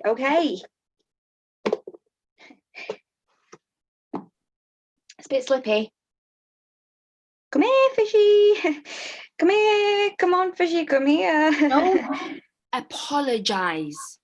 I'm not. It's just quite fast. No excuses. Got it. That's harder than it looks, actually. Kill it. What? Kill the fish. Why? Do you want this job? Yeah, but... Do you want to change the way this male-dominated, privileged industry treats us? Yes, I do. Do you want women to stand as equals in this society? Of course. But this just seems a bit extreme.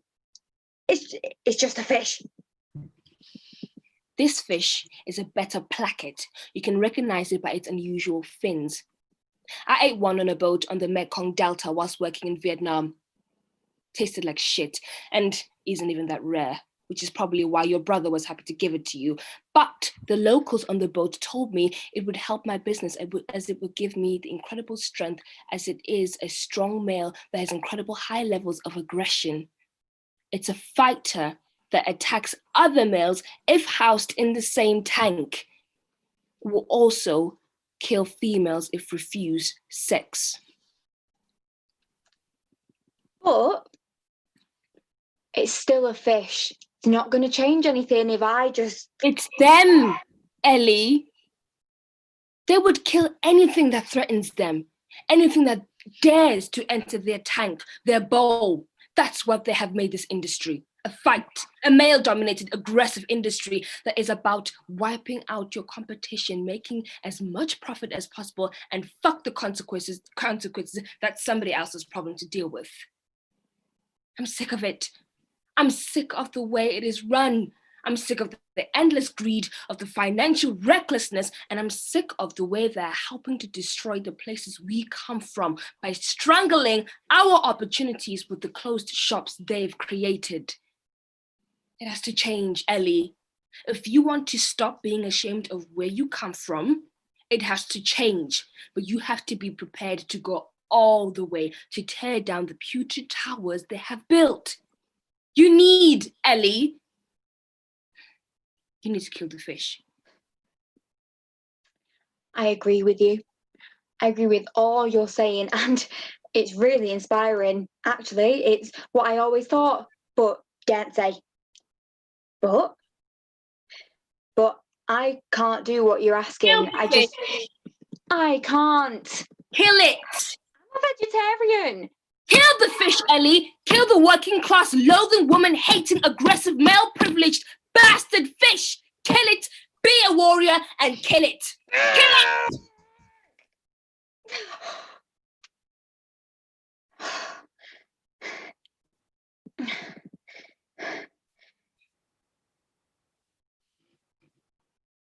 It's a war out there. It's a war. It's a war. People like the people who grew up with are losing. It isn't enough for one or two of us to make it out. It isn't enough for token gestures.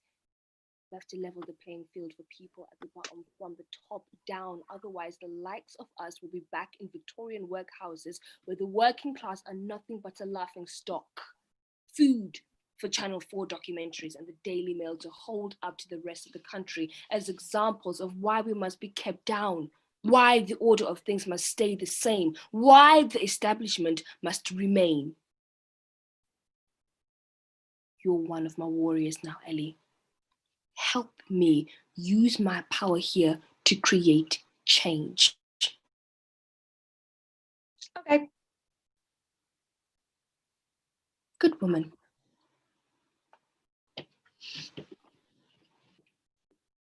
I'm proud of you. You're going to do great things. We'll shake on Monday.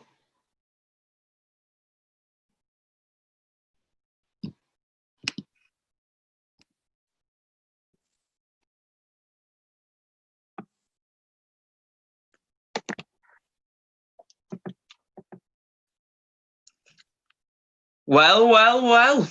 Looks like someone decided to finally answer one of my texts. What do you mean? We haven't spoken in 6 months. My point exactly.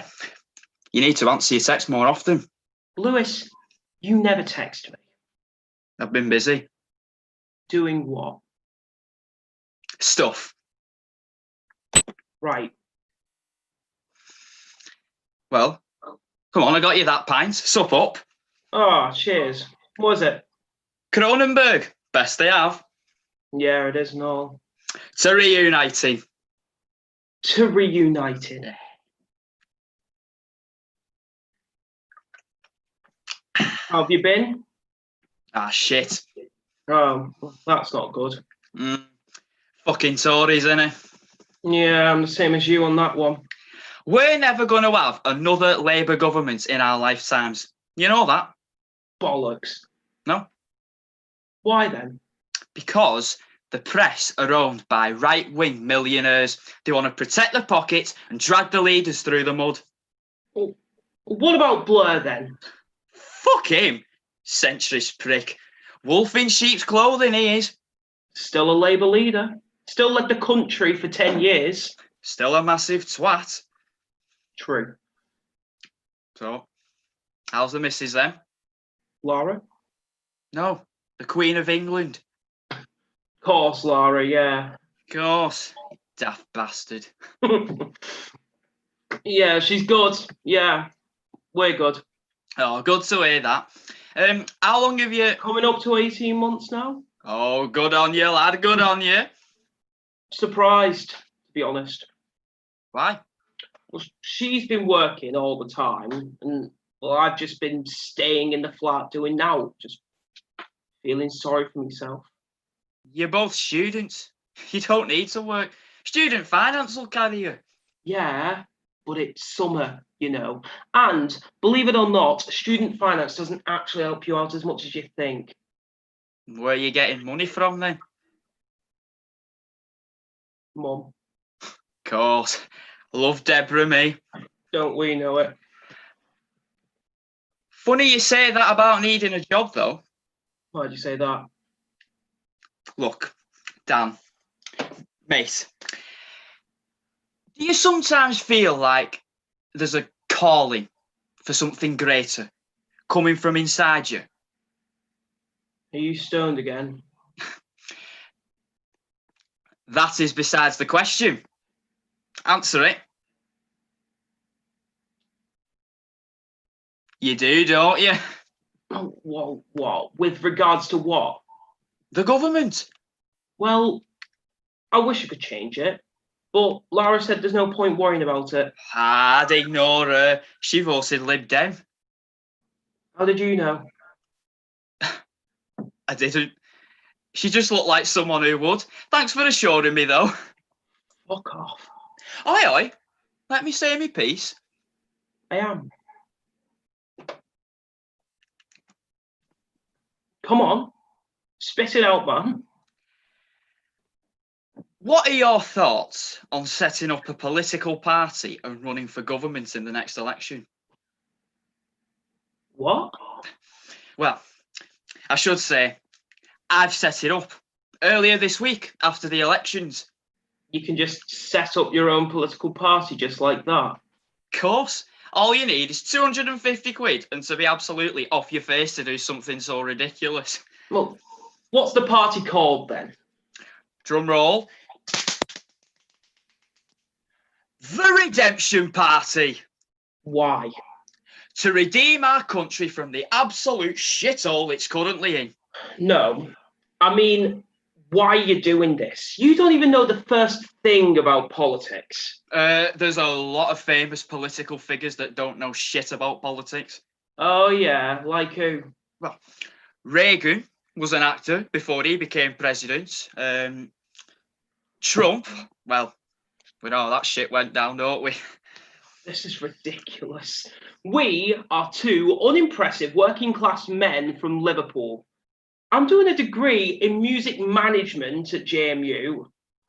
You've done nothing with your life. Wow. Oh, look, I'm telling you the truth. I can't tell my own girlfriend what to do, let alone an entire fucking country. That is if we even get elected. I'm more likely to get struck by lightning after winning the lottery than I am to become Prime Minister. Who said you'd be Prime Minister? Well, I don't. It's my party. I'm the leader. Besides, people will want to listen to me more. I'm more charming than you. Not that that's a bad thing on you, of course, but... You might want to jump out that hole you're digging now. You just said to me that I haven't done anything with my life. Well, fuck that. I want to do something with my life. This feels like my calling, and I want you to join me. Why, mate? Because you're the only one of my friends who's smart enough for something like this. I can believe that. Listen, every great revolution started with a few mates having a couple of pints. pretty sure that's what Lennon and his mates did. I have a feeling you're wrong about that. Please, Danny boy. It's better to try and fail than to not try at all. You've got to believe me, lad. Look, we'll shake on it. Can't shake on it. We're online. All right, whatever. Listen, if by the next election we don't have at least one seat in that dingy old house, you never need to listen to me again. We'll pass it off as a failed joke and live with what we have.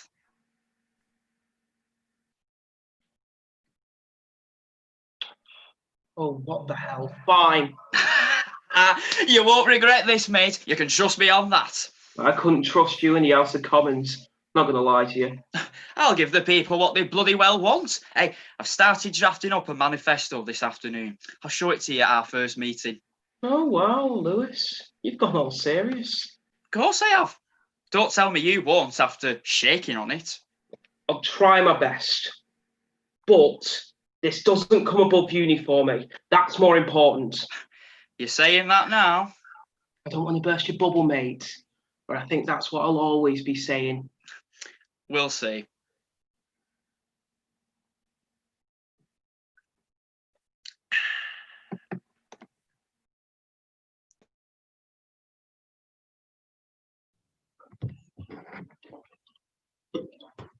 Hello. Oh, God, sorry. Ooh, how are we all doing? No, you're not going to reply. You threw a camera. I hope we're all doing well.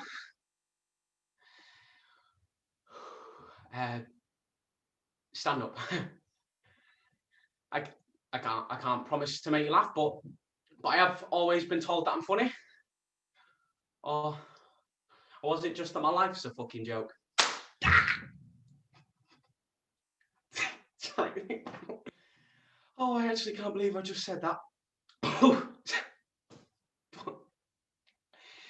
But my life is a bit of a joke sometimes.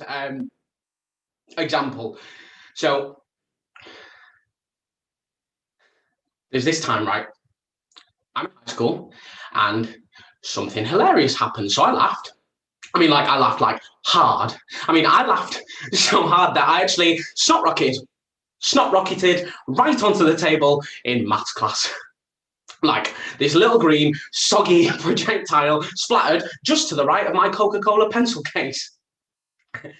And of course, everybody laughed. I mean, even the teacher laughed, and the teacher had just had a mental breakdown the week before, so that's nice.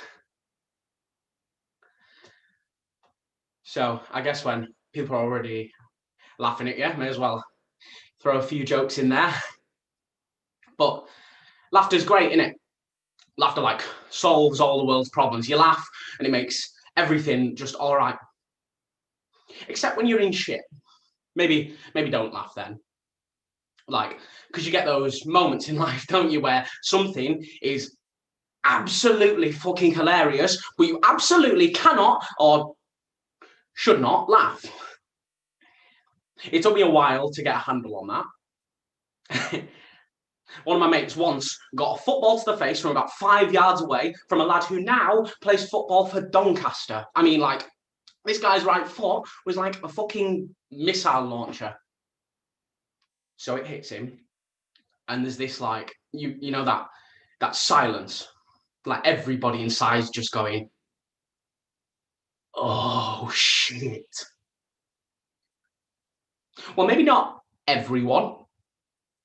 I mean, 13-year-old morbidly obese me thought, fuck me, that is funny. So next thing I knew, I was being chased around the field with a stepladder, being called a fat cunt. So, and I might have been a fat cunt, but I could outrun him. So, says a lot, really. But I mean, the point somewhere along there that I'm trying to make is that I always seem to get myself into trouble, but I can then always get myself out of trouble, it seems. There was this one time, right? I got sent to the head teacher's office in primary school, and I shit you not, I actually faked fainting and cried that I was being bullied in order to not get in trouble. I mean, worrying, I know. But the problem is, mums always know.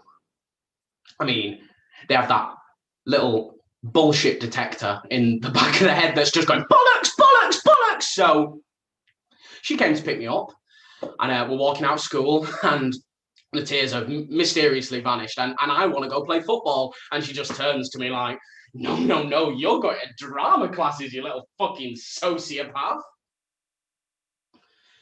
I don't blame her. So I guess, like, I'm made for this shit, right?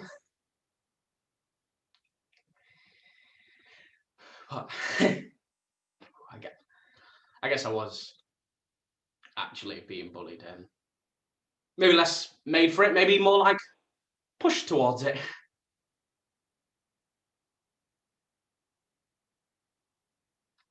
Sorry, I just... Oh, sorry, I just... I have always been told I'm funny. This isn't like some sort of positive affirmation experiment where I tell you something enough that you'll actually believe it eventually. I have.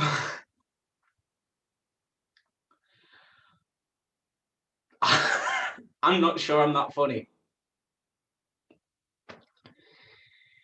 That should feel really shit to say, but it doesn't. I know a stand-up telling people that he's not funny, it really can't be good for business, but here we are. It's like I've always had this longing to be funny. Like I have to make people laugh. Like it's my job as the fat kid to make people laugh. Like I have to make jokes even though it's quite clear people don't want to see or hear them. Or maybe it's more like it's been projected on me, I guess, for longer than I can possibly remember. And actually, I don't know whether accepting that was like a personal choice that I made or whether it was like the one piece of shit that I threw at the wall that actually like stuck. Or maybe it wasn't my fault at all. Maybe we just live in a society where someone with a bit of extra weight being anything other than funny is ridiculous. I mean, I don't know about you, but I have never seen a fat person as the prince or the princess or even the love interest. Unless you want to count Shrek, but I'm not really sure. An ogre should be used as an advocate for change in society, really. I mean, when I grew up seeing the fat best friend and the fat bumbling idiot who makes everybody laugh, how was I supposed to know I had any other choice? I guess you don't really think about that in primary school, do you? You don't really think, oh, the personality traits I happen upon now will probably haunt my entire adult life. You just want someone to play Tig in the playground with. It's about survival, innit? When a kid goes to make the fat joke, you make it first. You learn how to create a barricade of jokes against the onslaught of insults in the hope that they don't see the deeply, deeply fucking sad kid behind it.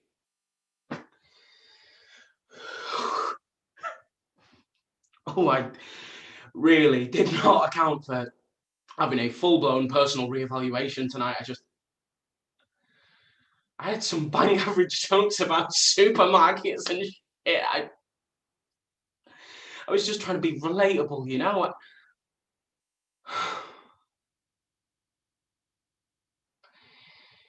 I have been stupidly underweight and I've been considerably overweight, but I will always be the fat kid.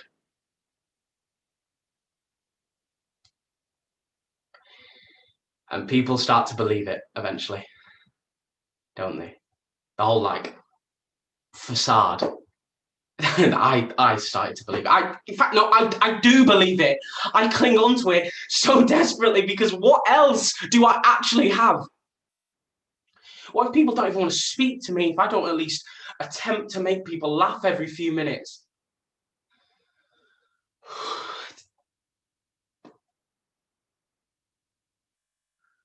Why does the fat kid always end up as the one trying to make people laugh? I mean, maybe not always. Maybe that's too generic a statement. But they do. Saying all this actually feels quite liberating.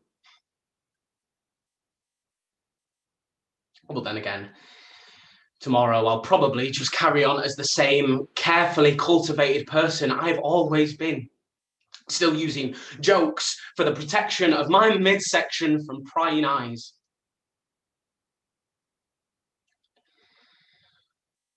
Or maybe not.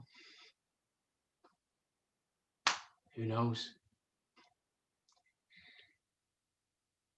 Thank you, everyone. Sorry. No, not sorry. Have a good night.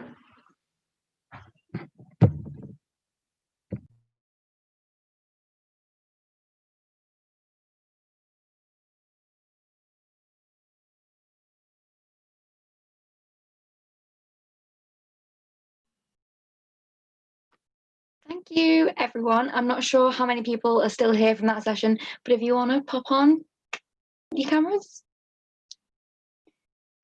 Just me and you? Is Keiran still here? I can see his name. Just me and you, then maybe. Dunno. Well, thank you so much. And thank you to everyone for doing that. Not everyone had a long time to prepare and everything. So yeah, thank you so much. That was amazing. Thank you. That's all right. Yeah, feel free to get back on with your day. Yeah, that was amazing. Thank you, everyone. A few people had to pop off and weren't able to say goodbye and stuff, just with commitments, which is absolutely fine. Just before we go on to the last piece, which is 20s, I just wanted to say a massive thank you to everyone, as this is a bit more of a longer piece, sorry. So I'm going to pop it on now and share my screen, so bear with me because we've had issues with technology, haven't we? But I'm sure we'll be fine. So this is 20s by Charlotte Tilley.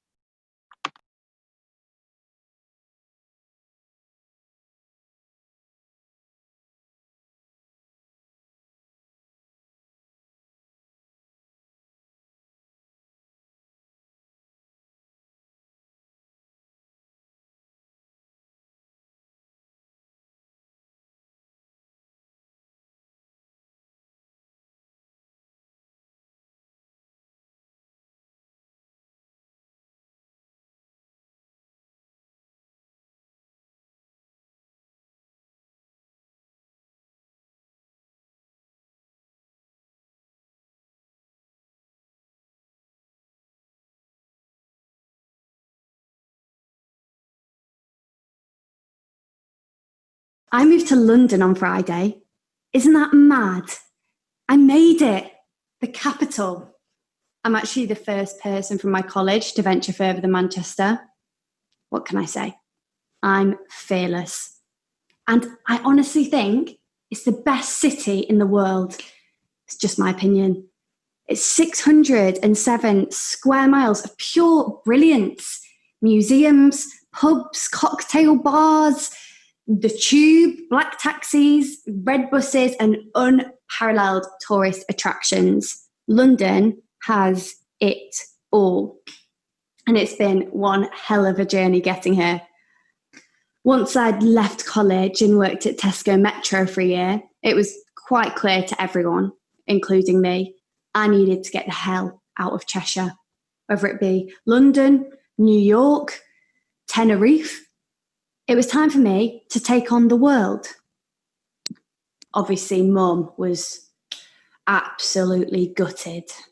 Are you sure you want to move to London, Hope? It just seems like such a shame when we've just painted your bedroom. What about next year when you've got a bit of wear out of it? She watched Toy Story, Toy Story 2, Bugs Life, Up, Ratatouille and Toy Story 3 in 2 days straight when she found out I was leaving. I think she just thought I was going to live with her and Dad until I was 30 and then get married to a gardener and move down the road. So it was a bit of a shock to the system when she found out I was leaving at 20 years of age. Dad, however, couldn't care less. Dad, I'm moving to London. Dad. Hello? All right, that's nice. Oh, have you seen what I've done with my cup of tea? I can't seem to find it anywhere. And my sister Jess seemed absolutely over the moon. Can I have your bedroom? No! When I got fired from Tesco Metro, I knew it was a sign. I had to do it. See, because I got voted most likely to succeed at the end of college. What was an A-lister like me doing working 9 till 5 in Macclesfield Town Centre in Tesco? I mean, I was quite upset when I got the sack. Mum never believes me when I say I'm glad I got fired because I did cry for 2 days straight, but I was on my period. So as soon as I was free from those prison gates, I was straight on spareroom.com. SW free, double bedroom, no smoking household. Hope you don't seriously think you can afford this, do you? It's in South Kensington. It's my dream flat. The room happened to be a £1,500 a month gem in the heart of Chelsea. I could have bumped into Binky Felsted or Jamie Lang. You're not getting any money off us. You do know that, don't you? Mum got made redundant a couple of years ago, and since then my parents have been incredibly stingy. So I had to settle for something a little less Chelsea and a little more cheap, which brings us here to my lovely single-bedroom household in none other than South Tottenham. When we arrived, Jess said it was the dingiest, dullest room I've ever seen. Ever. But I don't care, because it's mine. I don't care, Jess, because it's mine. Fair enough. And this is where our story begins. In my small, eccentric house in South Tottenham. Just me and my housemate Jenna. She's actually in the next room. She's doing an online poetry sharing conference. We should probably be quiet, actually. Shh. She seems quite serious. When we first arrived, me, Mum and Jess, the first thing she said to us was, do you mind removing your shoes? Just because I cleaned the floor today. So, yeah. Sure. What the fuck? Anyway, we sat in the living room drinking our rose hip tea Jenna made for us, somewhat confused by what the fuck we were consuming, when suddenly Mum started to cry uncontrollably. Mum, stop crying. Sorry. Honestly, she was an absolute mess. She started hyperventilating. It's just like, I just can't believe this is it, Hope. Well, it is. It seems like it was only yesterday I was having you cut out of my stomach. Jesus, Mum. You've got everything you need, haven't you? Yes. And you've got my number and my WhatsApp and my email and everything, just in case. Mum. I'm just checking. Okay, thanks. Oh, Hope, I'm so proud of you. Moving to London. Would you believe it? The first generation to leave Macclesfield. Oh, you're so brave. She is brave, isn't she, love? Oh, yeah, she's brave. Thanks. Just just make sure you're always vigilant. You know, I don't mean to be awful, but the crime rates here are absolutely shocking. And Tottenham, of all places, oh, I don't know. I'll be worried sick. I hope you know that. Yeah, I know. Knife crime, burglary, antisocial behaviour, sex trafficking, fraud, hate crime, modern slavery, murder, rape, sexual harassment, stalking, terrorism, bike theft. Oh, don't get me started on bicycles. Alan, has she told you she's getting a bike? Alan? Dad? What? She's getting a bike. Oh, lovely. No, Alan, no, it's not lovely. Did you know that cyclists are more than 15 times more likely to be killed on the roads than drivers? Did you know that, Hope? No. See? I just think you should think about it, okay? There's a great transport system in London with the tube and everything. You don't need a bike, okay? Okay. Oh, we do love you, Hope. You do know that, don't you? Yeah, of course. I like you too. And just like that, my adulthood began. I watched them walk down the road and away into the distance.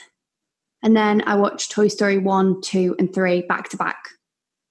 But just because I liked the movie, so I wasn't sad or anything.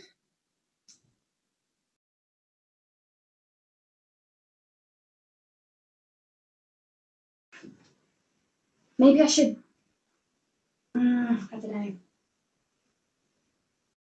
My job interview was supposed to start 25 minutes ago. I feel like that's a long time to be waiting, right? It wasn't like this at Tesco Metro. They were incredibly organised. The interview's for a dinosaur-themed bar called Dino World. Mental, I know. It's basically my dream job because I love Komodo dragons. Honestly, I've never been to a place like this in my life. Not in Audley Edge, not in Prestbury, not in Stockport, not even in Manchester. Right, get this. As you walk in, there's people in dino costumes dancing in the windows, like a strip club, but with dinosaurs. They've really gone for it. There's people in dinosaur costumes everywhere, walking around serving drinks and taking orders like it's totally normal. I feel high, on drugs. Oh my God. The manager's here. Shh, how do I look? Wow. What a strange looking guy. Look at all those random hairs on his chin. Oh, he's got a bit of ketchup around his mouth. He's tying the arms of his dinosaur costume around his waist, and underneath he's wearing a top with a picture of what is primarily a woman's bum. But I guess it's fine because her face is in it. I think that's the rule. Cheers for waiting. I was designing a new cocktail, so Oh, yeah. right, that's really good. Yeah, it's going really well. Thinking of calling it the Bloody Scary. Yeah, that's amazing. After Bloody Mary. Yeah, I got the. Oh, your CV. Nice picture of you.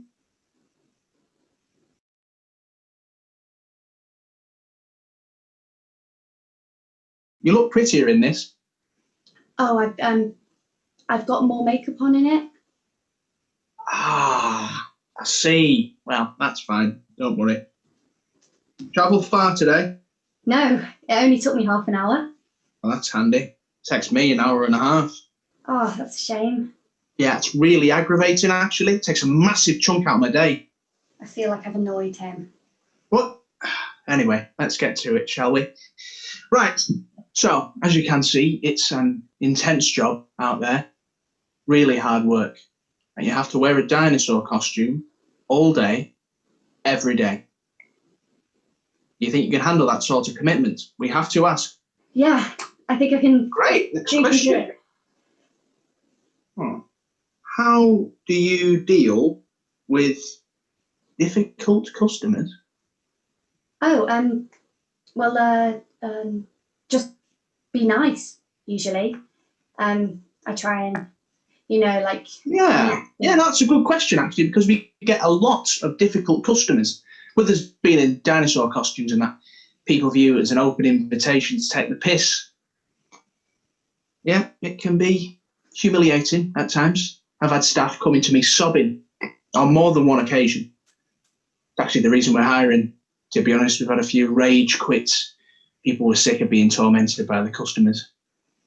Yeah, there are some horrible, horrible people out there. I've been spat at twice. How long have you been in London? Couple of weeks.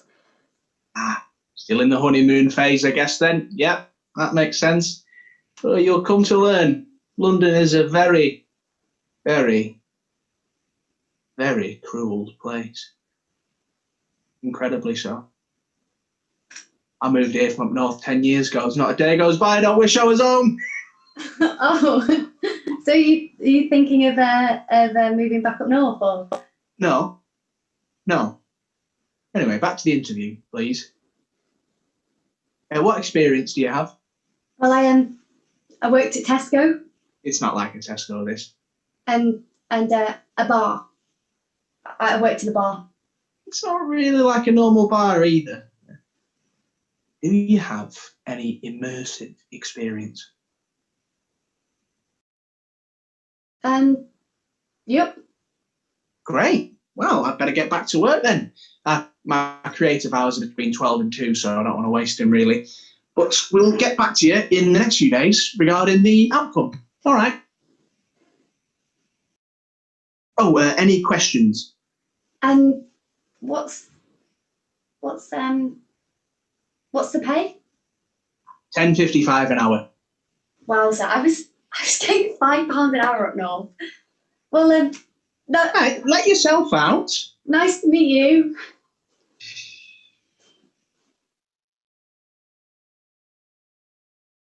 One week working at Dino World and I am absolutely knackered. 9-hour shift and we only get half an hour break. Surely that's not legal. We'd get an hour and a half at Tesco on a good day. Man. But on the bright side, I've spent my lunch break in this amazing little independent cafe next door every day so far. It's very cool. It's very down to earth. Very London. The one in front of me has just ordered a regular decaf oat caramel latte with cream, which I think sounds very grown up, so I order exactly the same.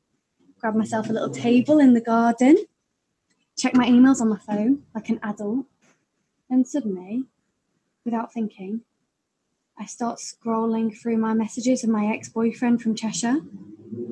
It takes me a while to even realise what I'm doing. I've gone through the entire of our chat history twice when I stop, dead. Hang on a minute. What the hell am I doing?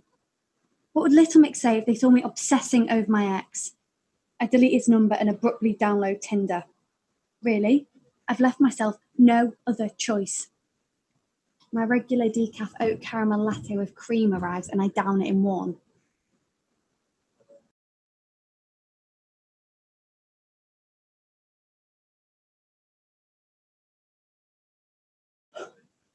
It's very sweet.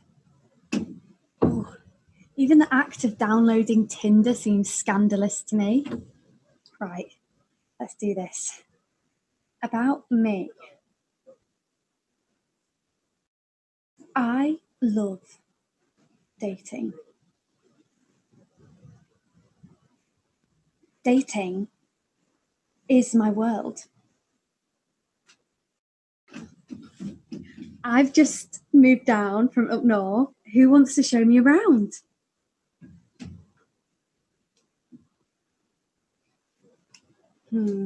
Maybe I sound too forward. God, I just need to get over my ex, you know? He was called Charlie. We met in Cheshire, went to school together. Proper love story, you know? He dumped me over text just before I moved down to London. Said he didn't see the point. But it's fine. I'm fine.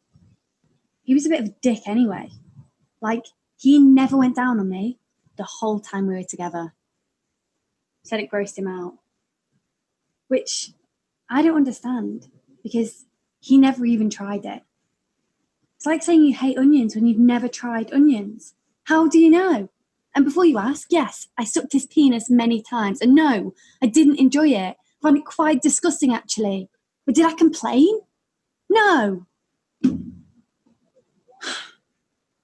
He also had this weird thing about vibrators. I ordered one online once. Thought he'd find it sexy. He got really freaked out. He looked at me weird and said, "Why have you ordered that?" I panicked and said I got it free with some tampons, which was quite obviously a lie. He bought it though. "You're not going to use it though, are you? Why would you need one of those?"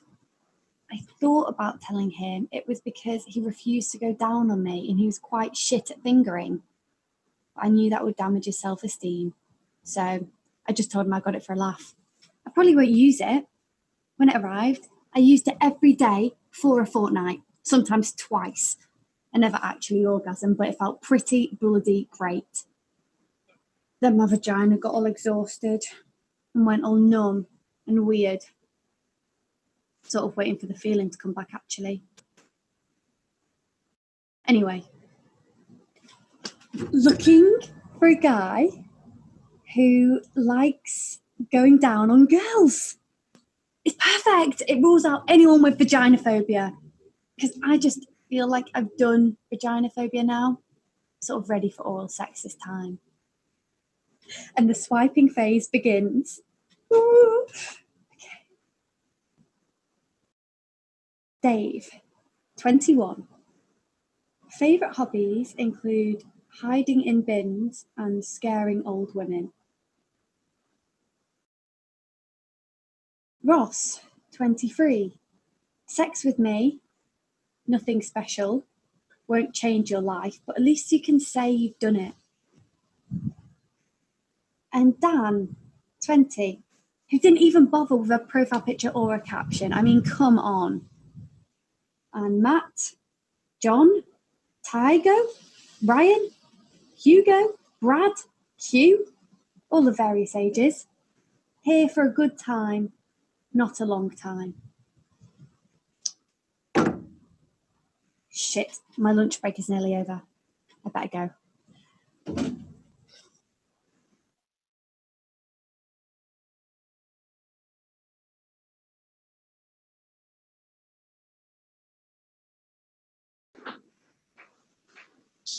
Right. Probably got about 2 more minutes in here before they realise I've gone. These toilet breaks have become a bit of a bad habit, to be honest. I come in here pretty much every 20 minutes, just to get away from it all. Do some breathing exercises and that. Honestly, I don't think I would be able to get through the shift otherwise. I've been working at Diner World for 2 months now. I don't like it very much. I keep getting this weird feeling in my throat every time I come in, like there's a needle poking through it, and my body aches all the time. Some of the girls are nicer, the other dinosaurs. They're nearly all southerners, but we do have some things in common. Like, we all hate Daz, the manager. Turned out, he's a massive twat. First I just thought he was, I don't know, a bit of a weird guy, lonely or sexually frustrated or something. But then he started making these really dodgy sexual jokes all the time and constantly touching my arm or my shoulder or my back. So yeah. Like, I came into work this morning and he got angry at me because I didn't give him a hug. He came up to me and wrapped his disgusting arms around me and hugged me too tight, too long. He smelled horrible. He does stuff like that all the time. Like, oh my God, the other day we went on a work night out.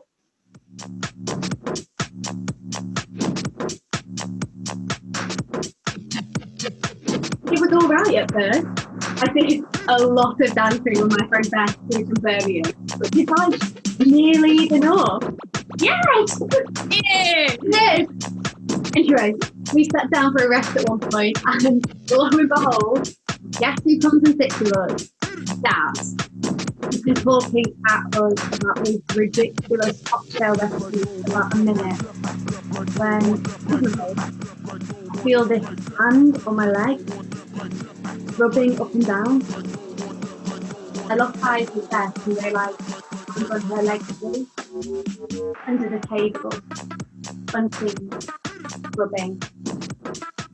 And we both just sit there in silence, frozen, letting him chat on and on, letting him touch our skin. Eventually, he offered to buy us a drink and we instantly agreed. Steph turned to me. Did you just rub your leg? I nodded. He's a creep. I need a wig. So I went to the toilet because that's what I do when something bad happens. I hide. I hid for nearly half an hour. When I finally came out, they weren't at the table anymore. The bar was pretty much empty. I went up the stairs and past the security guard, and then I saw Beth stood looking down with her phone in her hand, shivering. Where did you go? I was in the toilet. Sorry, You were in the toilet? Yeah. You were in the toilet for 30 minutes? Yeah. Are you okay? I'm fine. You seem... Why would you leave me with him? Why would you... He's a scumbag. Like, I thought we were mates. We are mates. I don't... Did he, like, rub your leg again? There. No. So what happened? Book in an Uber. Oh, can I get in it as well? Absolutely not. Why? Because he left me with that predatory creep. Beth, will you just tell me what he did? He fucking...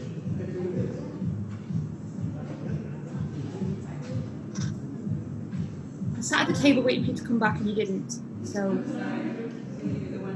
I tried to go and, like, hide on the dance floor and... I didn't have to sit with him stroking my leg. And then, I don't know, he, like... He just, like, lunged at me. Oh, God. That's not even, like... He grabbed my arse. He lunged in and told me he was gonna fuck me. Tried to put his hand in. Dumb man. Dumb man.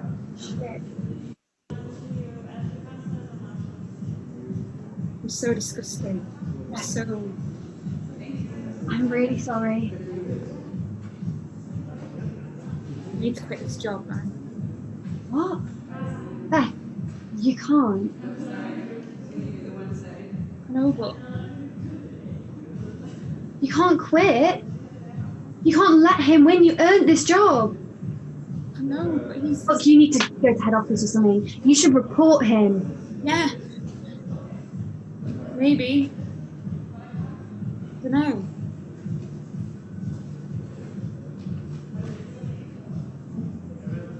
You want to go to MacDonald's? Yeah, okay.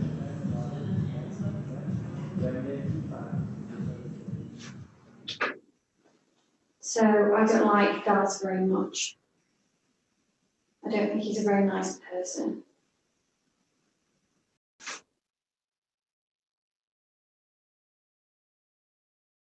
I haven't been to work in a few days.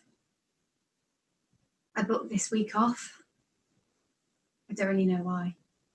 I haven't got anything planned. To be honest, I've just stayed in bed the whole time. I just needed a break, I guess. There's been a bit of an uprising at work. Loads of the girls got talking and we sort of realised that Daz has been sexually assaulting us all the whole time. Pretty grim. Some of the girls have gone to the big boss about it, so who knows what'll happen. I don't really know what to do. I've never had to deal with anything like this in my life. Actually, what I've come to learn is I haven't had to deal with anything in my life at all. small town Cheshire didn't really set me up for the nitty-gritty of London living. But you know what? I'm sort of glad about that. I'm glad I spent my teenage years in parks and fields, surrounded by hills and space and innocence. I wouldn't want it any other way. It's funny, I was so desperate to leave. I don't even know why now. Because even though nothing ever really happens, it's safe. And it's home. I don't know if London will ever be my home. I think I might be massively out of my depth. Life is lived so differently here. Nothing is familiar. I don't know how to talk to people. I don't know how to sit. I don't know how to dress. I don't know how to get out of bed and get on the tube and go to a job I hate and feel my boss's hand rub my shoulder. I've absolutely no idea what I'm doing. And I can't go home. Because you don't go home, do you? You move out and you stay out. And that's just the way it is. You live with your parents until you're 18 and you fly in the nest. That's the way it works.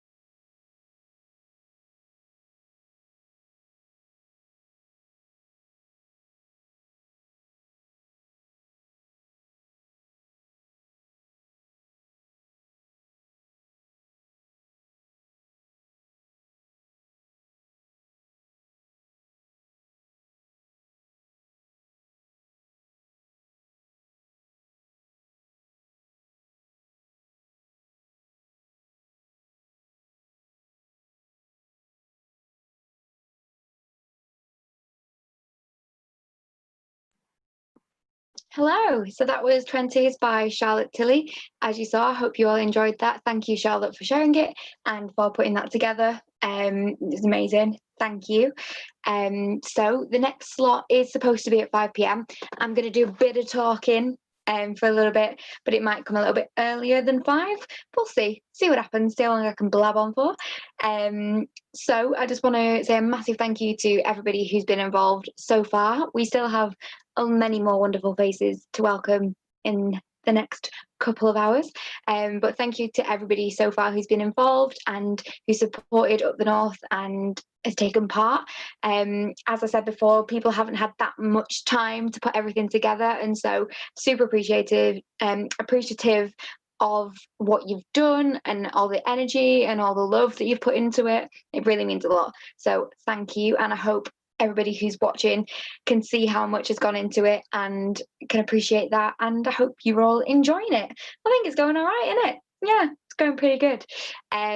So what's going to happen now is the short films are going to come on, and then I'm going to leave. We're going to have a break up until 6:45, so it's quite a long break, mainly just to give time to have some space, let you go and breathe, let you go do whatever you want to do. The Zoom's going to stay on, so feel free to leave the link for a bit and come back later, or leave it on in the background, completely your choice.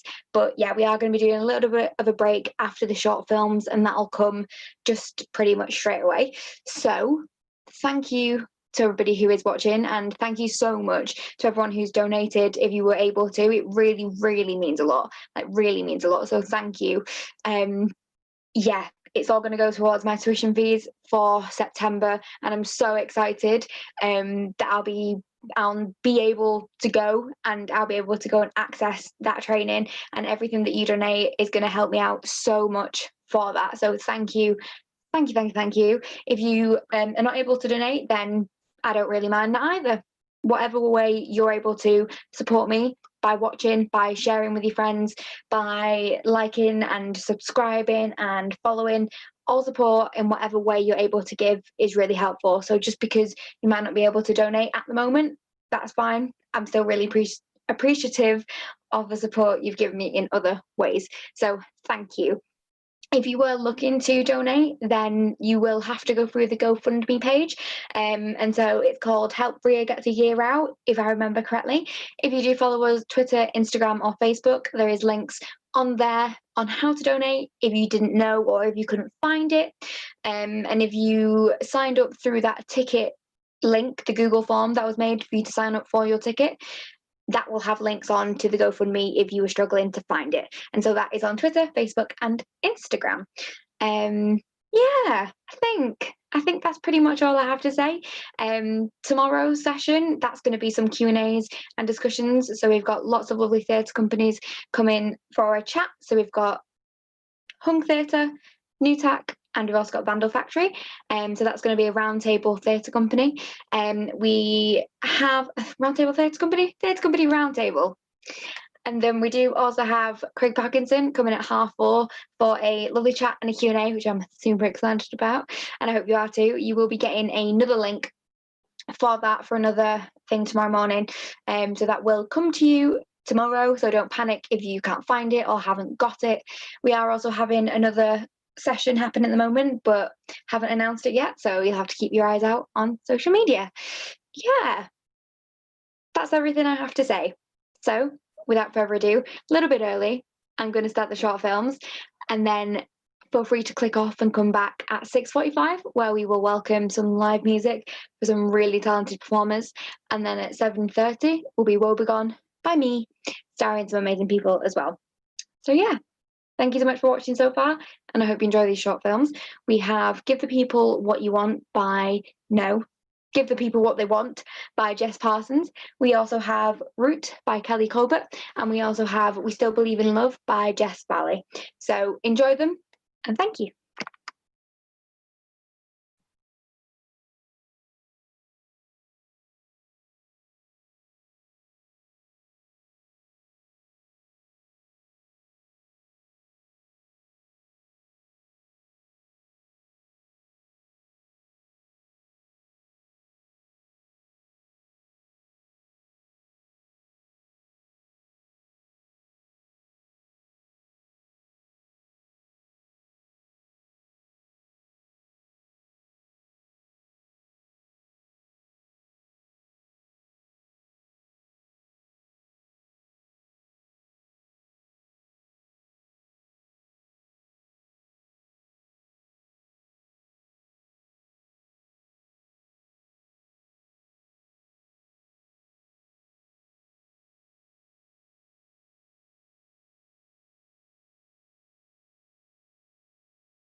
It's not like wartime. This is different, but there's nothing to compare it to.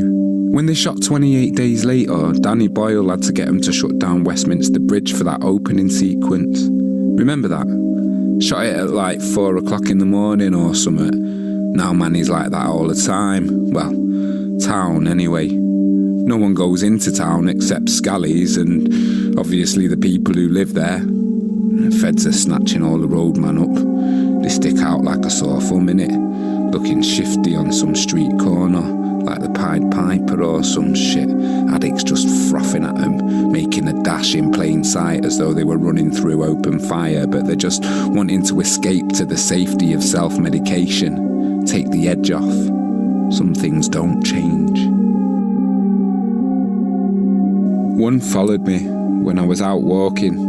The streets are dead like, sun's blazing, the light kind of bounces off all the buildings and refracts off windows, just highlights the emptiness, eerie, kind of ethereal, like the world's ended. My shadow seems bigger, more noticeable. Piccadilly Gardens just dead, the calm during the storm. No car sounds or tram horns, no planes overhead, no shouting or people wanking on interphones or them twats that walk dead slow in big groups hogging the whole pavement. You know, when you walk along the tram tracks to overtake. No spice heads, no kids fucking about in the fountains, no men selling umbrellas, none of them guys pushing copies of the Metro. No evangelists preaching about how God loves us and shit. How can God love us? No fights even. Not even that dude who plays music really loud outside Morrison's, just nothing. Just nothingness. Except the structure of money. In that moment anyway. Is Manny even Manny without the people? It's like the fucking apocalypse, like the shape of it's there, sketched out, but it's not coloured in anymore. I walk up into the northern quarter and I can hear some woman chatting shit on her phone through an open window. Can't place where the noise is coming from, so I stand in the middle of the road, lights red, no traffic anyway, just looking up at the windows like a madman. For a second, I wonder if it's just in my head like, then some lycra bellend on a bike shoots past and I kind of come to and have to jump out of the way. We make eye contact and it's dead weird, locking eyes with a stranger in the middle of that emptiness. Anyway, then I get a bit rattled because this guy appears behind me kind of chewing his own face off and stumbling and slurring what I think is a Happy Mondays song, clinging to a multi-pack of Monster Munch like it's gold dust, as if he's legit a zombie. It's like I'm the protagonist in a zombie nightmare. I'd probably give him a cig and make small talk in real life, but nah, I'm rattled, so I walk quicker, trek across onto Dale Street and he follows, then a sharp left and he's still fucking following. My fists clench in anticipation. Slow down a bit as I trek past the soup kitchen, shut down, like everywhere. Snapshots of blurred memories of nights with mates chatting shit and dancing flashed through my mind. Only worry was who was having an after party or if I'd even make it to work the next day. Man's still behind me, kind of oblivious and half dribbling and still spaffing out 24-hour party people, plastic face can't smile the way out, fucking taunting me. So I keep trekking straight across Stevenson Square. I think maybe it feels a bit like a western. Maybe man's just a figment of me imagination, like he's part of me, the dark part of me, and I have to have a shootout with him in Stevenson Square. Everyone's just hiding until the shootout's done. Shake me head. Daft prick. When was the last time I had physical contact with another human being? Look behind me and I see him disappear into the building site next to the coffee pot. Poor bastard just wanted somewhere safe to eat his Monster Munch. He's probably in one of these hotels the council are housing rough sleepers in. Read somewhere they think there's like hundreds of newly homeless people in Manchester because of all this. Because they couldn't pay the rent, lost all their work.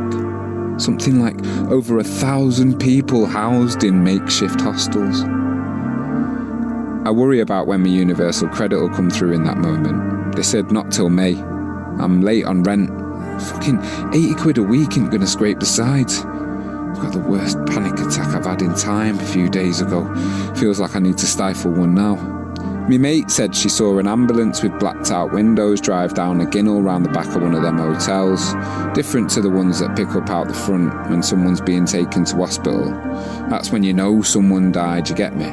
When they have to go down the side alley. Don't want people seeing a body taken away. At least they've been given a roof over their heads, like. That's something. But fuck. Today I decide to cycle to Hardwick, see me mum, take them the shopping. She's isolating with our kid, I'm worried about them both. Just as I'm putting my trainers on, there's a knock at the door. What the fuck? I've not even bought anything off Amazon. Except a chicken and an egg. Let you know which comes first. Jokes. Dad jokes. You know it's bad when you laugh at dad jokes. I read that on Facebook. It's me mate at the door, just pissing standing there with a PS4 game, and my knee-jerk reaction is I just want to hug him. So I come at him, arms outstretched, and then we both realised we can't do that. It's been 3 weeks and 5 days, by the way. since I touched another human. I worked it out. The queue in Asda is nuts. Makes me think about what it must have been like to queue for rations in wartime. Everyone's kind of twitchy. Some people are wearing masks like the ones you wear for renovating houses. There's frail old people that maybe won't have internet or can't get an online shop. They're all trying to hide it, the twitchiness, all 2 meters away, but still. Fuck. Can you get it from a supermarket? Feels like hours later when I finally get to the checkout. The girls supervising the self-service bit are giggling, practicing some new dance move. Makes me smile. There's an older woman, think maybe she's the supervisor, who ain't impressed. She's probably just tired, like, didn't think a few weeks ago her job would be so... I can't even find the words. I ride down my mum's house, sun's still blazing, like, why is it always sunny when bad shit happens? On the way I see a kid I recognise queuing at the pharmacy. She looks after her dad like, he's disabled. She's only 14. Shit, I wish I could help. I don't know what I can do, so I just stop at a safe distance, obviously, and ask if she needs anything. She shakes her head and says they're okay, but her eyes tell a different story. She's being brave, like fighting tears. She can only get half his prescription today. Has to go back in a few days to get the rest. I can hear it kicking off in the pharmacy. Man needing his script is raging. The poor staff are masked up, but it's not the same masks I've seen on the TV that the hospital staff have. These look cheap. Get to me mum's and wipe down all the shopping with anti-back wipes like a fucking mentalist. She's got asthma and COPD, so her and our kid haven't left the house for time. I leave the shopping on the doorstep, stop and talk to her on the phone through the window. That's become like a ritual now. Had to say happy birthday to our kid through that pissing window last week. My mum asked if I'd seen the bears she put out. She put them in the front window so the kids could do a mini bear hunt when they walk with the parents round the ends. Can't go to parks, like. At least not play on the swings and shit. Loveliest thing is that she put her surgeon bear right in the middle. Mum says she's still not heard back about her benefits. They told her they were reducing her payments by 50 quid, but she doesn't know why, like. She'll be fucked. She tries to give me money for the shopping. I refuse, even though I know I'll be living off rice for time. Better for her and our kid to eat. That night, back in the flat, I stare out the window. It's a Thursday, so the clapping for NHS staff and carers thing's happening. There's a family with the front door open. Cute kid. Mum's a doctor on a COVID ward, the dad told me when we were putting the bins out last week.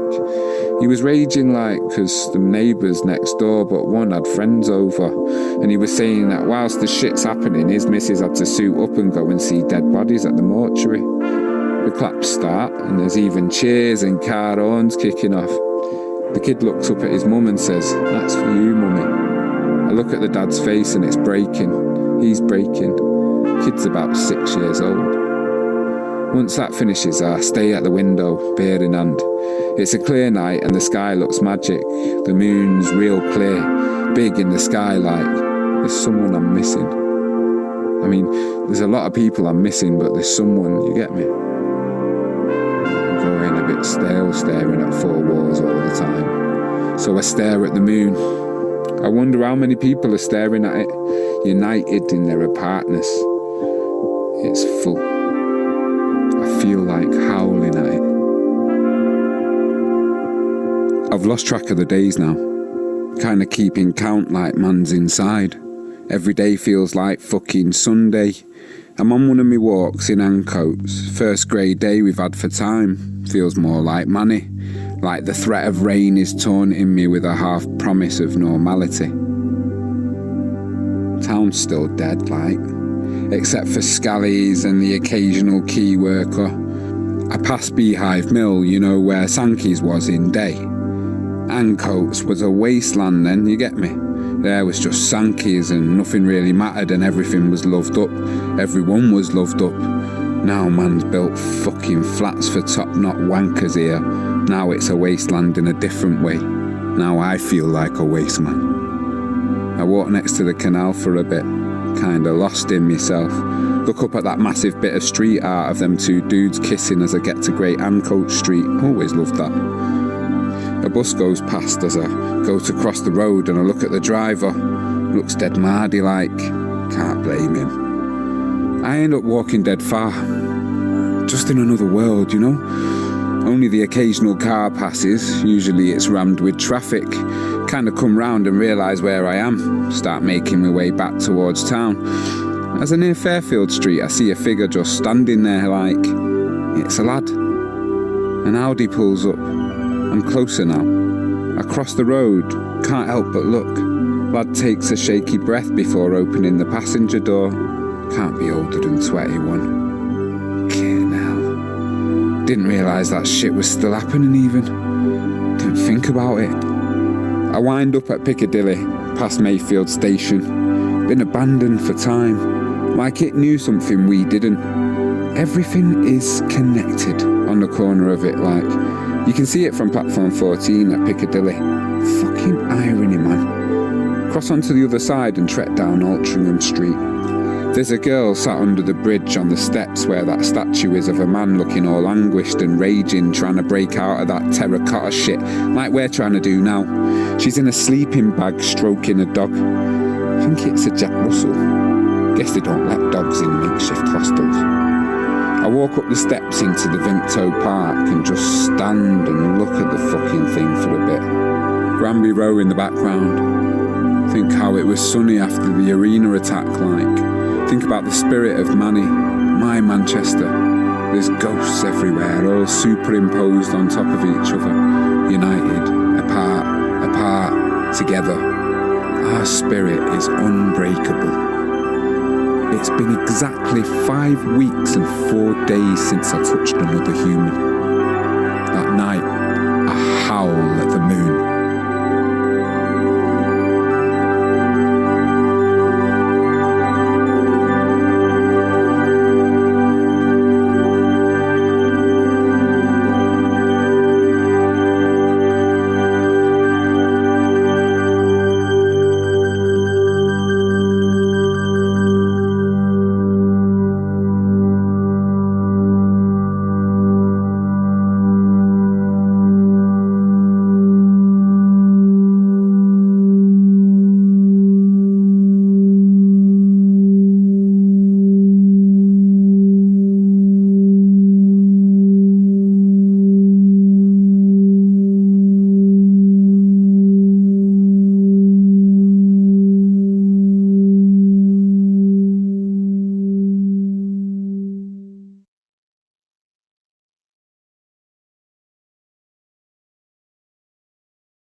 Tritch, I hate you.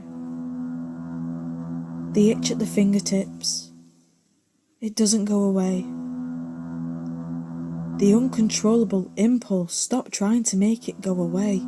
Accept it. It's part of me and it's part of you. Let your fingers and hands embrace what they long to do. A woman's crowning glory, that's what our society says, to be swept away by prince and knight.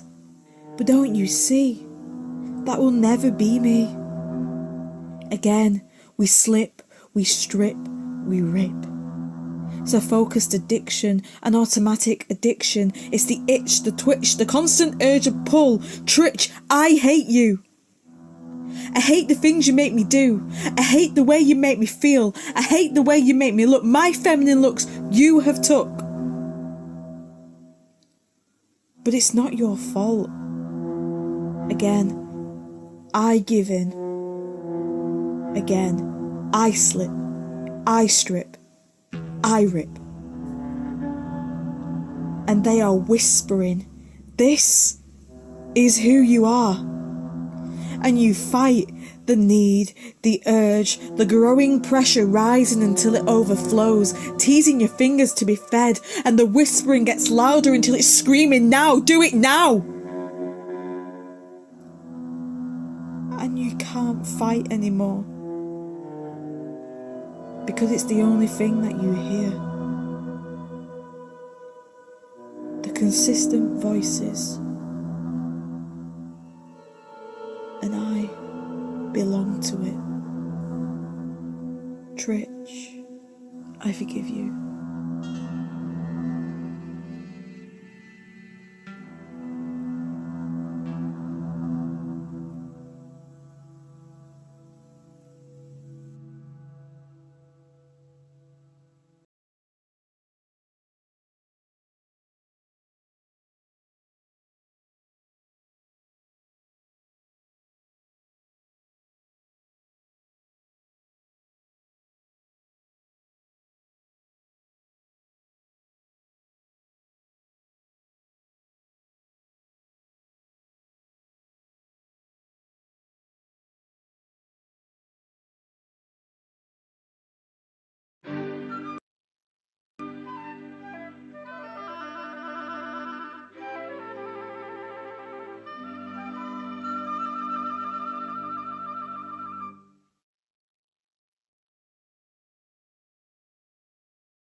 Hello everyone and welcome back from that lovely little break that you had there. Now we are here for the live music session. So welcome, we've got some amazing artists, including the amazing Harriet Forgan, who's going to be starting us off today. So we do have Harriet, we've also got Gregory George doing some lovely songs and some other covers. We've also got Charlotte Louise Allen doing some covers as well as some original songs from another artist, which is amazing. So without further ado, shall we just get on with it? I'm going to disappear and then it's over to you, Harriet. Enjoy and have fun. Thanks, Rhia. Hi, I'm Harriet Forgan and I'm going to be playing some original songs. I hope you like them.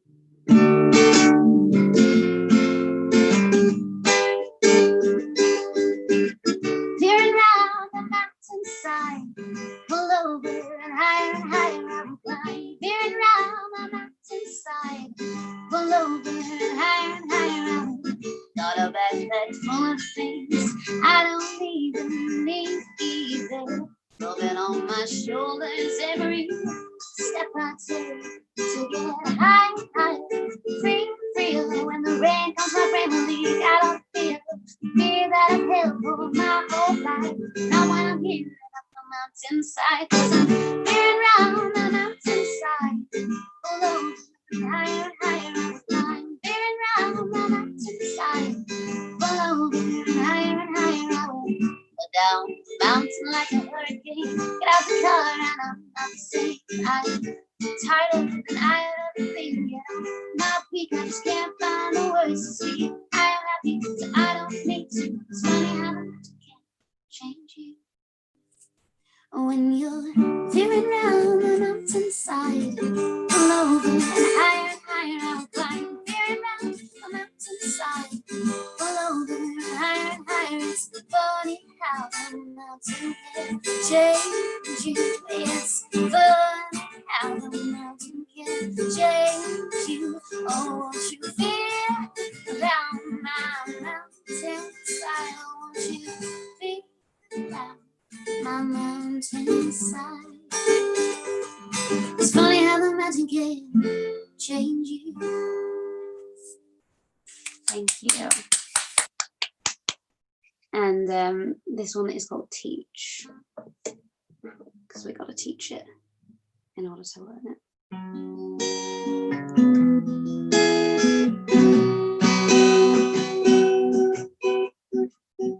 If we are all scattered, we will find hard to see that others matter. So far away from them that we can't see their struggle is more important now than you will be.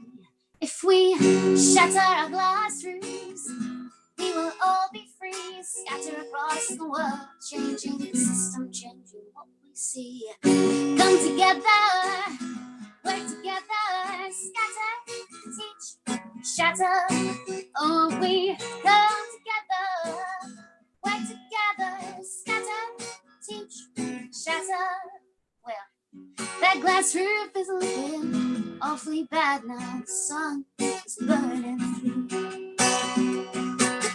We won't even have a glass roof to look at if we're all extinct in a year or two. So just come together, work together, scatter, teach, shatter. Come on and come together, work together, scatter, teach, shatter. You may have the glass roof above you, but don't let that change your mind. Sit there in your rocking chair with your father right by your side. Oh, just come together, work together, scatter, teach, shatter. Come on and come together, work together, scatter, teach, shatter. Oh, black lives, they matter. Oh, black lives, they matter. Thank you. This one is called Born, Pay Bills, Die.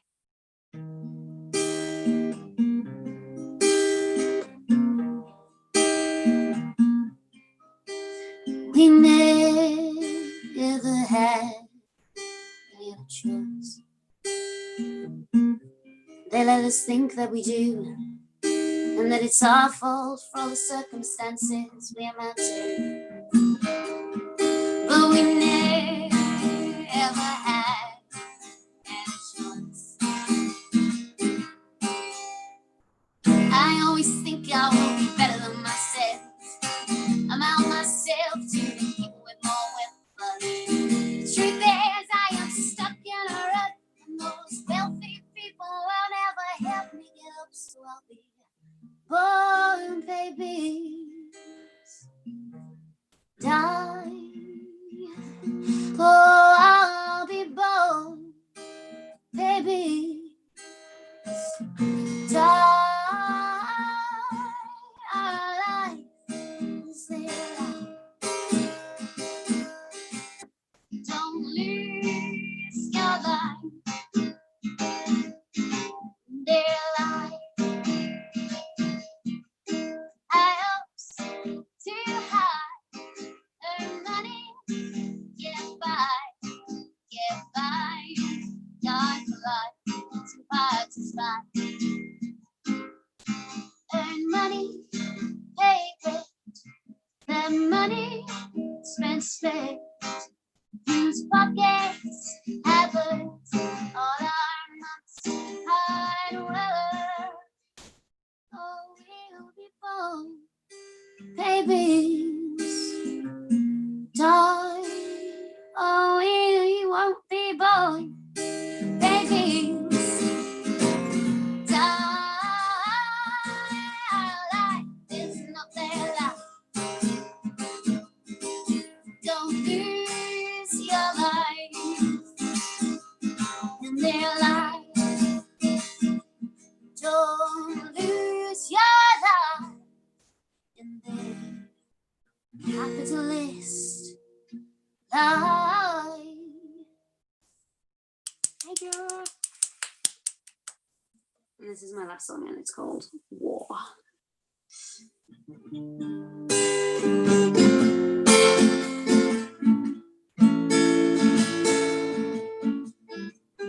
Playing nice, playing sweet, but really what's about to be is war. Playing nice, playing sweet, but really what's about to be is war. What is it good for? Well, something. What is it good for? Well, something. Playing nice, playing sweet, but really what it's about to be is war. Viva a revolution, stand up and stop the pollution. War. Stand up to the government, point your fingers at the rich old white man. It's war. What is it good for? Well, what is it good for? Well, something. Playing nice, playing sweet, but really what it's about to be is war.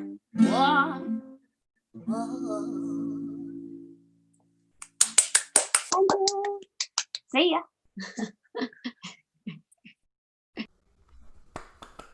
Well done, Harriet. That was brilliant. Very good. So, hello, my name is Gregory George, and I am a recent graduate from the Royal Welsh College of Music and Drama. So I've been part of the 2020 grad year. I'm going to sing some musical theatre songs for you guys. The first song that I'm going to sing is Purpose from Avenue Q. It's a great, nice, fun song to start, so I hope you enjoy this one.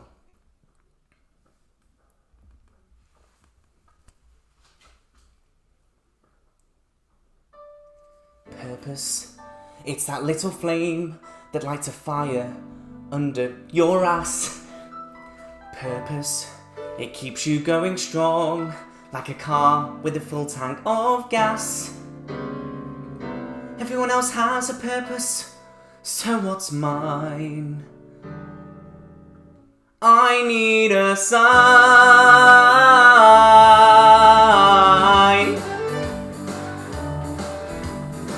Ba ba ba ba, do do do do do. I don't know how I know, but I'm gonna find my purpose. I don't know where I'm gonna look, but I'm gonna find my purpose. Got to find out, don't wanna wait. Got to make sure that my life will be great. Gotta find my purpose before it's too late. Whoa, whoa, I'm gonna find my purpose. I'm gonna find my purpose. What will it be? Where will it be? Could pick a week, a month, a year, at a job, or smoking grass, maybe at a pottery class. Could it be? Yes, it could. Something's coming, something good.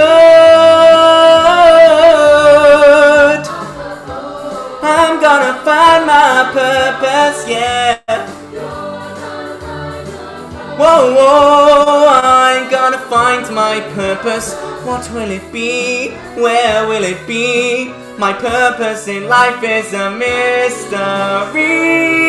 Gotta find my purpose. I gotta find me. So that was Purpose from Avenue Q. The next song I'm gonna sing is a bit more somber and a bit slower and sadder. So the song is It's Hard to Speak My Heart from Parade. So here we go.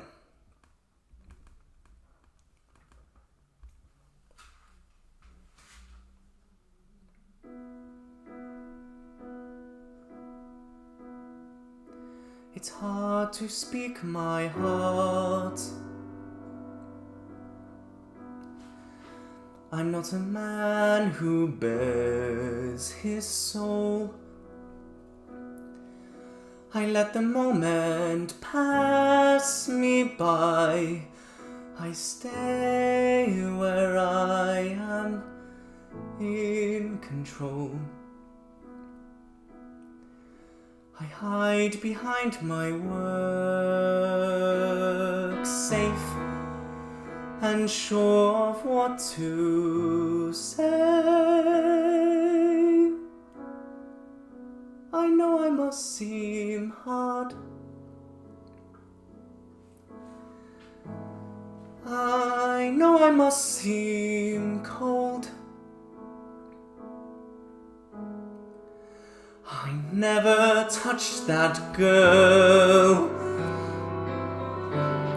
You think I'd hurt a child yet? I'd hardly seen her face before. I swear I swore we'd barely met. These people try to scare you with things I never said. I know it makes no sense. I swear I don't know why. You see me as I am.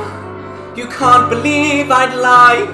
You can't believe I'd do these deeds.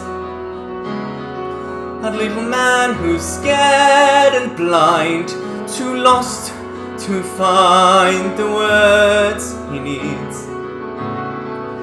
I never touched that child, God. I never raised my hand. I stand before you now, incredibly afraid.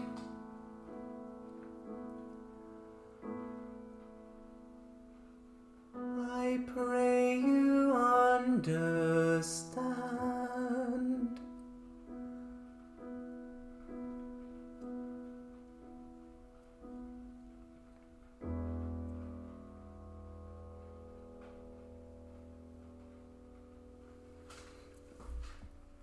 So yeah, that one's a bit more sad. And the next song that I'm going to sing is different from Honk, the musical written by Stiles and Drew.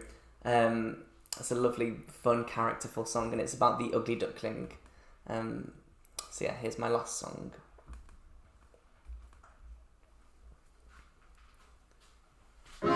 If they knew just how dearly I would love to, but it's true, I'm a bird who seems to lack the knack.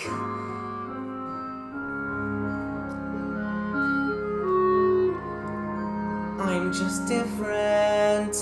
I'm just different from the rest. And who can blame them wanting me to find another nest? But different isn't naughty. Different isn't bad. So why should being different make me sad? I'm just different. They're like peas from the same pod. No wonder they make fun of me. Life's harder when you're odd. But different isn't scary. Different is no threat. And though I'm still their brother, they forget I didn't choose to look this way. I didn't want to be unique. I don't like these grubby feathers, and I hate my stubby beak. There's a runt in every litter, one black sheep in every flock. But when you know it's you somehow, your ego takes a knock. I'm just different, but I have a sense of pride. My looks may well be funny, but I hurt the same inside. Different isn't scary, different isn't wrong. So why is it so hard to get along? I only want to get along.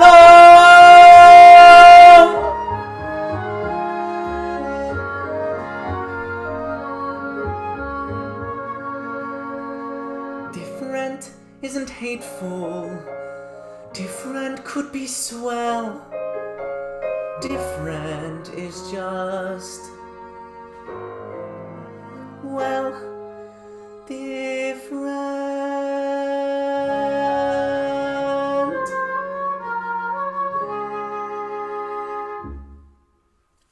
Thank you very much for listening, and well done, Rhia, for organising this whole event. It's been a great success, so I'll pass you over to Charlotte now. Thank you.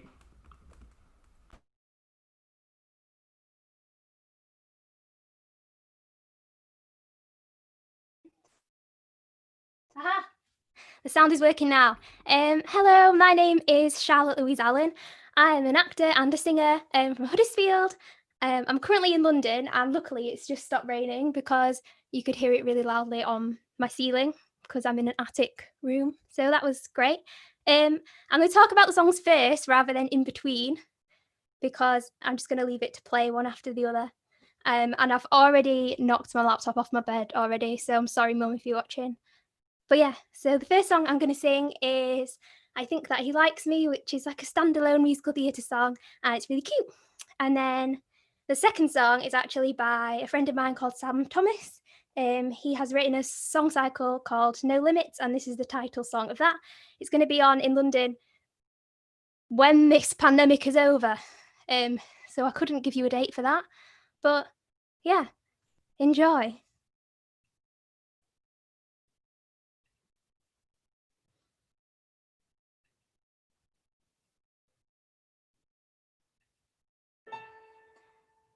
Am I totally crazy? It was totally strange. Did I miss something? Maybe. Did he suddenly change? We were just hanging out, right? We were two best friends on a Saturday night. Nothing unusual, I swear. Somehow something different was in the air. His hand brushed my cheek, he struggled to speak, almost like he likes me.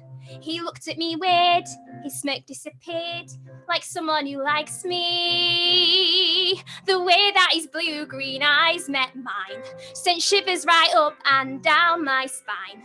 And something just clicked. I think that he likes me. We went for a walk, too nervous to talk, so maybe he likes me. He looked at his feet, so awkward but sweet. I'm thinking he likes me. Could this be a long denied desire? My head is a blur, my heart's on fire. But one thing is clear, I think that he likes me.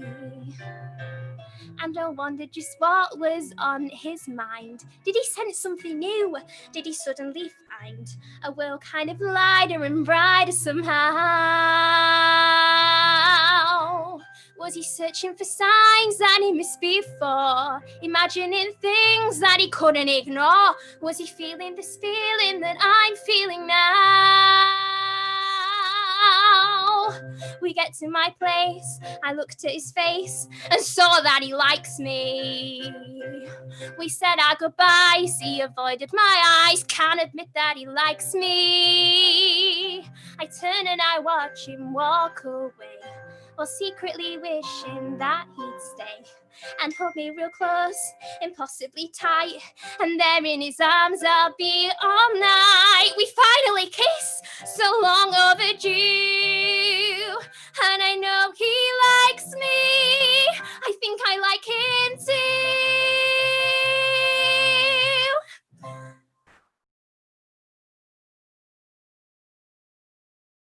And this one is No Limits. Here we go.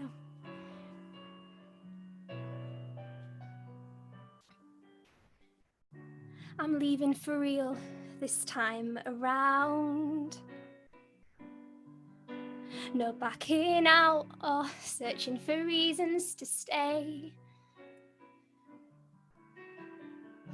I'm taking the first train to the city. I'm staying with friends just until I find my way. I was born to be on a stage with my name up in lights. So I'm stripping the bed I made and leaving my sights. I'm gonna fly like a bird in the sky. I'll know no limits. I'm gonna run like a raging wind down an open road. I'm gonna take the world by storm, only stopping for a moment to catch my breath. I'll never hold myself down again.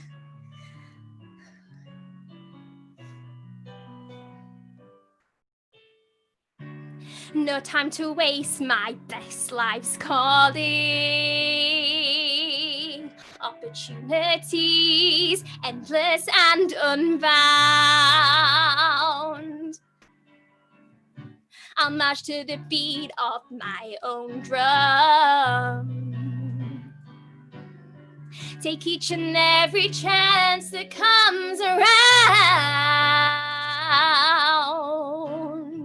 I'll stay the course until I've earned my renown. So take a seat and buckle up, 'cause I'm bringing the house down. I'm gonna fly like a bird in the sky. I'll know no limits. I'm gonna run like a raging wind down an open road. I'm gonna take the world by storm, only stopping for a moment to catch my breath. I'll never hold myself down again. Not even when I hear that voice in the back of my mind tells me that I'm nothing, that I'll go nowhere and that no one could want me. For so long I let it prevail, convinced if I tried I would only fail. When we're young we believe what we're told, but all that changes as we grow old. I'll be counting my blessings from the moment I decided not to give in to the doubt any longer. Like a reborn phoenix, rising up from the ashes, I'm feeling so much stronger than I've ever felt before. I'm gonna fly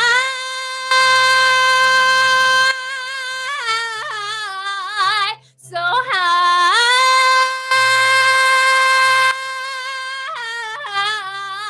I'm gonna fly like a bird in the sky. I know no limits. I'm gonna run like a raging wind down an open road. I'm gonna take the world by storm, only stopping for a moment to catch my breath. I'll never hold myself down again.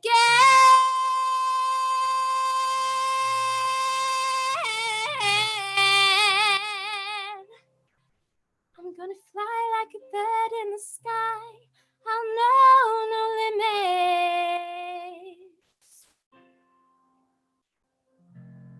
Thank you.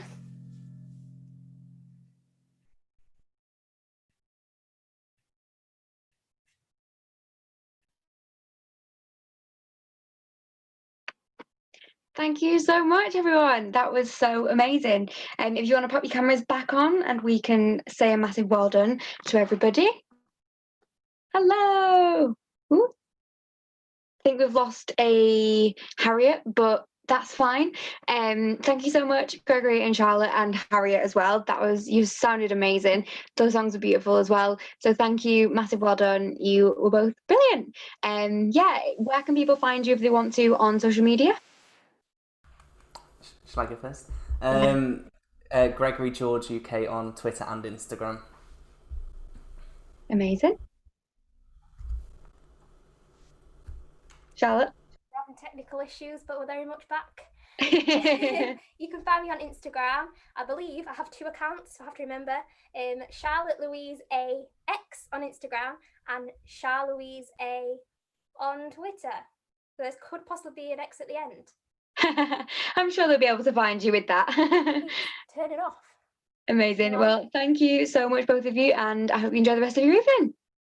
Cheers, thank you, bye. Thank you, bye. So, thank you again to everybody. That was amazing. I hope everybody at home enjoyed those songs, and yeah, it was so great. So next up is He Begotten, which is my play. So because we want it to be like a night at the theatre, that's how we're going to treat it. So this is your 15-minute call to take your seats. I recommend picking the comfiest one in the house, preferably with a blanket, maybe a glass of wine, beer, Coke, water, if that's your kind of thing. Grab what you need, maybe some popcorn, maybe some chocolate. Don't know, if it rustles, you can get away with it because you're at home. And I hope you enjoy the show, which will start at 7:30.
Hello, everyone.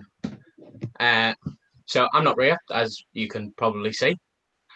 She's asked me to introduce this one since she'll be performing in it. She's also written it. So I hope you're all ready. Just before we do start, just a quick warning about the play. There are some adult themes and adult language in it. So if you've got any kids, maybe send them to bed around now. And I hope you're all sitting comfortably.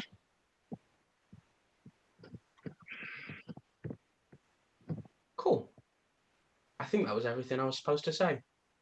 So, without further ado, this is Woebegone, written by Rhia Burston.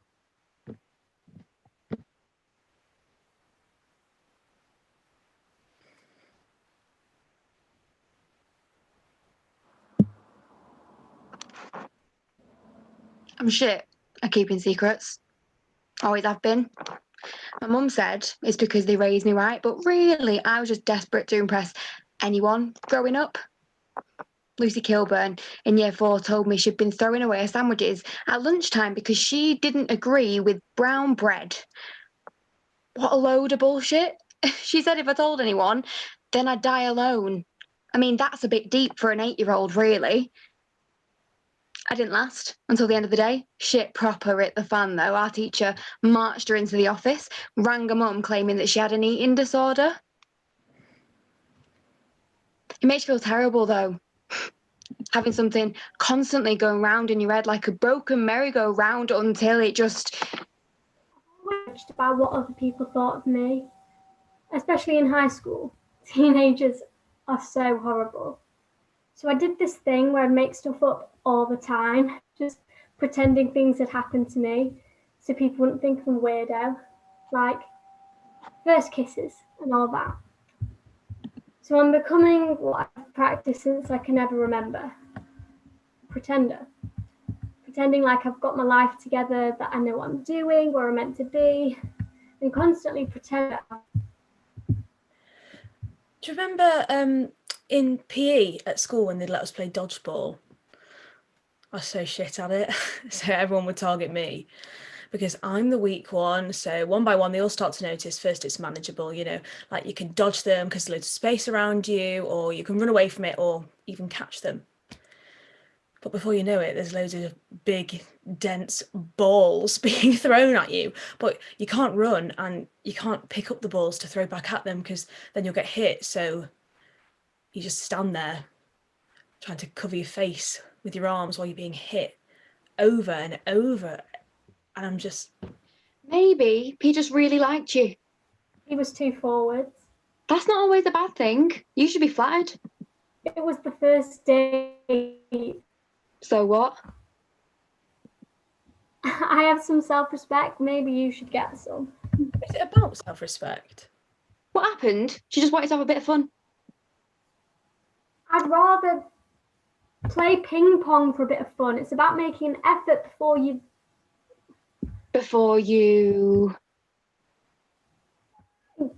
You know what I mean? I don't think I do. Please explain. Where did you meet? Oh, the hub of horny entitled men. You made me download it. You're welcome. I hate it. It's quite fun. Kind of like a game, but you never really win anything and you're still sad and lonely. There's nothing fun about unwanted pictures of... You know what? Sorry, I don't think I do. It's disgusting. I think most of them are. Not all dicks. There's nothing nice to look at. They're just wrinkly and the skin moves too much and they have weird veins all over them. Isn't that just normal? So you did toss his meat then? No. You owe me a tenner. Oh, fuck's sake. You bet on it. I just thought you might have let your hair down a bit and, you know, open your legs to endless possibilities. You disgust me. I think what Danny means is that it's okay for you to just be a bit more reckless. By opening my legs to a complete stranger. It was worth a try. I'd like to think they're on a date With me, for me. They are. For you and your hoo-ha.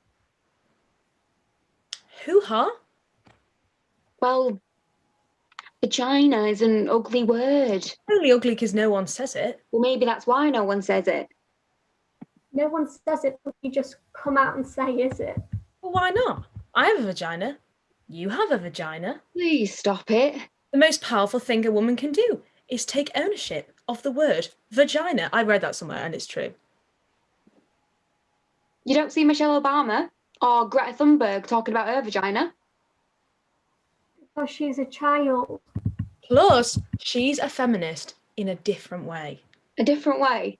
Yeah, like the I'm a strong, independent girl saving the planet and I don't need no man, rather than I'm a strong, independent girl with a big, powerful vagina and I don't need no man. Can we stop Greta Thunberg's vagina? I'm just saying, it's not a word you should be afraid of. Have you tried Bumble, Chloe? No, and I don't want to.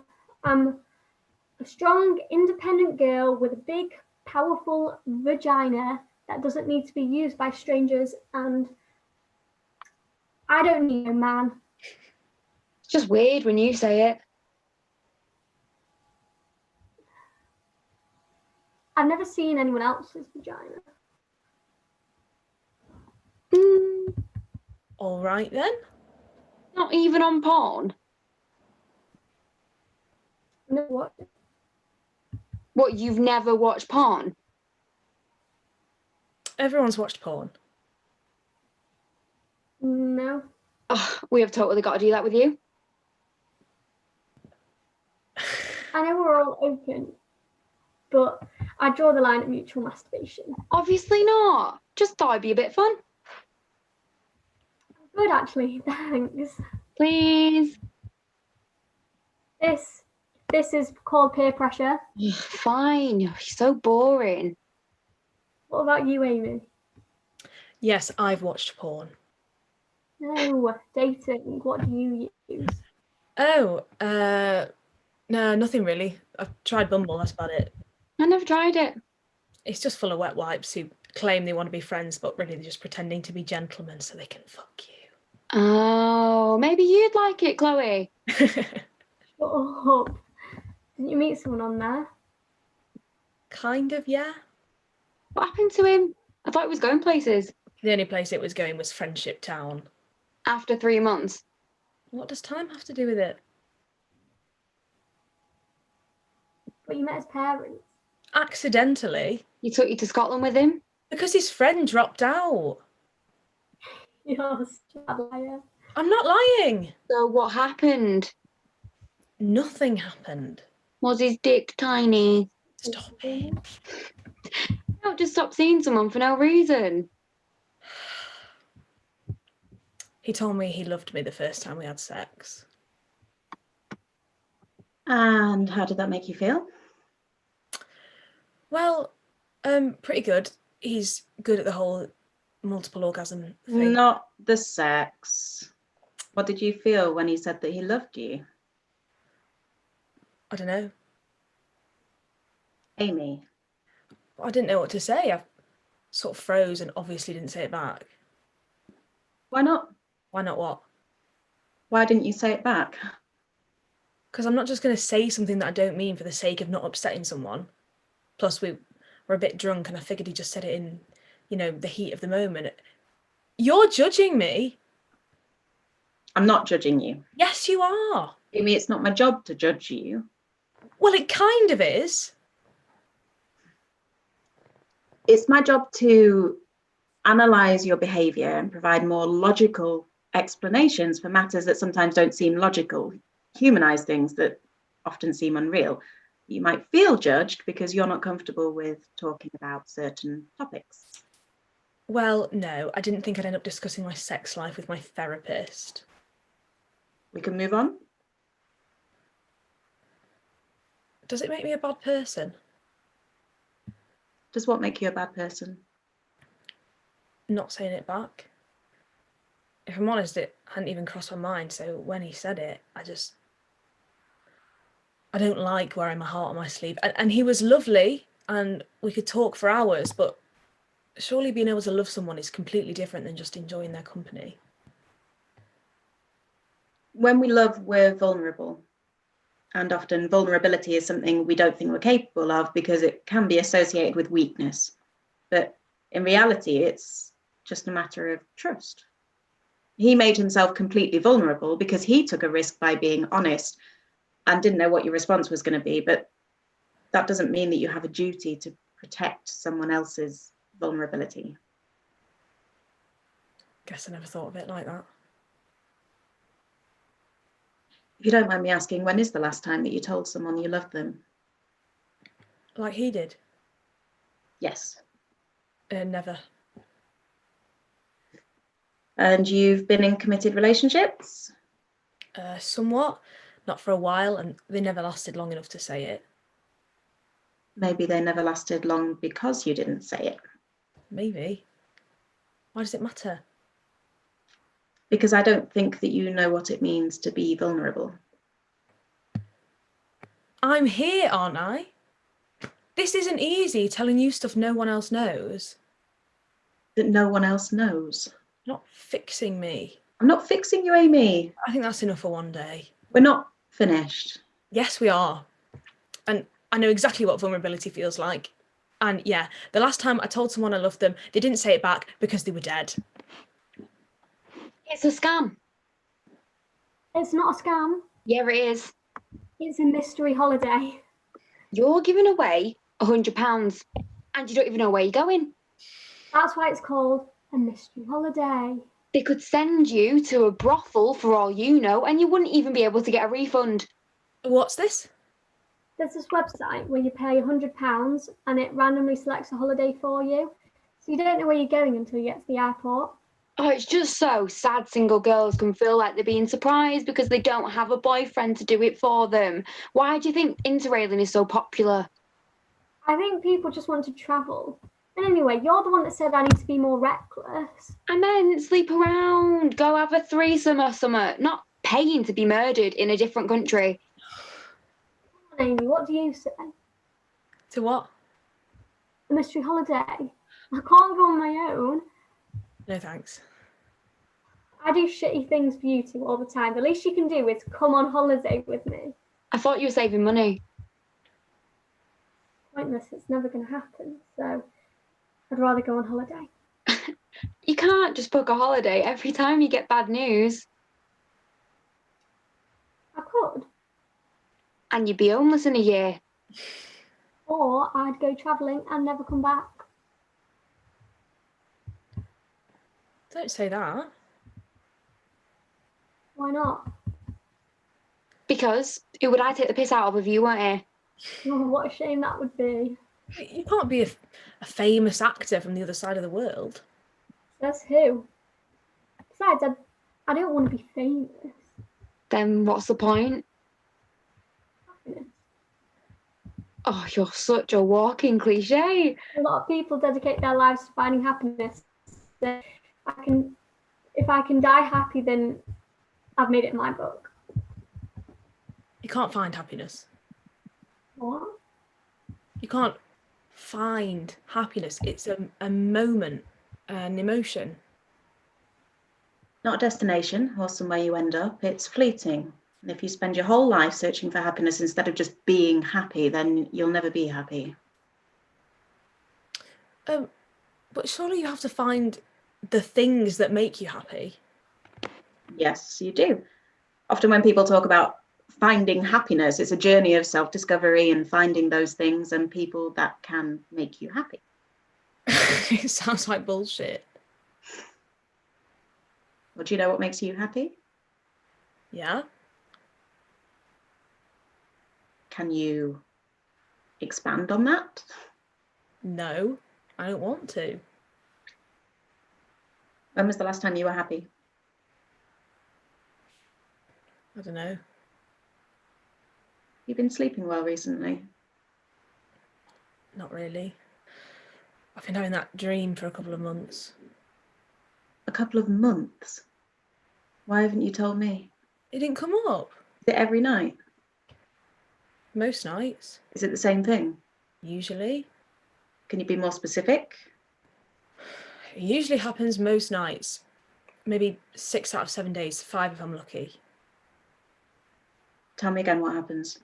I told you last time. And it's good to go over these things. There might be some slight variance in the dream. Well, it wasn't a dream. Sorry. Nightmare. I'm not 16 anymore. What do you mean? You still talk to me like you used to. Do you even know you're doing it?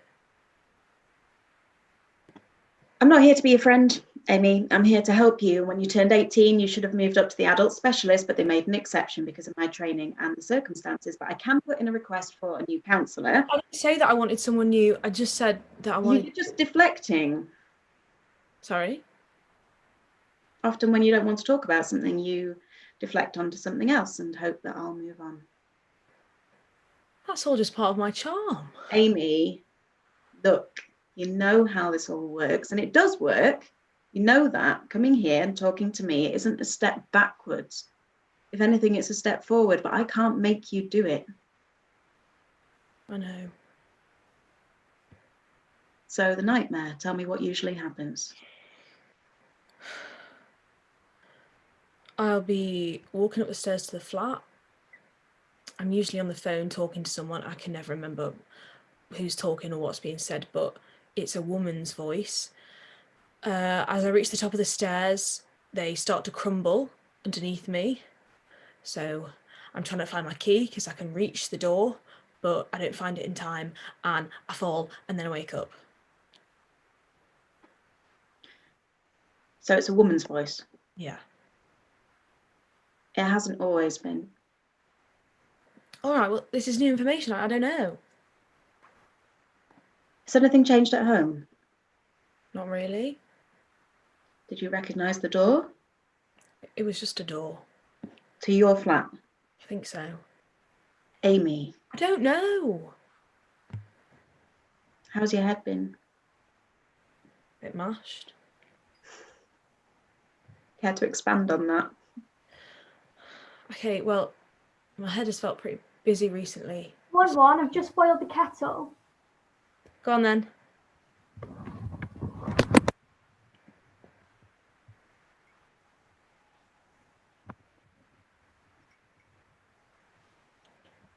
So, what did you need help with? Well, it's the first thing I've written, so probably a bit shit, but I think I could do something with it, you know? I've changed some bits and I just need a second opinion. Let me have a look then.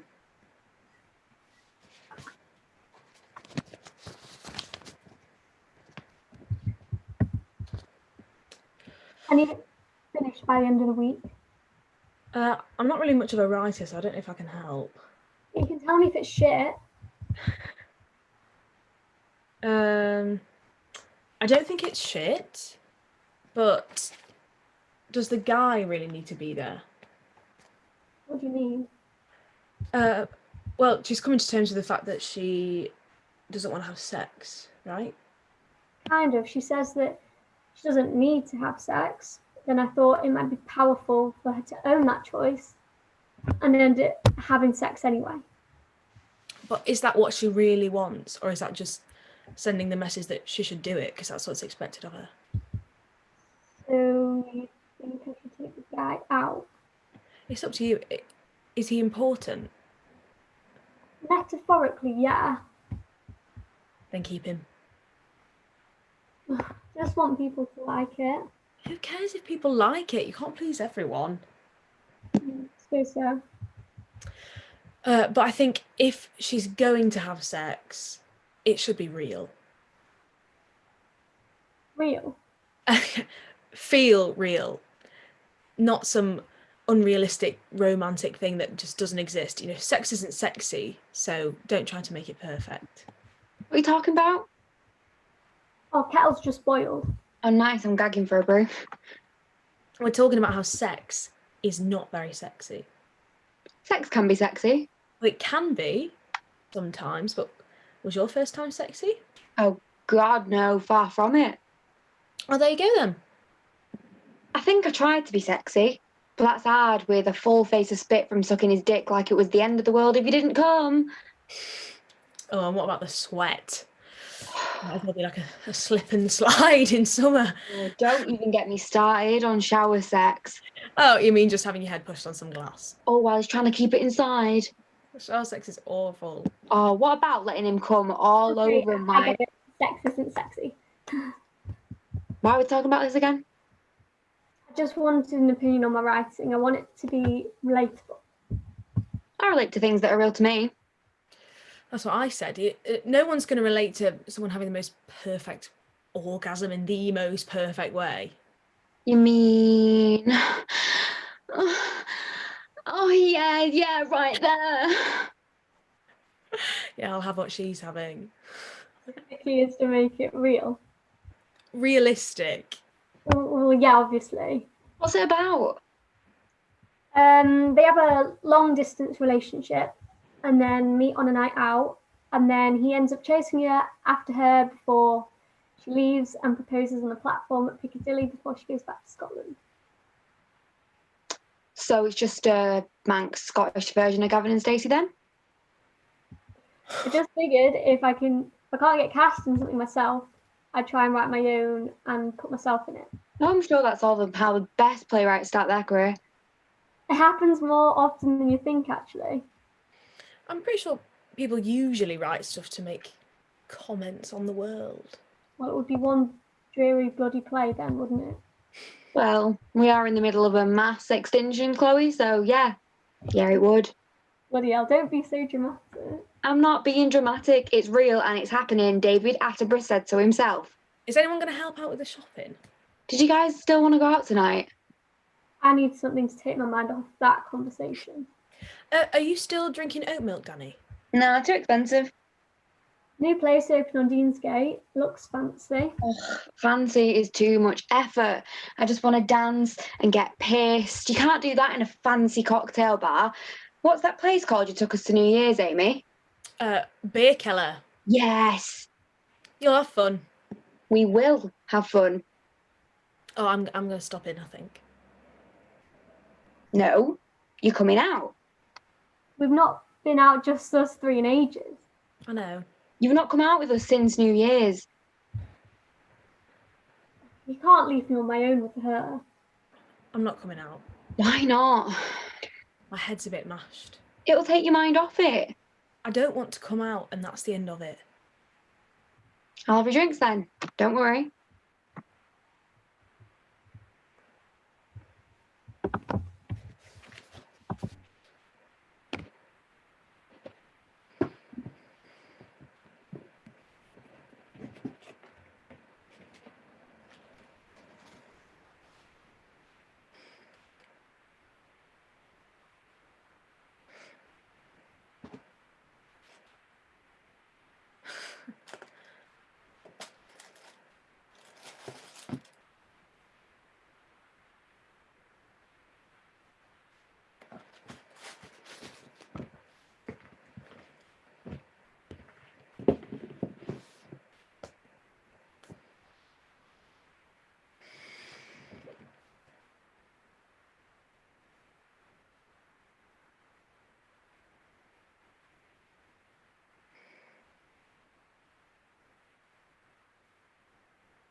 Late night?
late night.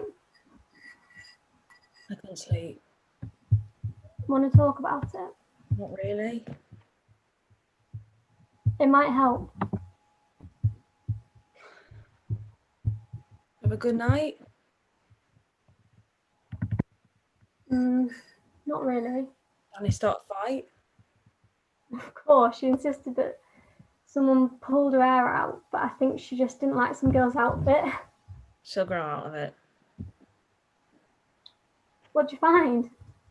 Not much. Diaries, t-shirts. This is ancient. I bet there's some right good photos on here. Yeah. Have a look. It won't turn on. I've got a box of old chargers in my room. It's really old. Oh, I bet one will fit. It's fine.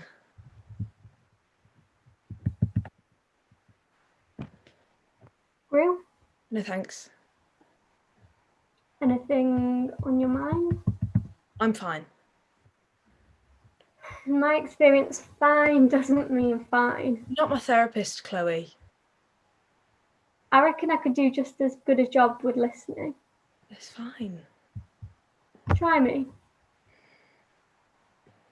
Okay. It feels like life is just throwing itself at me. And I can't cope with it, and there's loads of different things. What are you doing? Finding a pen. What for? Well, to write that down, it would make a great monologue. Wow, thanks, Chloe. I'm kidding. You should have said something. Everyone's always so busy, though. People use busy as an excuse. I'm too busy to do this. I've been so busy I can't see you today. None of us are ever too busy. Even if I am, then Danny won't be. Thanks, I hate feeling like a bird, and it's just my depression has... Cum can lead to clear skin and prevent acne. Excuse me? Apparently, cum can prevent acne. I think we got that part. Thanks, Danny. Can't believe the stuff these people get away with. Like, who would ever believe that was true? Yeah, imagine if you'd have known that going through puberty. Oh, trust me, if it was true, I would not have got acne. Each to their own. Don't mind it, you know. I think it's vile. There's other places it can go, and my face isn't one of them. I'll make some toast. And you can't think it's sexy, surely. Well, no. Dunno. Kind of. Just messy. How do you even initiate that? Initiate. Could you be any more awkward? You know what I mean? Oh, by the way, I'm going to put my semen on your face. Is that all right? And suddenly I'm not hungry. Well, to be fair, I was drunk the first time it happened, so didn't really remember it till morning. Classy. And then it just kind of became a thing that would happen every now and then. Please tell me you weren't drunk every time. It was just one time. How are you so fresh-faced anyway? I don't get hangovers. Lucky for you.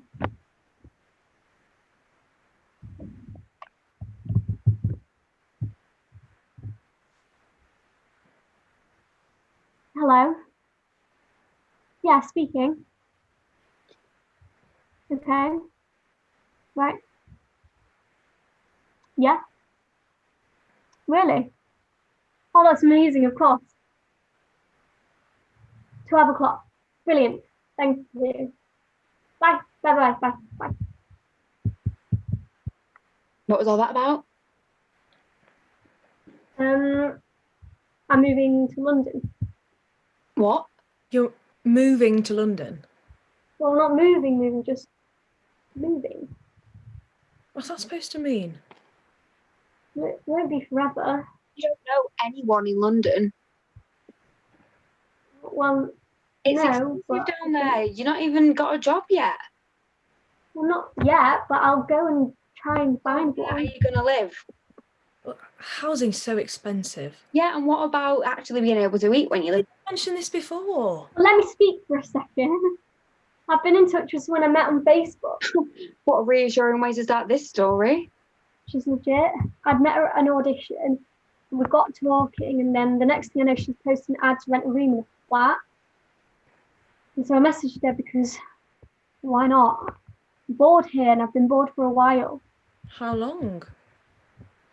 I haven't thought about that yet. That's big. I know. What's wrong with Manchester? Nothing, but I don't want to stay here forever. And I can come back once I've got my foot in the door. I can come back and start doing it up here. Like, I love this place, but I've been here my whole life, and lucky I've got nothing holding me back or tying me down. And I'd rather do it now than have a realization when I'm neck deep in a mortgage or something. I'm not just doing this on a whim, okay? I've thought about it a lot. Could have just said this before we renewed our tenancy. Can't you just be happy for me? Good going. You're not doing any favours, you know. What's that supposed to mean? Letting her believe in all this bullshit that she's going to go and be able to follow her dreams if she moves to London. She's been wrapped in cotton wool her entire life, and you're just doing the exact same. I'm not going to be the one to sit back and let it happen. Why are you being like this? Why not? I've not said anything in the past because, well, you know what she's like. She has a new idea of what she wants to do every week. I thought at one point she might have to just find something realistic and stick with it.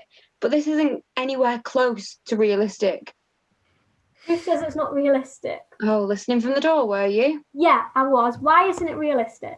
Because a girl from North Manchester with working class parents and no degree is not going to be taken seriously in London. What the fuck does that have to do with anything? Guys, this is getting out of hand.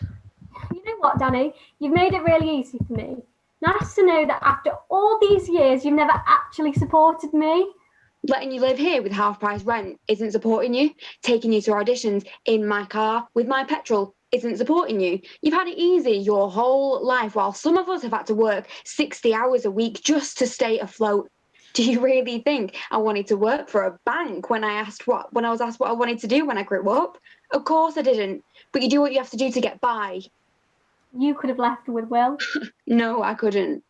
Why not? He offered to pay for your flights. He's still there now. Not all of us can just pack up our life and choose to leave, Chloe. You had the chance and you had absolutely nothing to lose. You really have no idea. Yes, I do. You were just too scared to do it. Scared you'd fail and have to come home. Isn't that a good enough reason? It doesn't matter if you fail and have to come back. You could have gone and had the best few years of your life meeting new people, experiencing new cultures. You know you could, but you didn't. And maybe you'd have come home and had to get a job you didn't like and start over. You've ended up with a job you hate anyway, and you just don't have the stories to tell. Maybe it's time you stop fucking living instead of surviving. Thanks, Chloe.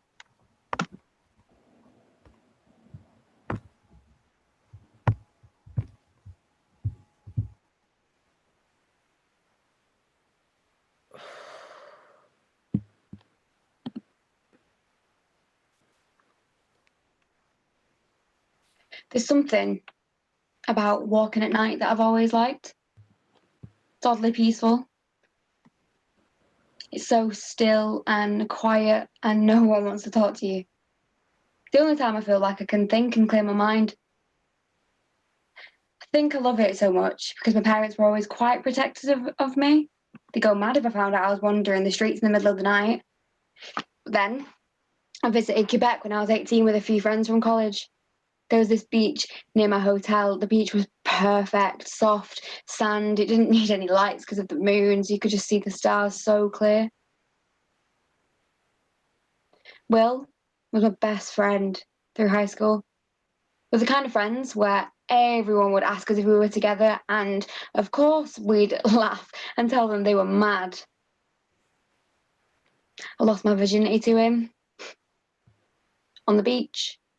In the moonlight. Sounds romantic.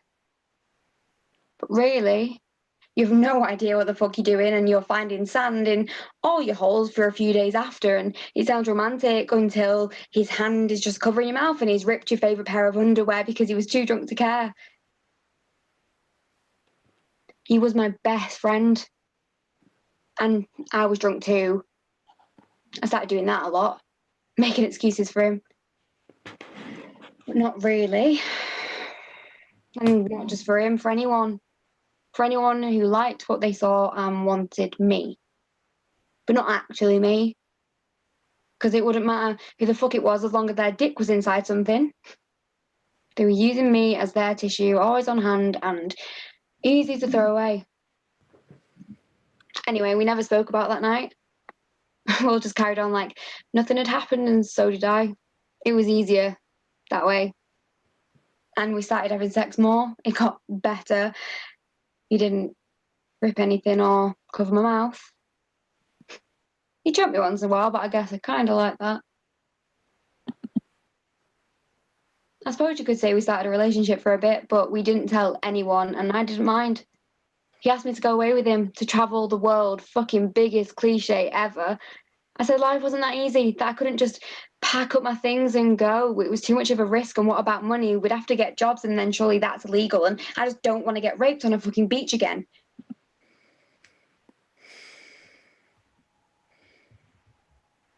What if she's been stabbed or something? She hasn't been stabbed. When are you moving? I'm going to view a flat this weekend. She could be dead in a ditch for all we know. Probably gone to the pub. Are you going to come back and visit? Yeah, probably at Christmas. Christmas is months away. Absence makes the heart go fonder and all that. Can I come and see you? Yeah, of course you can. You go and get a towel. I'm fine. I've been ringing you all night. I know. Why didn't you answer? I was busy. Take your jacket off. I don't need you to mother me. I said I'm fine. Really, you're not fine. You look like you've been on a fucking log flume. How about I stick the kettle on? Yeah, sure, that'll fix everything. She's just trying to help. I'm going to bed. Why are you all up anyway? Do you want to talk about it? About what? I don't know. You've been gone for hours and come back soaking wet. I got caught in the rain. I was just walking. I've been worried. I'm fine. That's never usually true though, is it? Oh, what would you know? You really think I don't know what it feels like? To feel like everything around you is coming in on itself and there's nothing you can...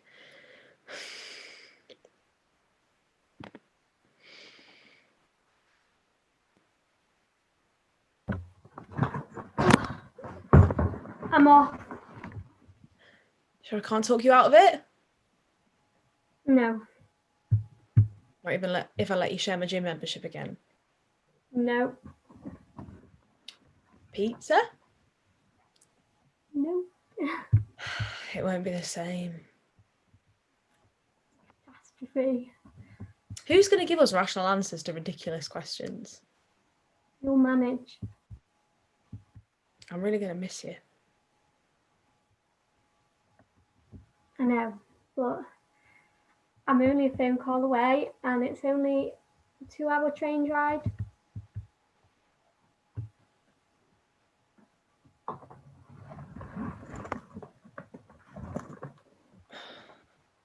She'll come round. I don't care anymore. I'm not giving up like everyone else did. Right. I didn't mean... No, I get it. Technically, I have given up. Don't say that. You better not give up, ever. You should go. You don't want to miss your train. Yeah. Bloody buses, can't rely on them. I can pay for a taxi. It's fine, I kind of want to do the bus journey one last time. Text me when you get there. I will. And don't come back until you found you're happy. Amy. Please. You were right. We're surviving instead of following our dreams because it's easier, but it doesn't mean we're happier. Text me.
Strong, beautiful, I'm enough.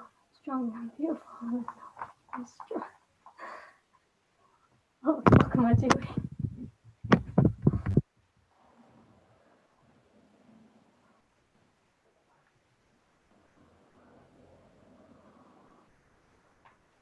Hello? Mum, it's about time. I was beginning to think you'd forgotten about me. Yeah. Yeah, it's nice. Really cozy. And it's close to everything I need, so yeah, I couldn't be more perfect. Yeah, I've got some auditions coming up.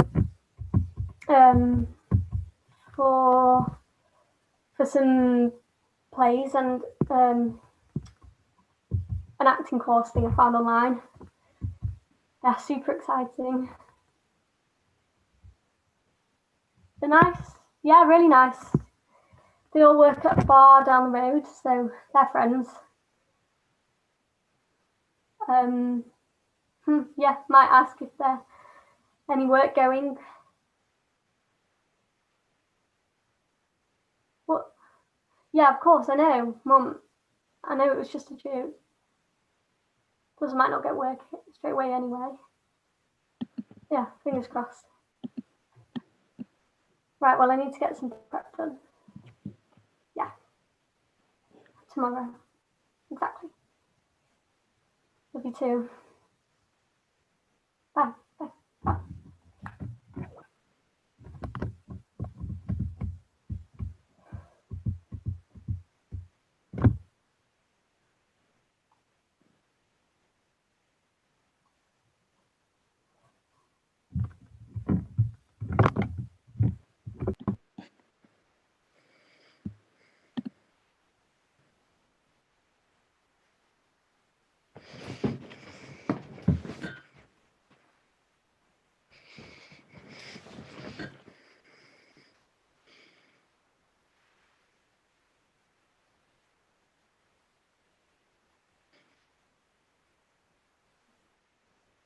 Phones don't usually turn on by themselves.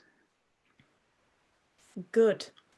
So you're just going to stare at it forever? Maybe. You'll never heal. I've already healed. No, you haven't. Otherwise, you would have turned the phone on. Maybe I just don't want to know. I know what I know now, and that's enough. What if? What if? What if I find something that takes me back to square one? I can't go through that again. So you're just going to go through your entire life not knowing? She killed herself. I know. Dad didn't put it so plainly, but she did. There's nothing more to know, so why should I find out? What's the worst that could happen? I might start crying and never stop, because that's what it feels like might happen.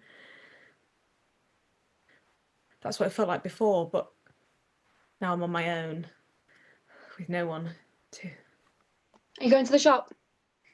Can do. Well, where are you going? Out. Why are you being weird? You're the one asking all the questions. If you go past Tesco, could you get me a pack of Richmonds? Aren't you veggie? Cigarettes, dickhead. Oh, I thought you'd given up. Since when was it any of your business? I'm not buying you cigarettes. Fine. Fine. Why are you being like this? I'm not being like anything. I just don't like being here on my own. Since when? I don't know. Just text me when you're on your way back. Fine.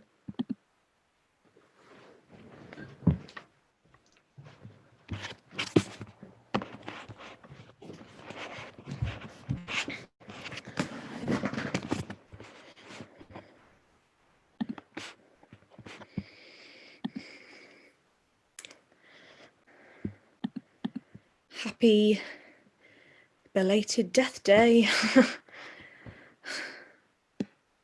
Gets funnier the more I say it. It wasn't funny at first. I'm not saying dying is funny. It's really not. Well, I don't know. You've got to laugh, haven't you? Sorry I'm late. I should have come sooner, but I couldn't. It's just me this year and no wine, sorry. I was going to bring vodka instead, but it makes me sick and I'll probably get arrested for getting wankered in a graveyard.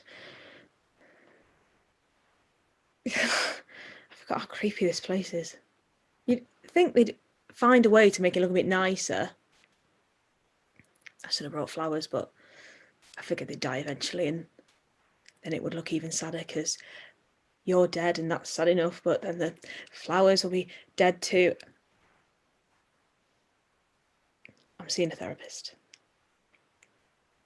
Again. But you don't need to worry. She said it was a good decision because I'm talking to someone about things. Someone who knows, or, well, you'd hope, would know how to deal with stuff.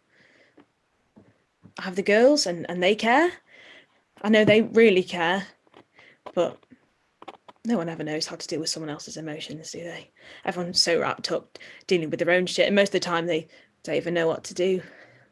They don't even know how to do that, so sure, I can tell someone I'm depressed, but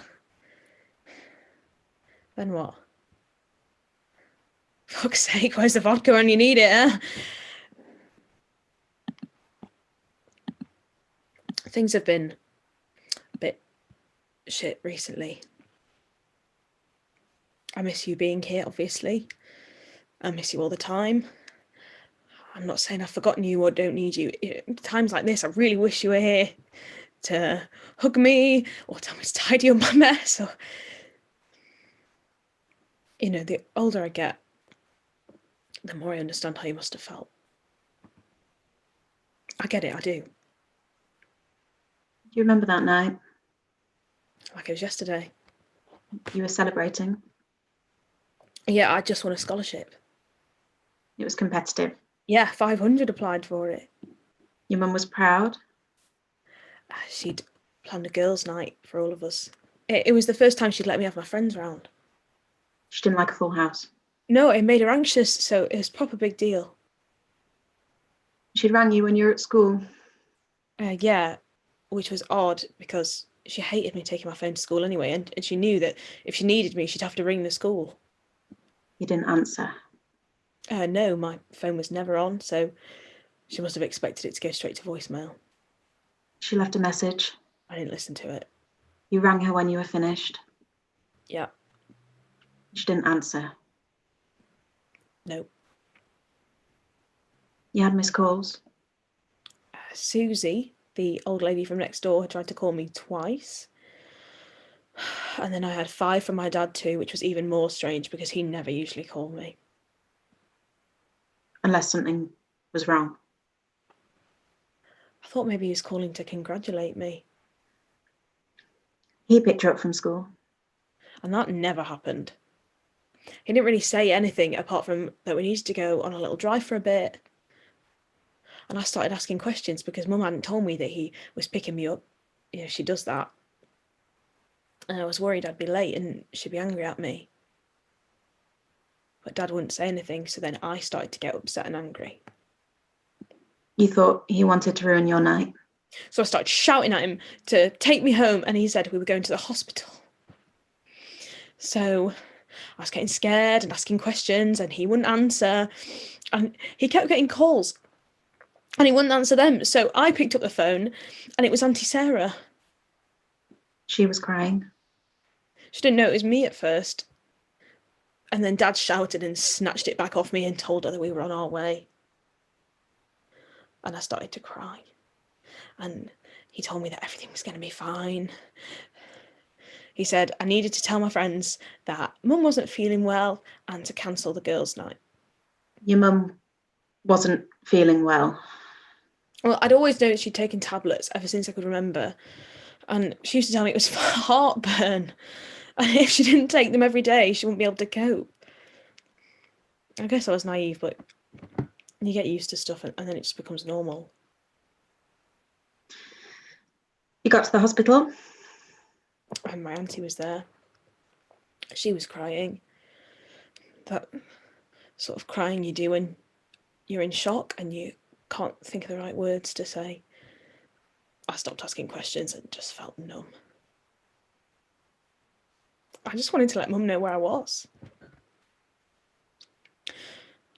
We were taken to a room, one away from the wards and the comfy sofas and the coffee machine. It had a comfy sofa and a coffee machine.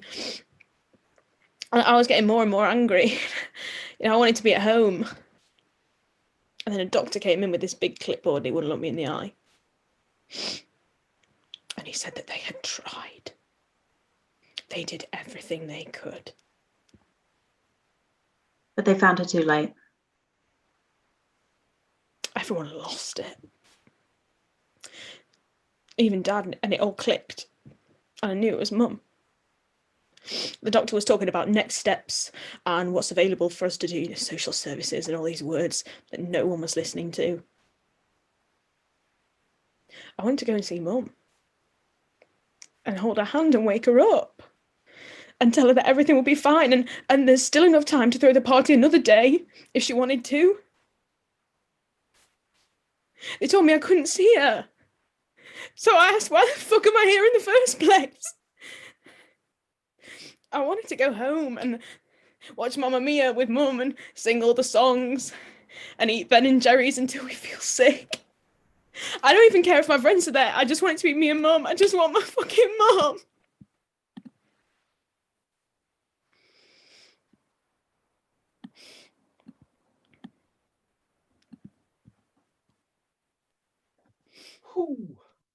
So that's going to be our interval.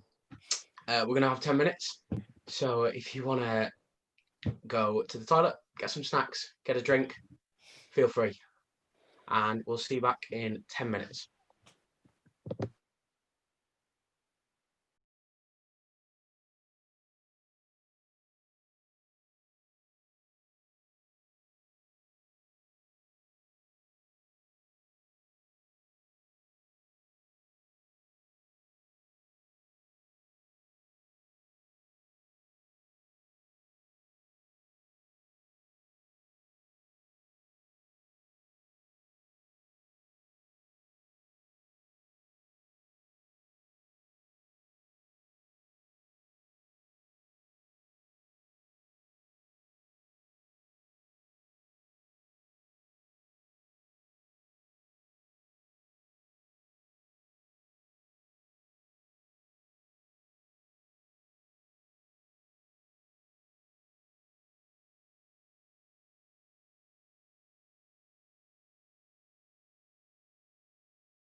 Slow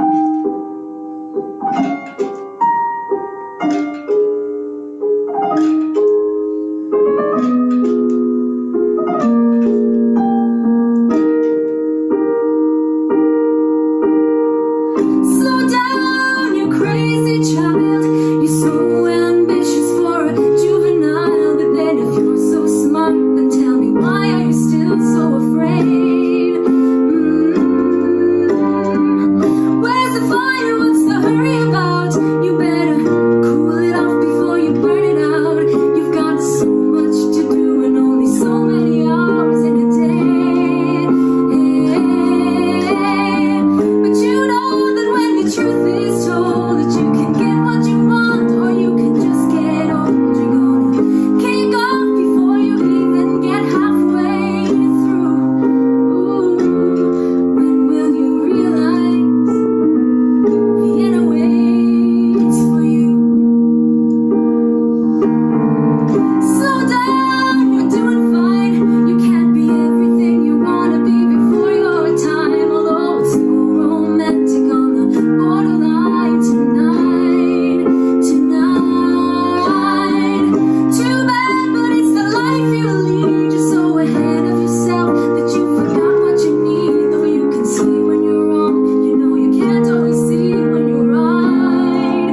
You're right. You've got your passion, you've got your pride, but don't you know that only fools are satisfied? Dream on, but don't imagine they'll all come true.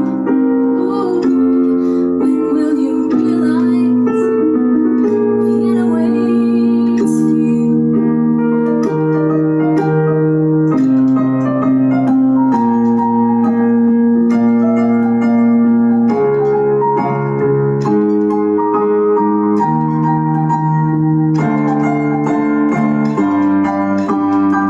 Slow down, you crazy child, and take the phone off the hook and disappear for a while. It's alright, you can afford to lose a day or two. Ooh, when will you realize Vienna waits for you? And you know that when the truth is told, that you can get what you want, or you can just get old. You're gonna kick off before you even get halfway through. Ooh, why don't you realize Vienna waits for you? When will you realize Vienna waits for you?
Hello?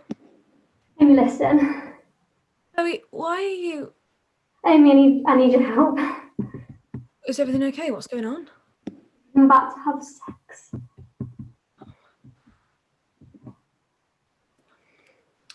I know I told you to call me every day, but you really don't need to... Listen to me. Okay, well, thanks for the update. Have a good night. No, Amy, I need your help. I love you, but we're not having a threesome over the phone. No, Amy,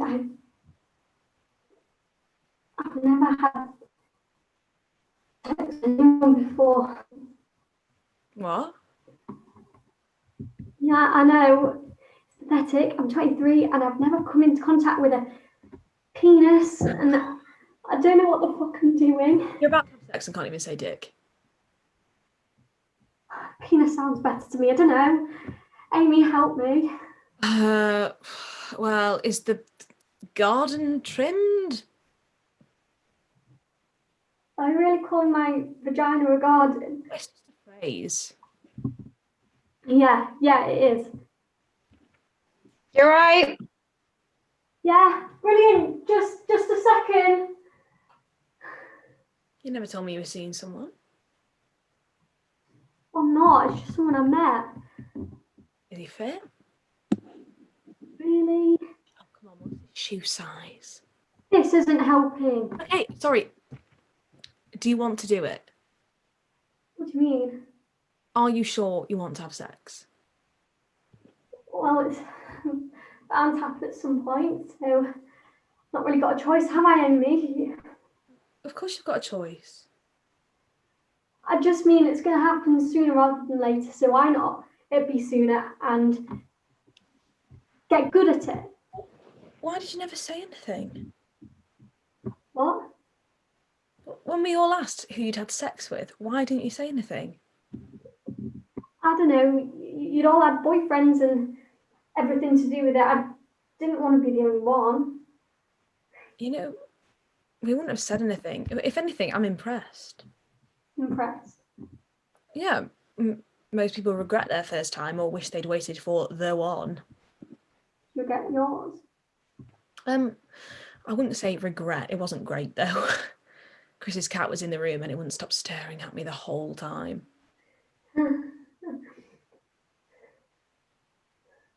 I better go. Chloe, please just don't just have sex because you think that that's what you're expected to do. I'm 23, Amy, compared to you, Danny, Becca. That's like 5 years of sex to catch up with. Well, it really doesn't matter. I can promise you that. The only person that is holding you to an expectation to have sex is yourself. I'm supposed to give you a bit of encouragement. I could tell you to make sure he's putting it in the right hole, or I could make sure that you're not just doing something because you think you have to. It's your body, for fuck's sake. You do or don't do whatever you want with it. But he's like waiting for me. What do I do? Tell him you've changed your mind. What if he gets angry? Then he's a dick and you'll be glad you didn't have sex with him. How about I stay on the phone while you do it, and then if anything happens, I'm kind of there to help. No, it's fine, I'll do it. Okay, well, just ring me if you need me. Oh, wait. When do you think you're coming home? What? It's been a couple of months. I thought you might. You're really asking me this right now? You're right, I'm sorry. Go get him.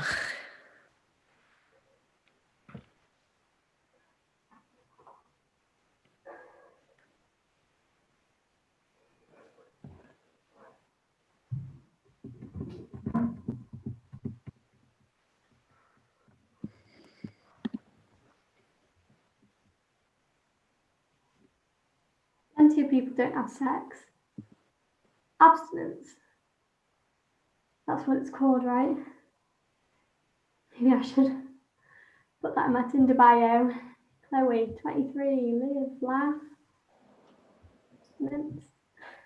It's always bothered me. It's always made me feel like the odd one out. Like I had a big red sticker on my head that I didn't know if anyone else could actually see it. I guess it's kind of like missing out on a party, or when you don't drink alcohol and everyone's drinking cocktails. Oh, it's so good. But besides this one, it's got glitter in it. And you just have to sit there knowing that you weren't there and you can't join in and say how much you enjoyed it too.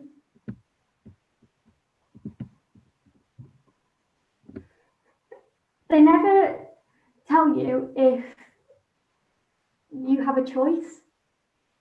At school and at uni, they talk about consent sometimes, but it's brief and they do it to tick a box and they say they've done all they can. They never talk about the choice, the power that you have over your own body. It's always when it happens. Yes, they don't expect a bunch of horny teens to wait this long though. But powerful though. Felt powerful to say, actually, this isn't what I want.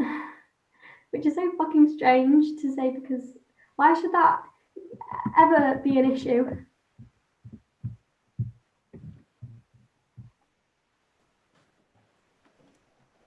What are you doing? What? You don't have to do that. I know, I want to. What? I want to. Right, okay.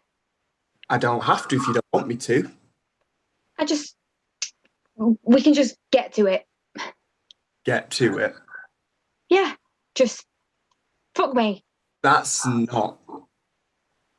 I'm not just here for that. Maybe you should just go.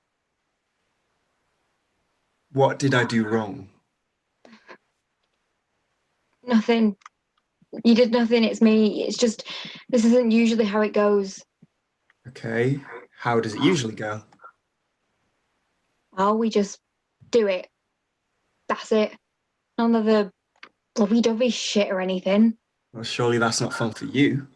Not really about that, though, is it? Isn't it? I didn't mean to upset you. You haven't. I can just go. No, it's okay. Unless you want to. I don't want to. Okay.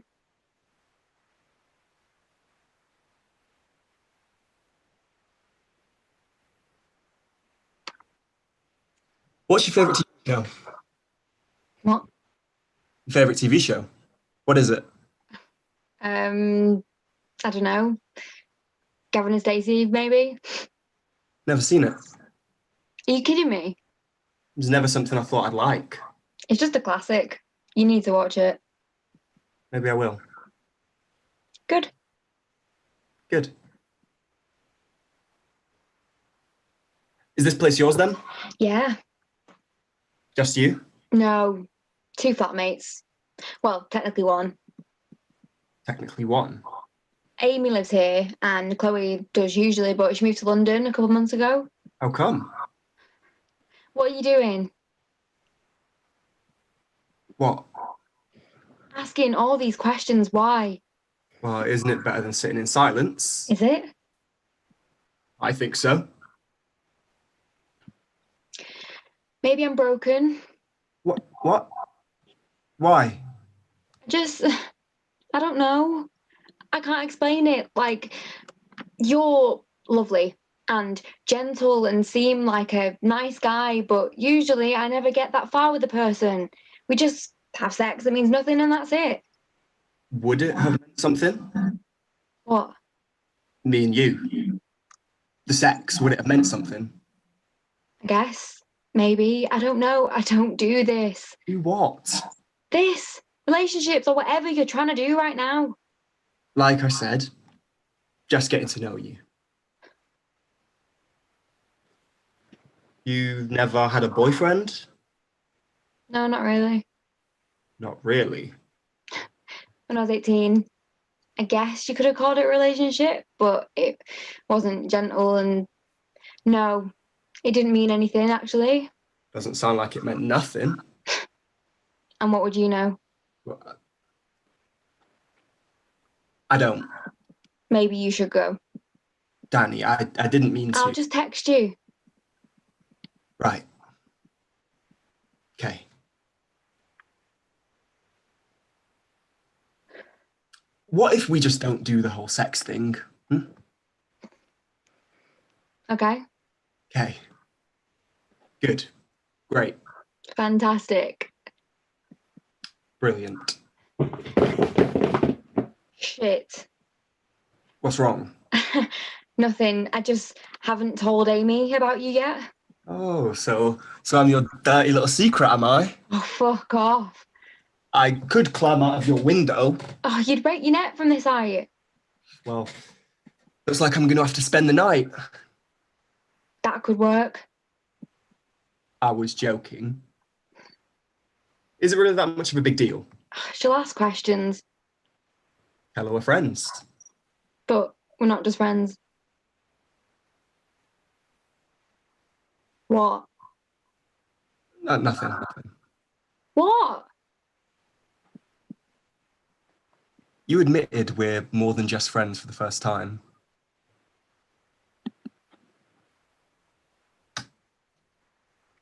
We're just friends, all right?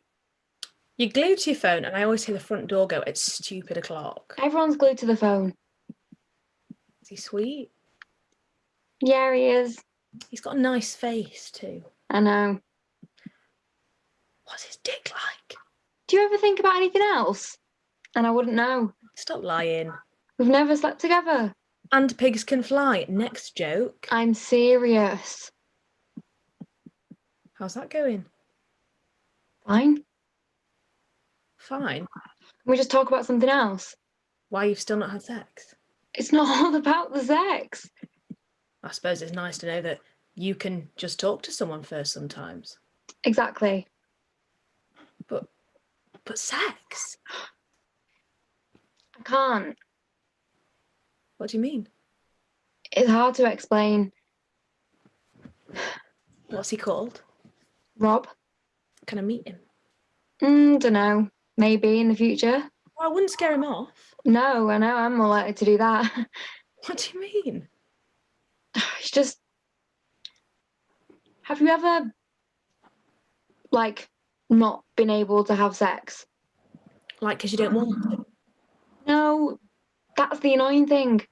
I really fucking want to, but I just can't. Has happened before? No. I've always been fine. Think we all know that. I guess it's like your first relationship, though. It's not my first. Wait, so what was your first? You You don't even need to tell me. It's not even a big deal. If you'd wanted to tell me, you'd have done it by now. It just never came up in conversation. Private, I get it. Oh, just shut up for a second. Sorry. Will Jenkin, we kind of had a bit of a relationship. Kind of. Yeah. Well, we did everything that you do.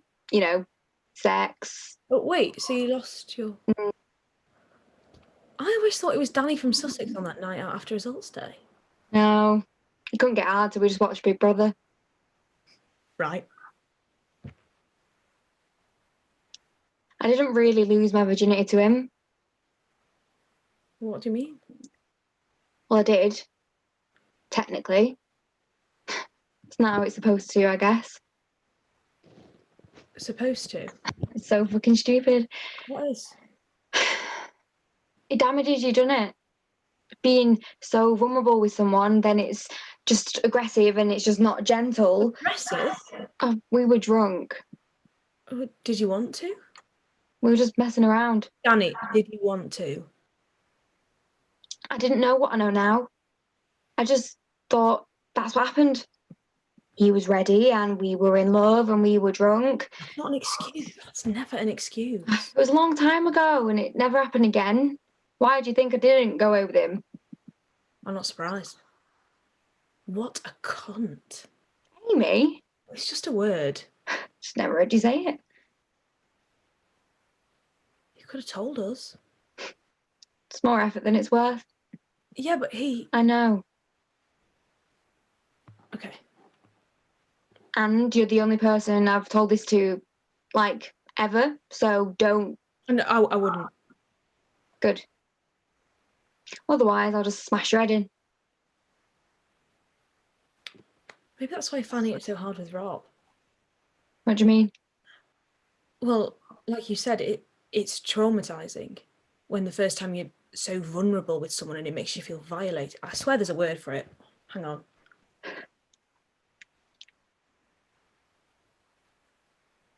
Vaginismus. Sounds like a fucking spell. Vaginismus is the body's automatic reaction to fear of some or all types of vaginal penetration. It's okay. No, it's not. Why not? Because sex is part of a relationship. I've told you, I'm not here just to have sex. I don't care if we don't do that. You're just saying that. Why would I just say that? To be nice, or in the hope that you being nice will just make my vagina fucking unlock itself. Well, guess what? It's not fucking Mario Kart or the Crystal fucking Maze. If I just wanted sex, I definitely still wouldn't be here now. I'm sorry. You don't need to be. You're so fucking gentle. Is that a bad thing? Of course it's not a bad thing. It's just why this is so hard. Because I'm gentle. Yeah. You don't just want a 10-minute joyride or to use me for a night. I can be less gentle. That's not what I meant. I can just use you for a night if you want. No, I was just... That's what you're used to, though, isn't it? That's what you enjoy. Are you actually taking the piss? I can just or... fuck you, end of, nothing to make you feel good or worth. I thought you were different. No, I'm... Sorry, I was just trying something different. It's weird. Please, I don't want to hurt you or to use you or anything like that. I don't even know why I thought I should... What? Well, it's not funny. It is a little bit.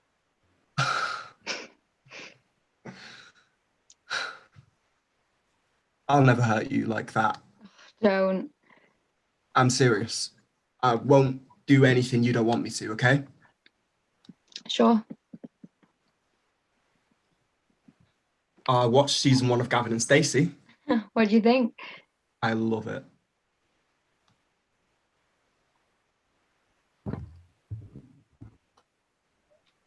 Hello, how are you doing? Well, I'm Chloe and I've got 2 speeches prepared for you. They're not even looking at me. I could be dressed up as a clown and they wouldn't even notice me. I'm so tired. Do I look tired? Probably. They look tired. I've been doing this all day, I guess. In fact, I've been doing this for months, so I don't have any sympathy. I'll be starting with classical, which is Twelfth Night by William Shakespeare, and it is Viola's monologue from Act 2, Scene 2. I left no ring with her. I hate this monologue. And you'd get arrested for doing something like that in this day and age, dressing up and pretending to be someone you're not, and getting someone to fall in love with you. Suppose that's what they say about girls these days, though. Catfishing is what it's called. They've still not looked at me.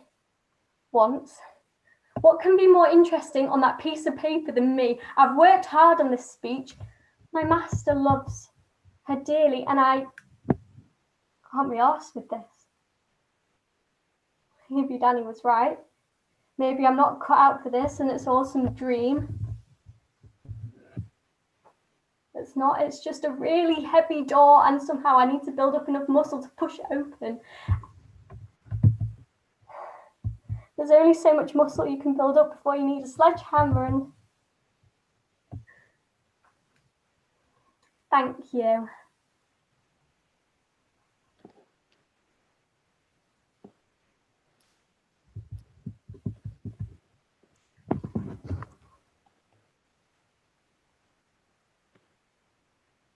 You know, in the Wizard of Oz, when Dorothy has those really red shoes, and she's all like, "There's no place like home. There's no place like home." Well, I think she's right. Unless, you know, your home's a war zone or abusive situation or something, but I think Manchester's all right. My mum always tells me I'm stubborn, and I think she's right too, but I think I've truly acted on myself this time. You know, at the time, moving to London to prove someone wrong in the space of a month might not have been the best idea.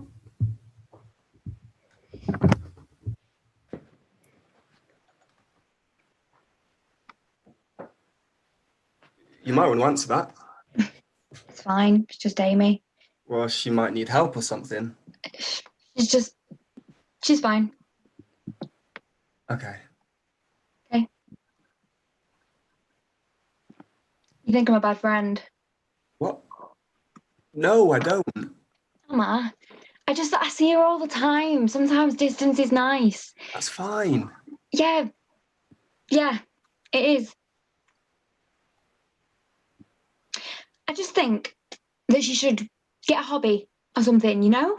It's really hard when someone relies on you that much. I didn't say anything. I'm just saying. You don't have to justify anything to me. Fucking hell, it's getting late quick. I should get going. Well, won't it be easier to stay? Stay. No funny business, just two individuals sleeping next to each other with nothing else going on. Just two individuals. Well, if I called you my girlfriend, you'd freak out. Maybe another night. I should get back. Didn't tell Amy or anything, and you know, she might just panic, and I didn't want her to do that, so. I didn't mean anything with the girlfriend thing. I just didn't really know. I hope you'd ask me better than asking me to sleep with you, to be honest. No, I didn't mean it like that. I'm just terrible with words. I'm kidding. I'd love to stay. I'm just not there yet.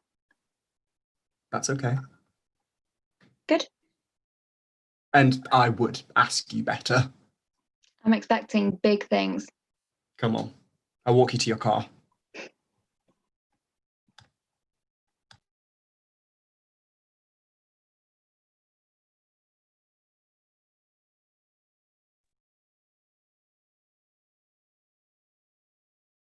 You've been staring at that for days.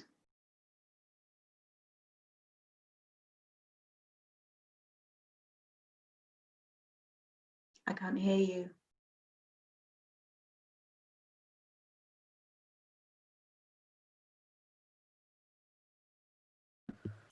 Sorry, I'm not... It's okay.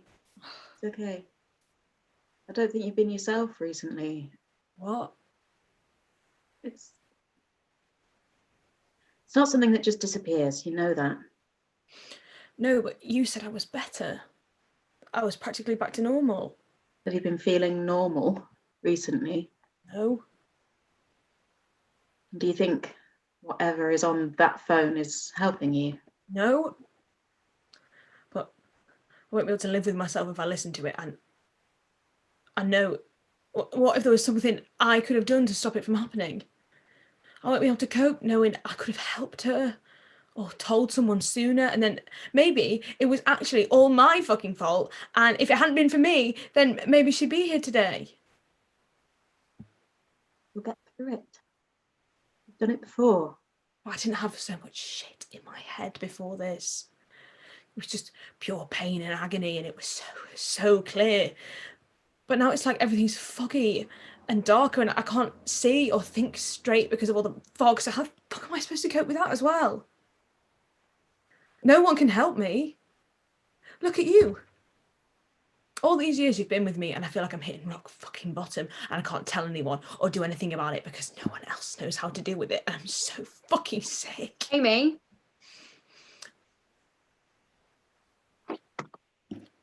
What's going on? Nothing. Clearly something. I don't want to talk about it.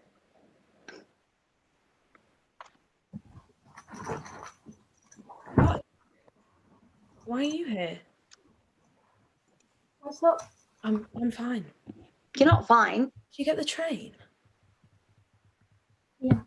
Amy. You should have called. I didn't want to. Stop pretending. What? What's going on with you? You wouldn't understand.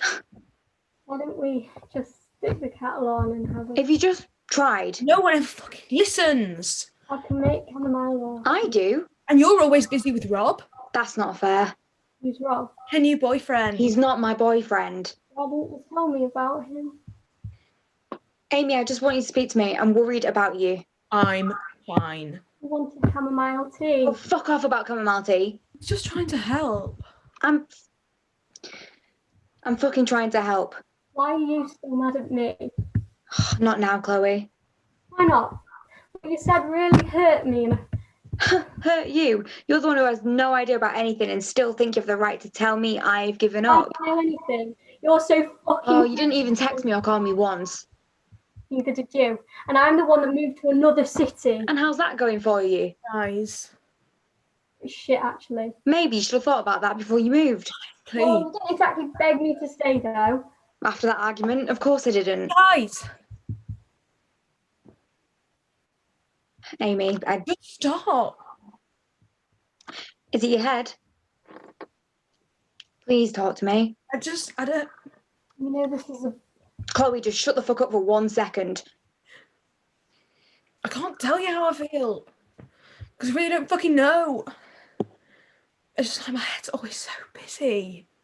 And full. And when I look out the window, it's like I can't see everything you can see or feel or enjoy because it's got some weird fucked up filter on it. And the only place I'm starting to feel safe is the really dark fucking place that my mind takes me to whenever it can. And maybe it's right. Maybe no one else knows how to fix me or wants to fix me or understand it. No one understands. And no one fucking listens because everyone is so busy with their own shit. And you know what? Sometimes I think, fuck it. What's there really to lose? And if I wasn't fucking here because everyone told me I was exactly like my mum. But maybe they're right and maybe I am, but for the wrong reasons. So what's the fucking point of feeling exhausted and trapped every day? That's not living. So maybe it's better if I just... I mean, you know that's not true.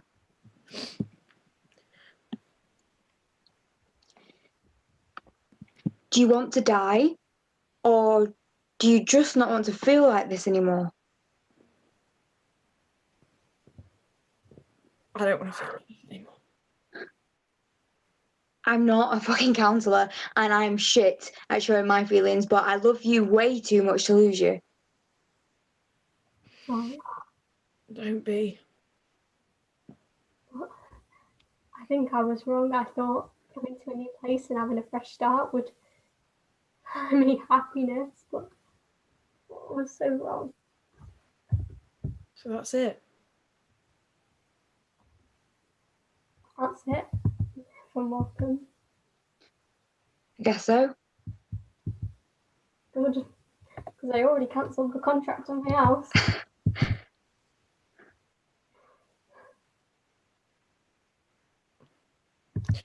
How was it? I felt so small and so useless. I needed to come home.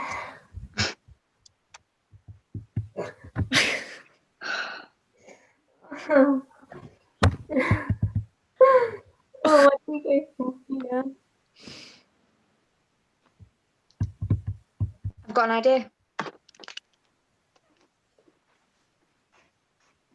What the fuck are you doing? That was a housewarming present. Chloe, you said you wanted to do something a bit reckless. No, you said I should be more reckless. But you said you wanted to get away from everything and... Get away from our shitty lives doesn't mean it won't be shit when we get back to it. Okay, think about it.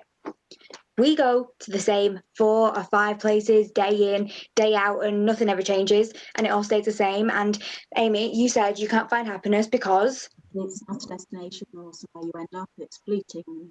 If you spend your entire life searching for happiness instead of just being happy, then you'll never be happy. But if you're not happy in the first place, then how the fuck are you ever gonna be happy? What if we just leave tomorrow without thinking too much about it, and we just fuck it because we can't spend our entire lives going between those same places that we've been our entire lives? What have we got to lose right now? Absolutely fucking nothing. Chloe, you've just given everything up that you've worked up to for the last few months, and you said yourself, Amy, that you don't want to die, but you don't want to feel like this anymore. So trust me, and let's just get the fuck out of this same routine of waking up every day and wondering why the fuck we're still here if nothing is going to change. If happiness is fleeting, then I want to find every inch of it whilst I still can. So take a fucking pen and let's go anywhere we want to.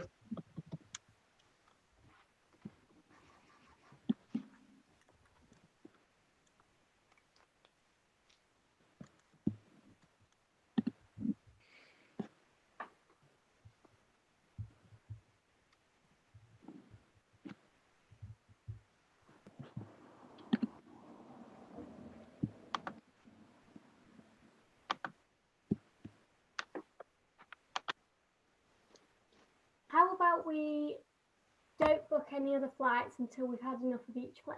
Won't that be more expensive? Go on then, fuck off for a bit. Right, all right. I needed to nip out anyway. You won. Okay, so I've thought about what you said, and I really don't Nessa will end up marrying. What?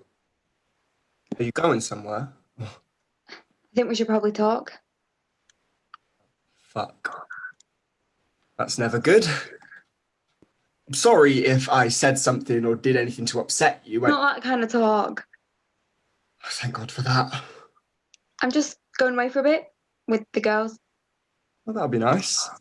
How long for? I don't know. Right. Okay. Like a week or two. Well, this is all places we want to go.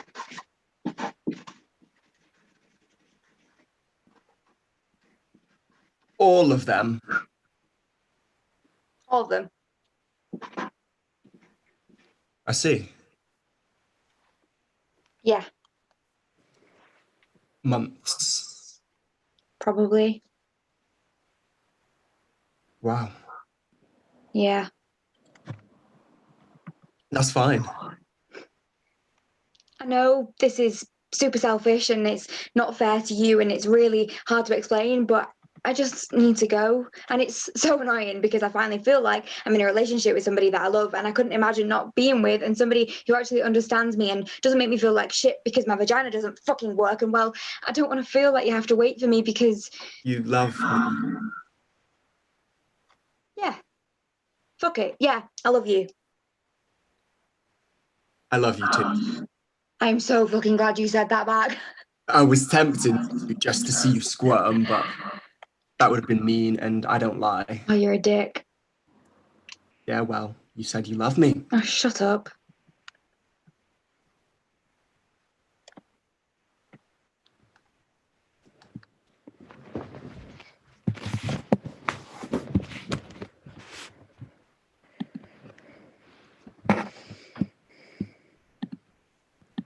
Every time I come here, I tell myself it'll be the last time I come to see you. But here I am again, talking to myself. Remember when you used to tell me? Amy, you've only got one life, and if you spend it complaining about boys or why your teachers don't like you, then you'll end up as miserable as that old bat next door. And at the time, I always thought you were just saying it to shut me up, so I'd usually roll my eyes and walk out. But I get it. Apparently, you only need 5 people in your life to make you happy. Each one is supposed to do something different, like the cheerleader, the mentor, the friend, whatever else the others are. I don't really have 5 people in my life right now. That sounds sad, I know. But then I also remembered that you used to tell me. It doesn't matter how many people you have. You could have 50 friends or just one, as long as they make you happy and are there for you. Numbers don't matter. It could just be me and you forever, for all I care. So I might not have 5 people, but I definitely have 2. Well, I guess 3, including you. It's really hard not having you here sometimes. And it can be even harder to convince myself that you're always with me. But I think I believe that you are. Anyway, I've come to say goodbye because I'm going away for a while. But I do know I will be back. You'd be so upset with me. I said some really stupid things yesterday and I didn't mean it. Or at least I don't want to mean it. Because I am like you. But not because you... Well, because you were brave and strong and you wanted to give me the best life you could so I'd grow up and be happy. So I'm going to do you proud. I'm going to find my happy. But to do that, I need to let you go. I need to let go of what happened and stop blaming myself. So I've come to say goodbye to you, but also to me. Because this Amy is broken and she's sad and she's sick of pretending that everything's fine when it's not. And I need to let go of her too. So when I come back, I'll be everything you wanted me to be. I promise.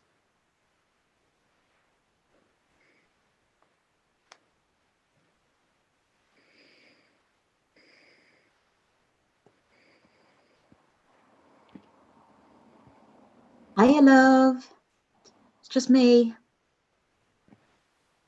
I just wanted to call and well, tell you how much I love you. Today might seem like the worst day in the world. I hope it's not. I hope one day you can understand. I don't want you to have to understand right now. In fact, I hope that you never have to go through this. All right. Well, I should go. Remember to be kind to yourself and never forget how beautiful you are. Clearly you get that from me.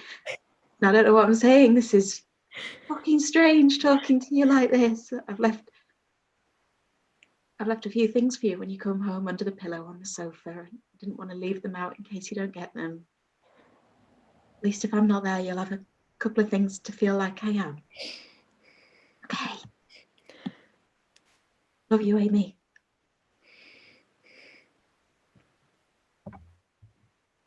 Ready? Fuck it.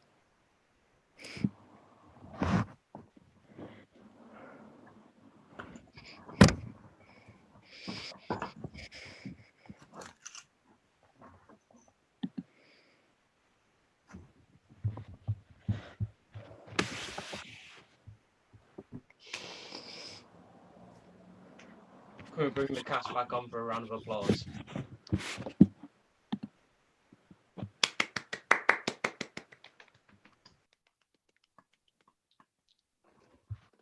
Congrats, guys.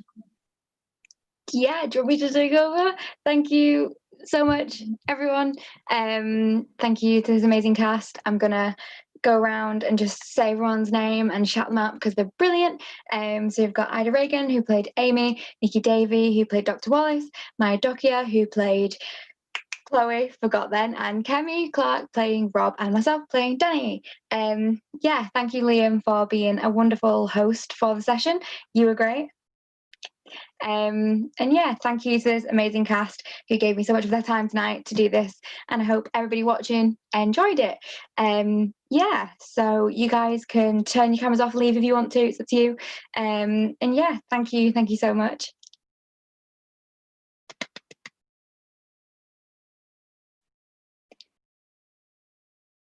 And so that brings us to the end of the festival for today. We still got tomorrow. Thank you so much to everybody who's watched throughout the day and that supported all the amazing artists that we've had on all throughout the day. It really means a lot that you've come and you've watched and you've celebrated with us, and that you've watched us uplift these amazing talent that we have. Up the North is all about celebrating Northern artists and really uplifting and showcasing the work that we've got here and how amazing it actually really is. Obviously this festival was made to fundraise tuition fees, and that's what we've been doing all day. So thank you so much to everybody that's donated today and that signed up for a ticket. It really means a lot. Every donation counts so much, so thank you. The link will be in the description of this video that will be available for you to keep watching time and time again after we end this stream, so you can go back and watch anybody if you did miss it, and I'll also put timestamps if you want to watch specific things as well. So that link will be in the description if you are able to donate anything. And yeah, that's all from me. Thank you so much for joining, and I will see you tomorrow. We have 2:30 till 3:30 a roundtable with theatre companies, and then at 4:30 we have got a Q&A with Craig Parkinson. So hopefully I'll see you there. You'll get your links tomorrow, and yeah, enjoy the rest of your night.